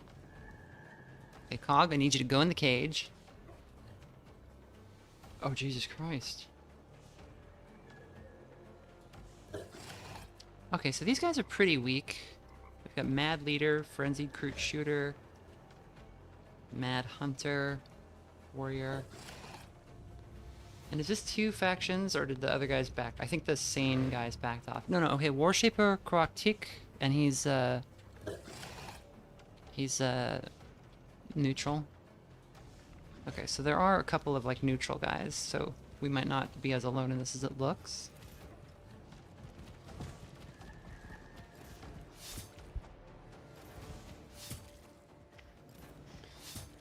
Q-Man says this is a game, they use slug throwers just as the founding shapers intended. Are they slug throwers? I thought they had energy weapons. Is it really a solid projectile?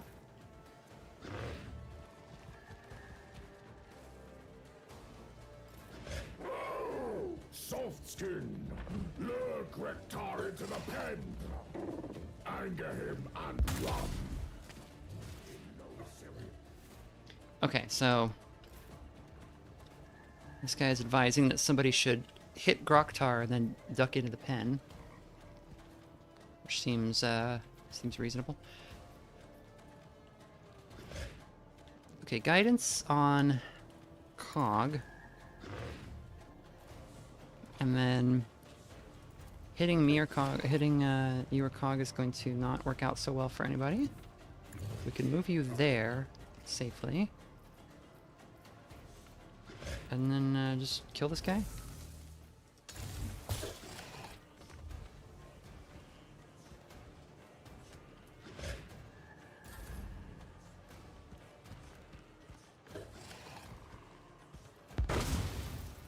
They get energy weapons from the tab, but most of the time it's just slug throwers. Oh, okay, so they're just like making their own stuff. They're just very good shots.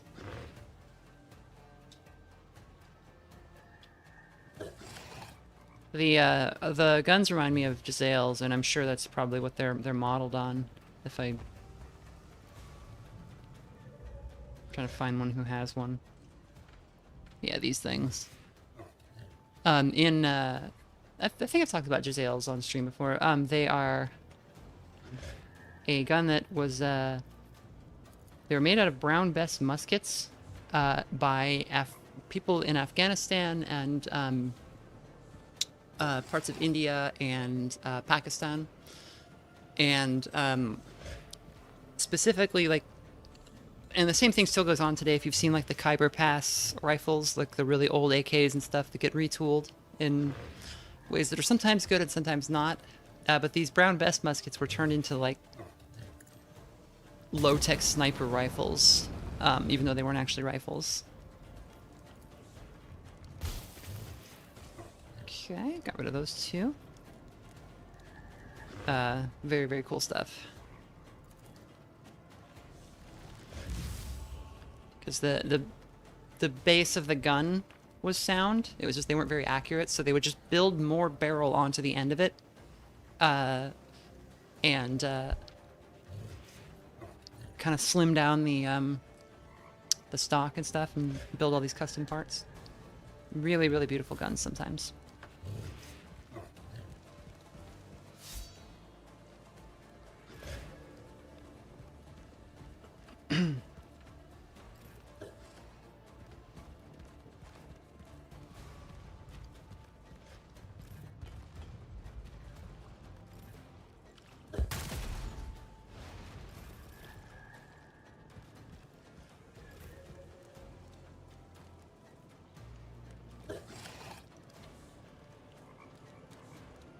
Okay, what if...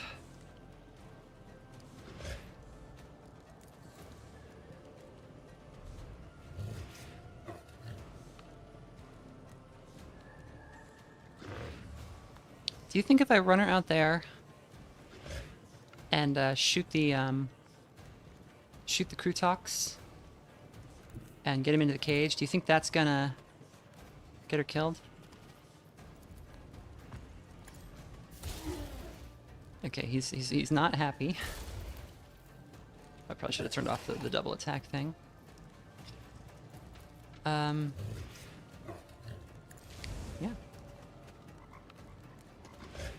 Let's see how that goes.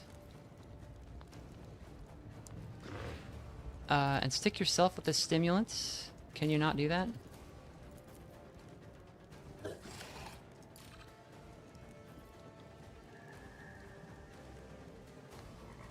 One friendly creature, but not yourself? Physician, buff thyself. Yeah, well, okay.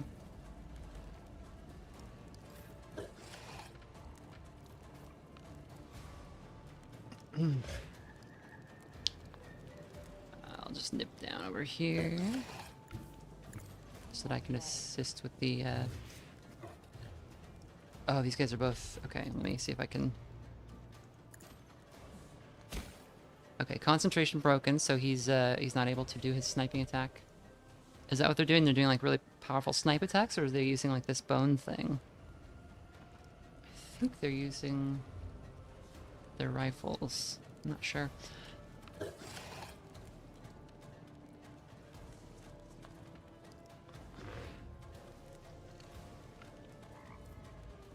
How about a dome?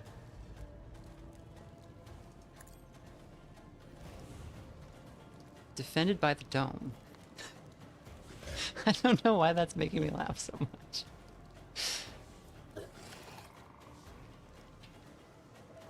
Hashtag defended by the dome. I'll make it work. Okay, so his morale broken madness. That was already the case, though, so I don't know what's going to happen there.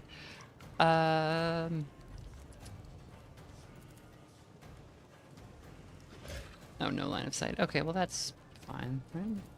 No.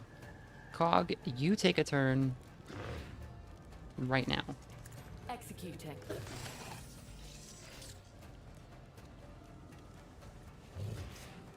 And you just hit.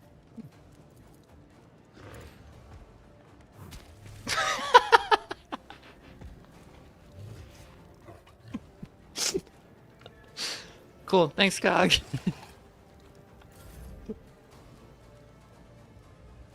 Just unceremoniously squashed him.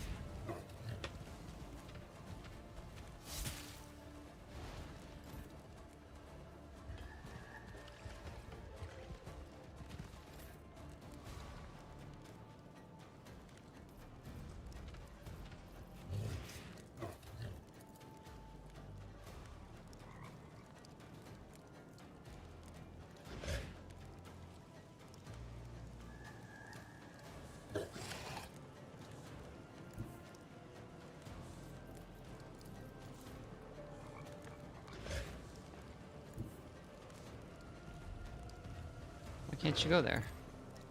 Can you? Oh, you can. Okay.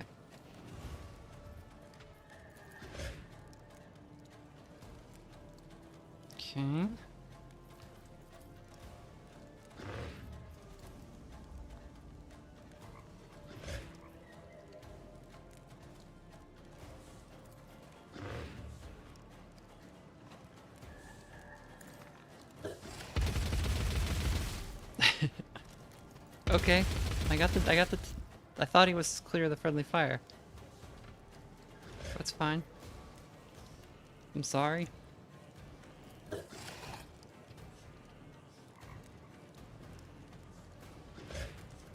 then pop over here and help out this guy.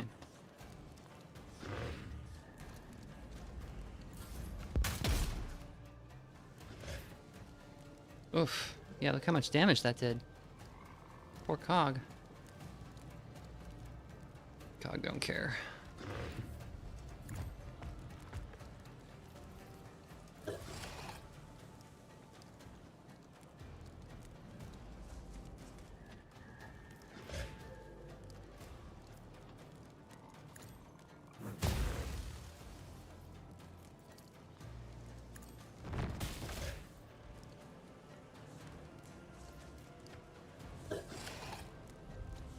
Okay. I'll get some armor back. That's good.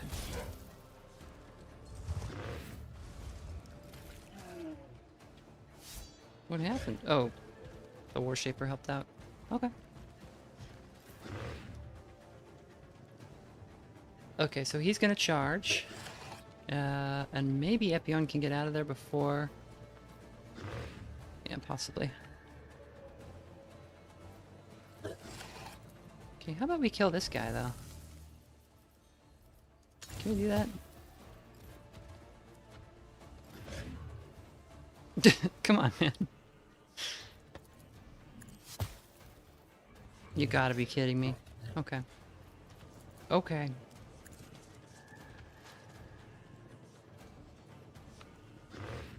Guidance for Epion.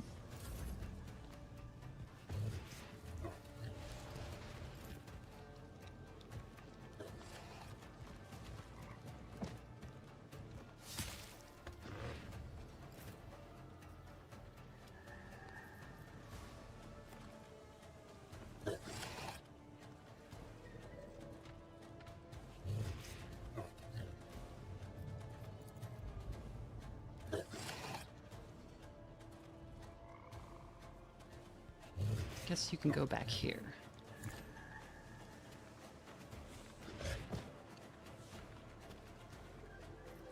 You want to hit this guy with a fire laser? That's not gonna work.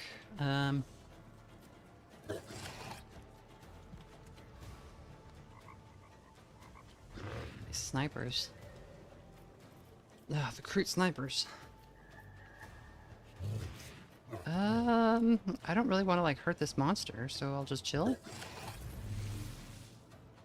Don't restore. Do not restore.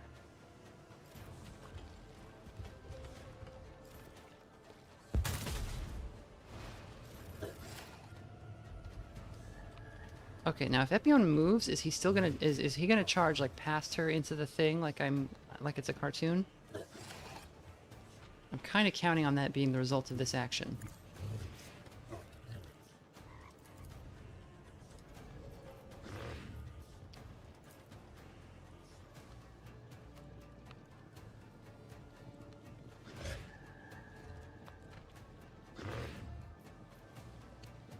Okay, let's see it. Is that in? Does that count as in? No. No, it does not. Oh, that's so annoying. Okay, okay.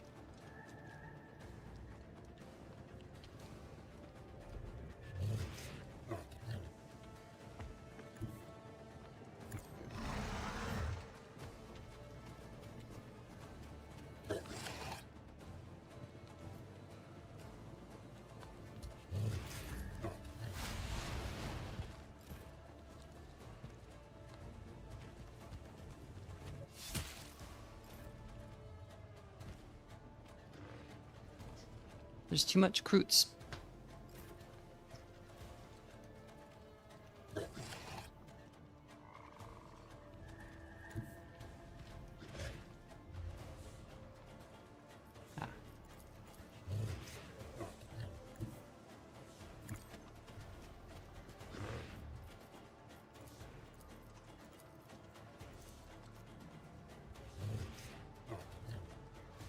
Let's see.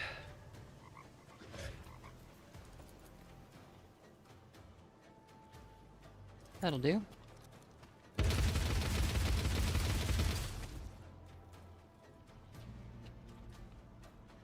Works for me.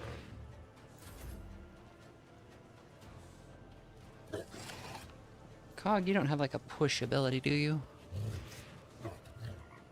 No. Okay, I'll just leave those two tiny women to deal with that gigantic Krutox. And Cog, you can go over here. Hey, come on.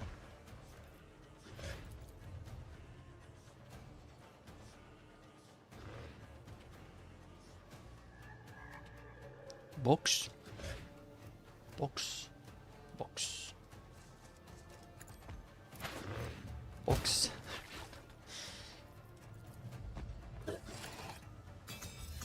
Yeah, alright.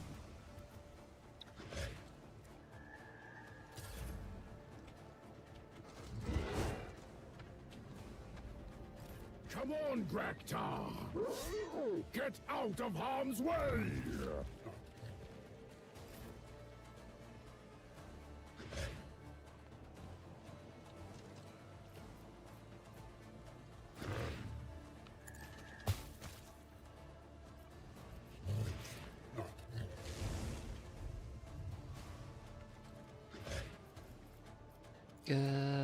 Can we go like over here? Yeah.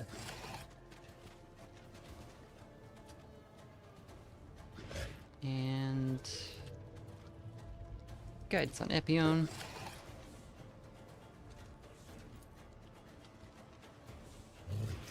Oh, his powers don't, looks like they don't increase veil degradation.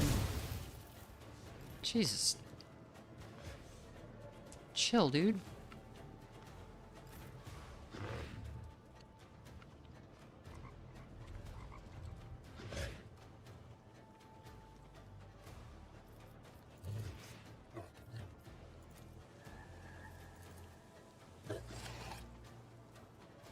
Okay, if you just pop over here. I think we might be able to do some more pyromancy. Just kind of light everyone on fire. And then do more fire. Fire's pretty good.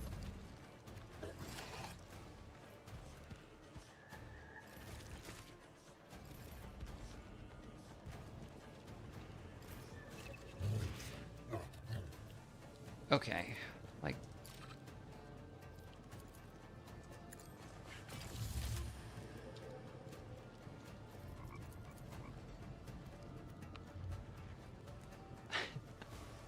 Are you able to get, like, in there? Yeah. Take the hit. Yeah, there you go.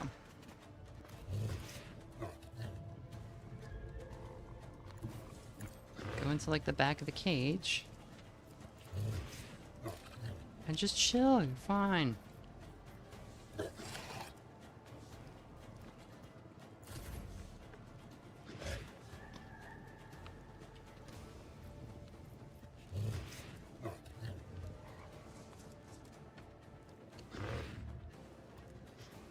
And then you can... Can you give her armor back?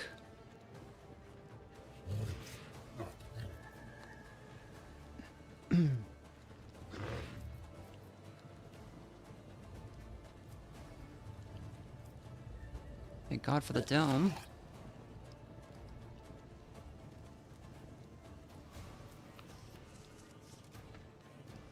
Okay, does he have the spite effect? If hit by a grenade or a psychic power, he can't identify the attacker. Okay, so I think he's still mad at Epion.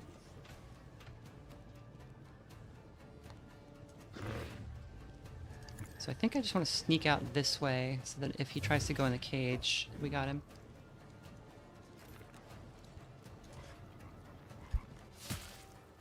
I like that I have no context, but I'm just doing whatever this bird monster says for no reason.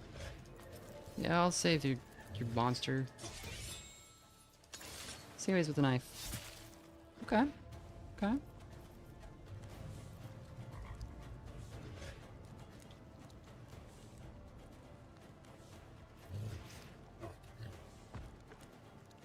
It's alright, yeah.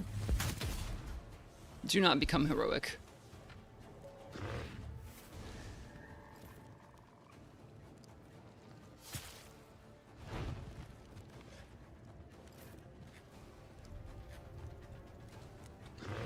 Okay, so that situation seems like it's well in hand.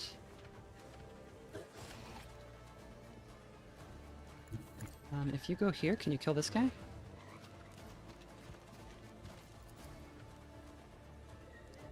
Sure can. Or you could grenade these guys. Just do it. Okay.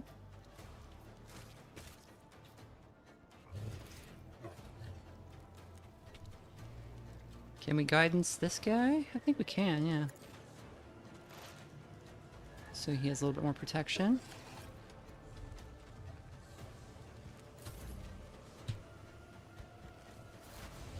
Oh my god, who's that? Is that one of the hunters, or is that some enemy I hadn't seen before?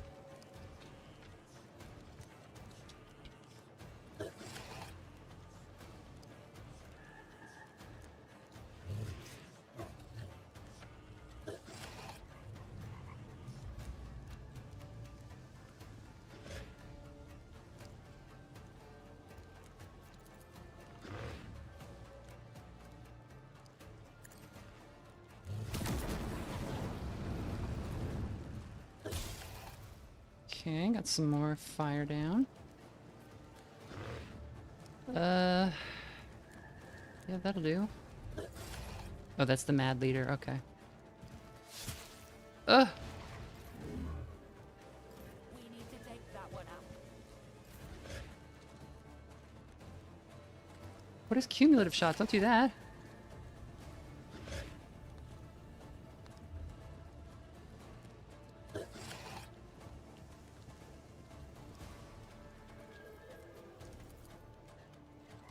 That would cancel my ability to move, so I will pop out this way. Can I put a gas grenade up there? I can. Let's do that. Okay, that cancels at least one of the shots.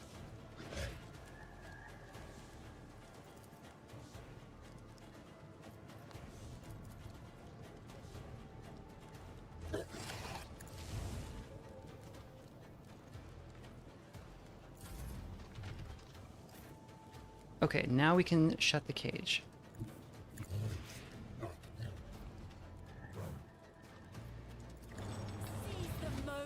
Now who's heroic? I'm heroic.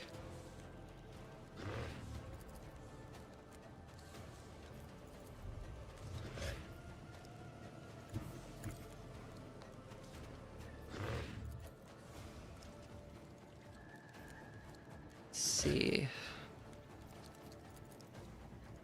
Could just increase this guy's amount of being on fire. How on fire is he? 17.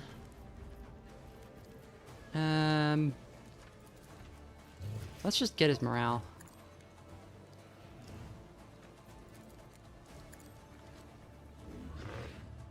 Okay, so his morale is now -5. And finest hour.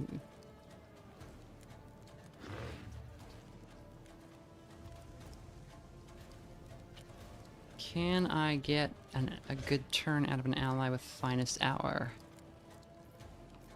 That's the mad leader.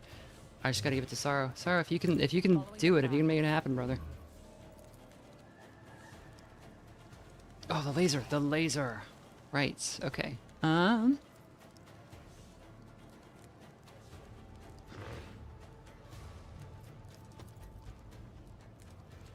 Okay, so Sorrow's gonna go here.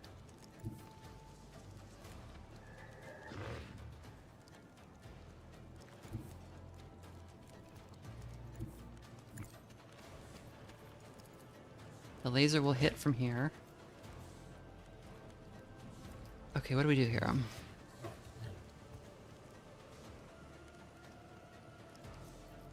Do rhymed powers do?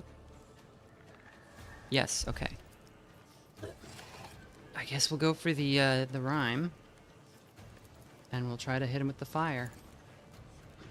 Guard your body and your mind. Okay. That might work, it might not. Let's see what happens.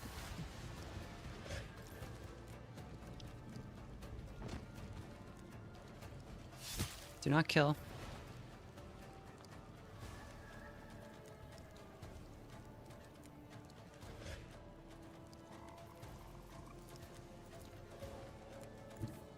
Just go here, take the hit. Yes, okay.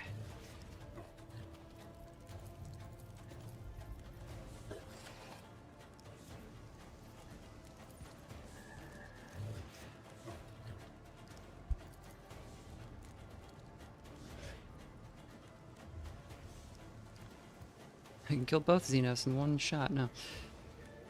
I guess we can try to hit the leader. That's not bad. I'll take it.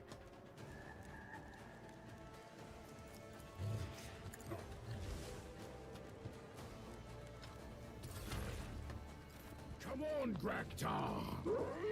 Get out of harm's way! Graktar is out of harm's way, unless Graktar is a word for humans. I'm assuming it's your crew talks. Oh, I missed. Oh, okay, because he was... Okay. Let's see now. Why can't you use pyromancy?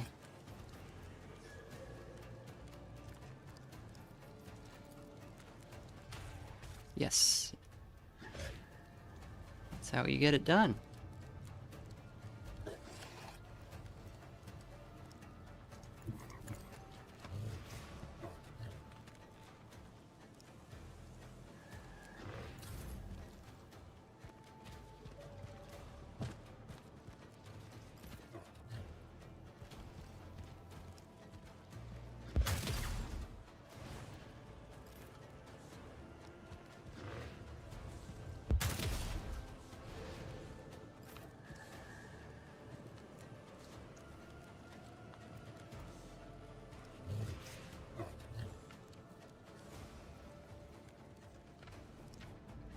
This is kind of tense.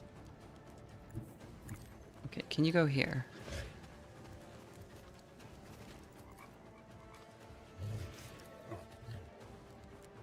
Can you get him from there? Morale broken, despair. Nice. Okay. I'll take it. You can't heal yourself for some reason.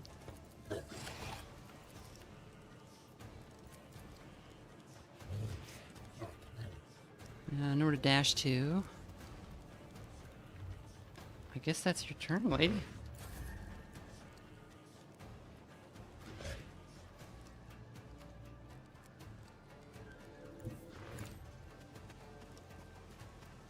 Losing the protection of the dome. Executing. Staggered and broke his concentration. Might have saved this dude's life.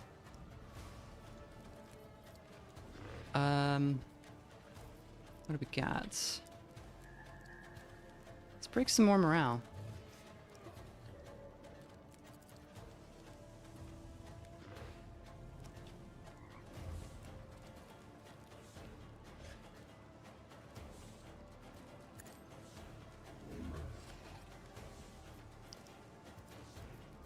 Can I... Officer immediately grants an ally an extra turn with 2 AP.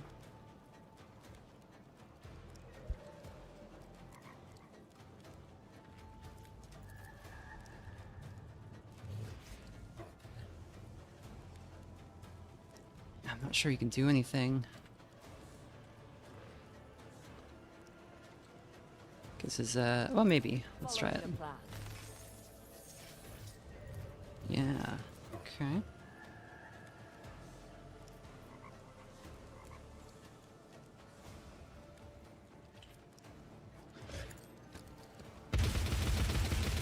Ugh. Okay, well, he's dead on his next turn. Get some more dome. Does anybody know about dome? It will be done. Okay, Perils of the Warp are starting up.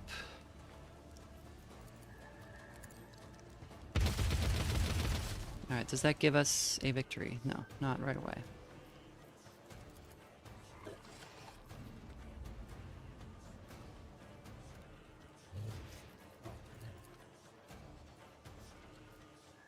Next up is Sorrow, and then these guys. Alright, Hammer, can you get behind anything? No. Okay, just stay within the confines of your dome.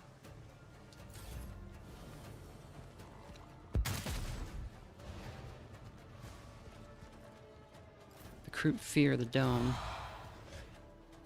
Oh, he's become heroic. He's got subtle manipulation.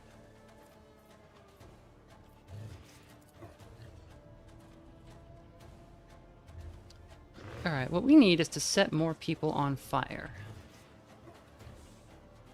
And this guy thinks a prime candidate.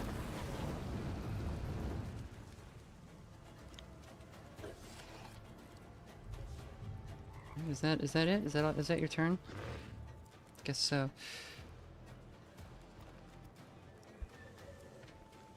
Yeah. So he's also broken.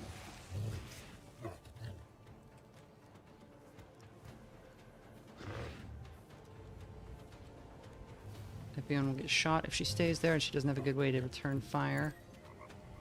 Oh, it tracks her. Oh no, okay. Can she dash to cover?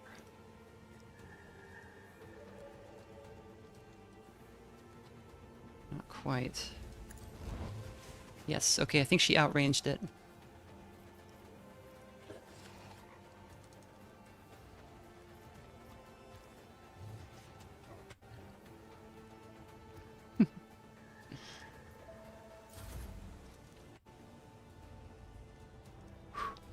One second here.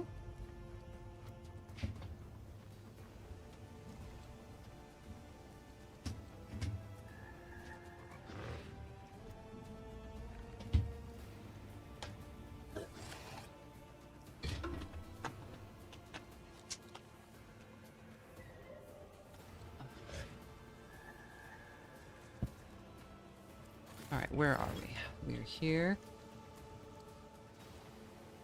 We've got to get rid of these two guys, and then there's a guy over here.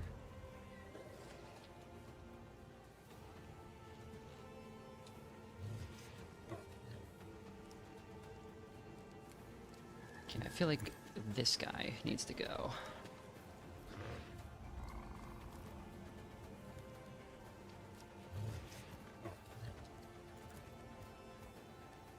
Could demoralize him further.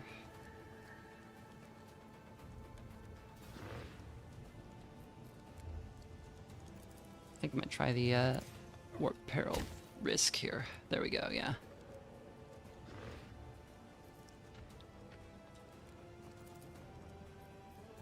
And we'll demoralize this guy. Make it work. He's at -8 now.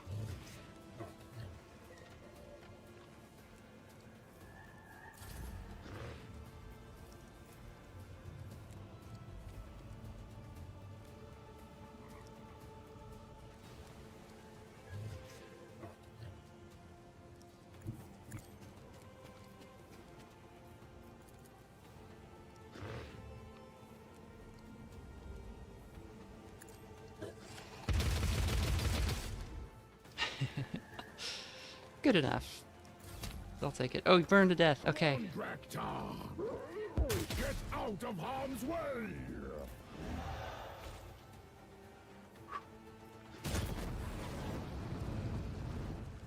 Oh, he summoned a Daemonet. Oh, he summoned a Daemonet. Okay, okay. Got a Fetter. And then we got to stagger the Daemonet. So that lowers our Warp Perils. Okay, so that was a Perils of the Warp situation that is not very good. That's a very strong enemy.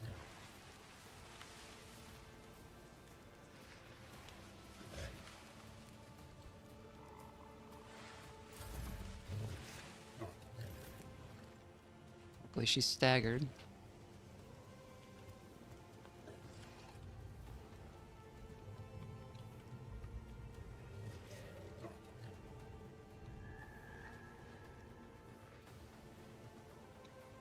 It's this guy's story. Severely injured arms.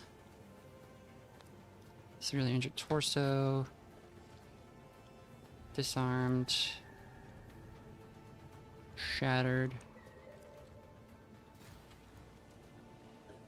Let's just burn him. Can we just... Oh, actually, let's go heal our friends. Sorry, we could probably use some health.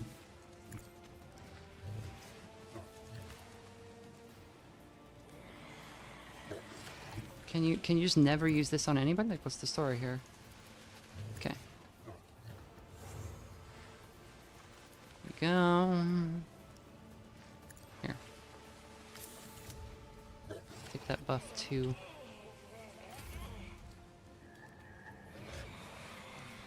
Okay, we will also...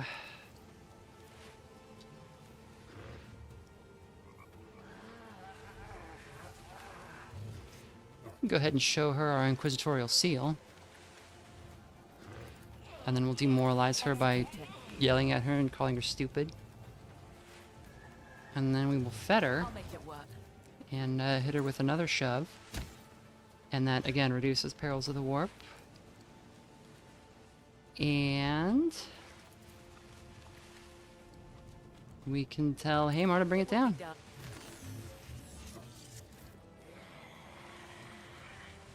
Why did it not become his turn? Oh, is he not able to do anything? Okay, well. Fine.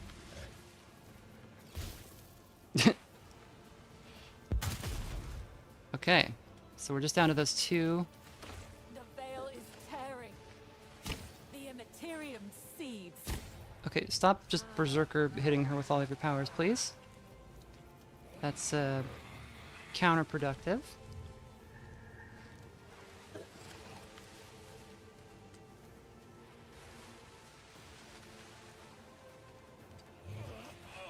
Here, do subtle manipulation. And then, drain life. Yeah, there we go. That's fine. She's dead next turn. She didn't even get to act.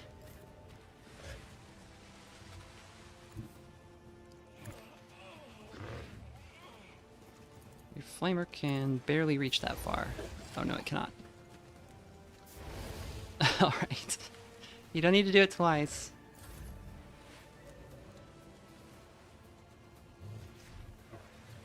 Check this out.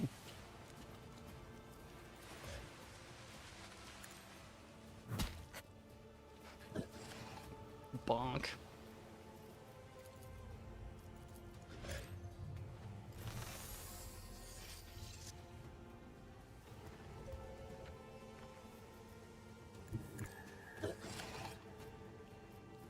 Okay. You just chill until your next turn.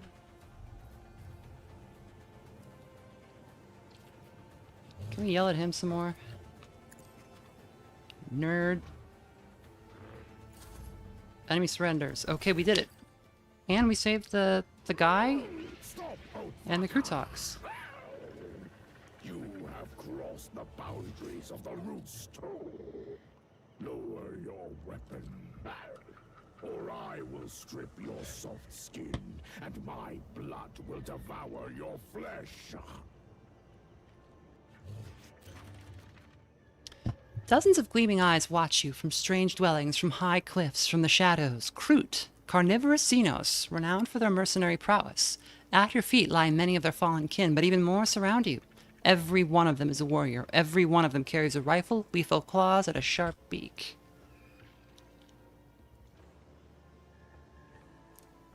I think I did pretty good there. I think that was pretty cool. The outskirts of the Hab Zone are home to a clan of flesh-eating Xenos called the Kroot. The four-toed footprints at the excavation site belong to them.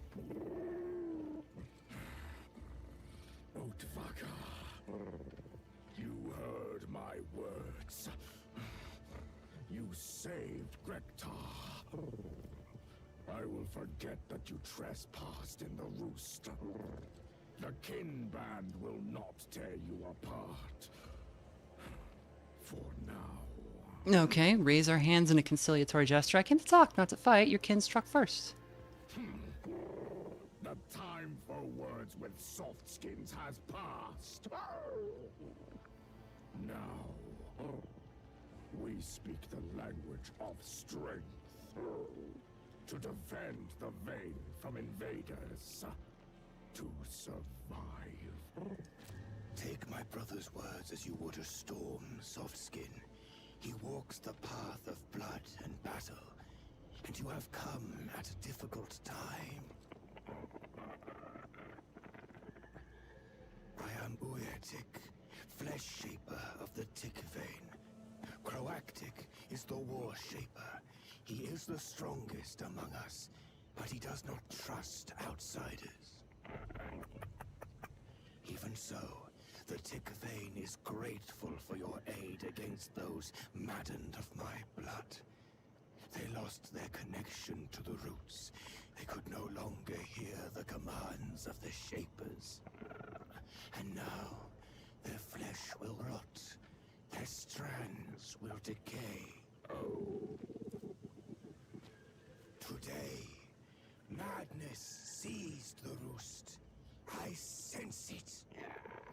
In the air, and in the blood that was spilled. It is a warning. One the Tick vein will heed. Soft-skin flesh defiles our roots. Hear my word, you of my blood. From this moment forth, the vein is forbidden from consuming human flesh. It is time to leave this roost, choked with the stench of a rotting sea. It is time to move once more, through the tunnels, to new lands, in search of better prey and new strands. Brother, has a Gothlock claimed your mind? It was you who said that we, the Vein, must feed on strong Oatvaka. And you were right. The weak warriors have grown strong. The strong have grown ferocious. But the kin band's ferocity is not a curse of the roots. It is a sign that our warriors' bodies strive to harness the strands of the soft skins.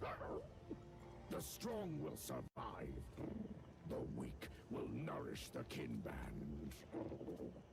So it has always been. This is the way the leaves fall. Remove your prohibition before it is too late.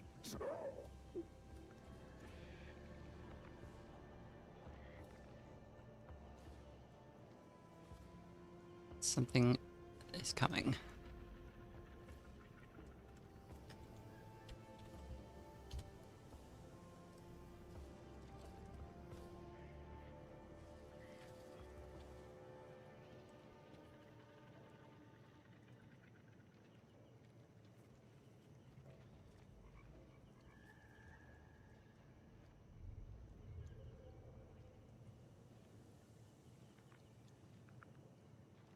This is literally what's going on here. You're gonna get so many diseases from eating a person. Human body is hardwired against eating other humans. Doing so even consensually causes a severe amount of psychological stress. Quit having fun!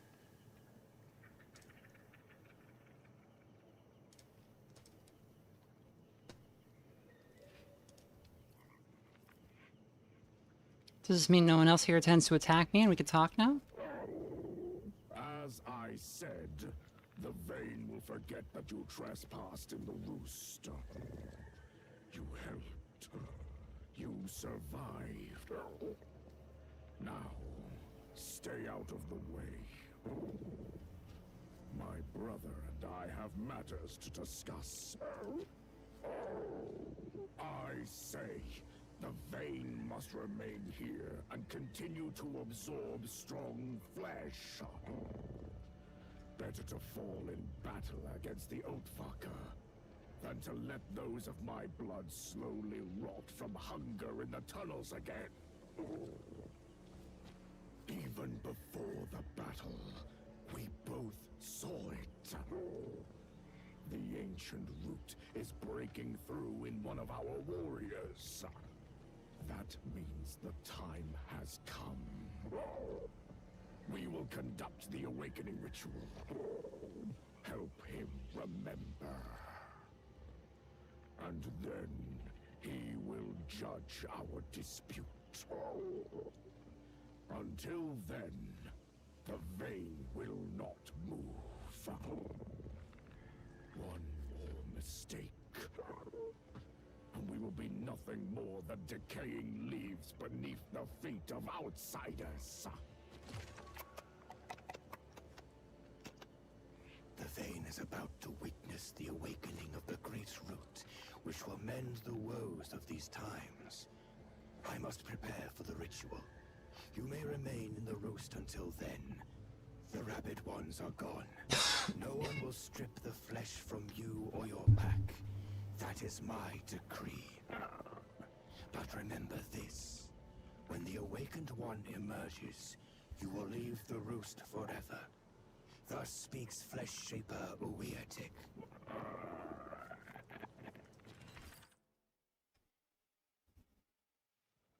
All right.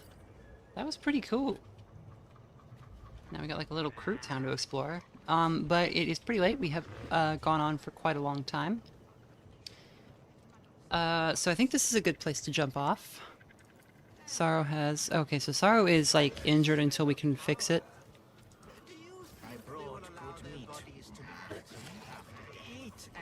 Oh my god, there's so many noises happening. Let's just help him with this. Okay.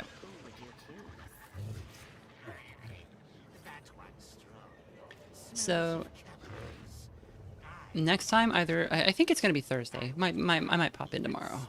This game is pretty good, and I am often not able to wait when games are good. Much experience. A great honor to eat such a one. There's so many random noises happening in here. Okay, so yeah, we'll pop back when check out this Kroot town, this little Kroot village. I like the Kroot a lot. They're one of my favorite aliens. Often in sci-fi, the aliens aren't alien enough, and I think the Kroot are, you know, even though this is like really soft sci-fi, I think the Kroot do a good job of just seeming like a really weird thing, and like the ways that they're like humans are because they have eaten humans and Tau and Eldar, you know.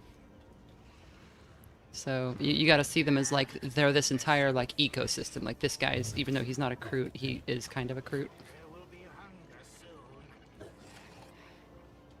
Pell says, sorry, I outright didn't hear what you said. Did you say tomorrow? Thursday is what I'm going to shoot for. I might pop back tomorrow. Just because game good. But if I get stuck in the loop of streaming every single day, I burn myself out and get tired.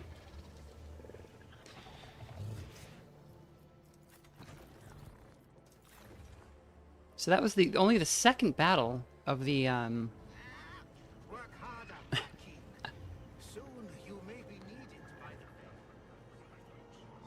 the game, and it was a doozy. That was pretty good though.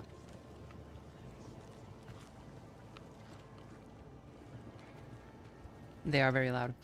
Good night, everybody. Bye-bye.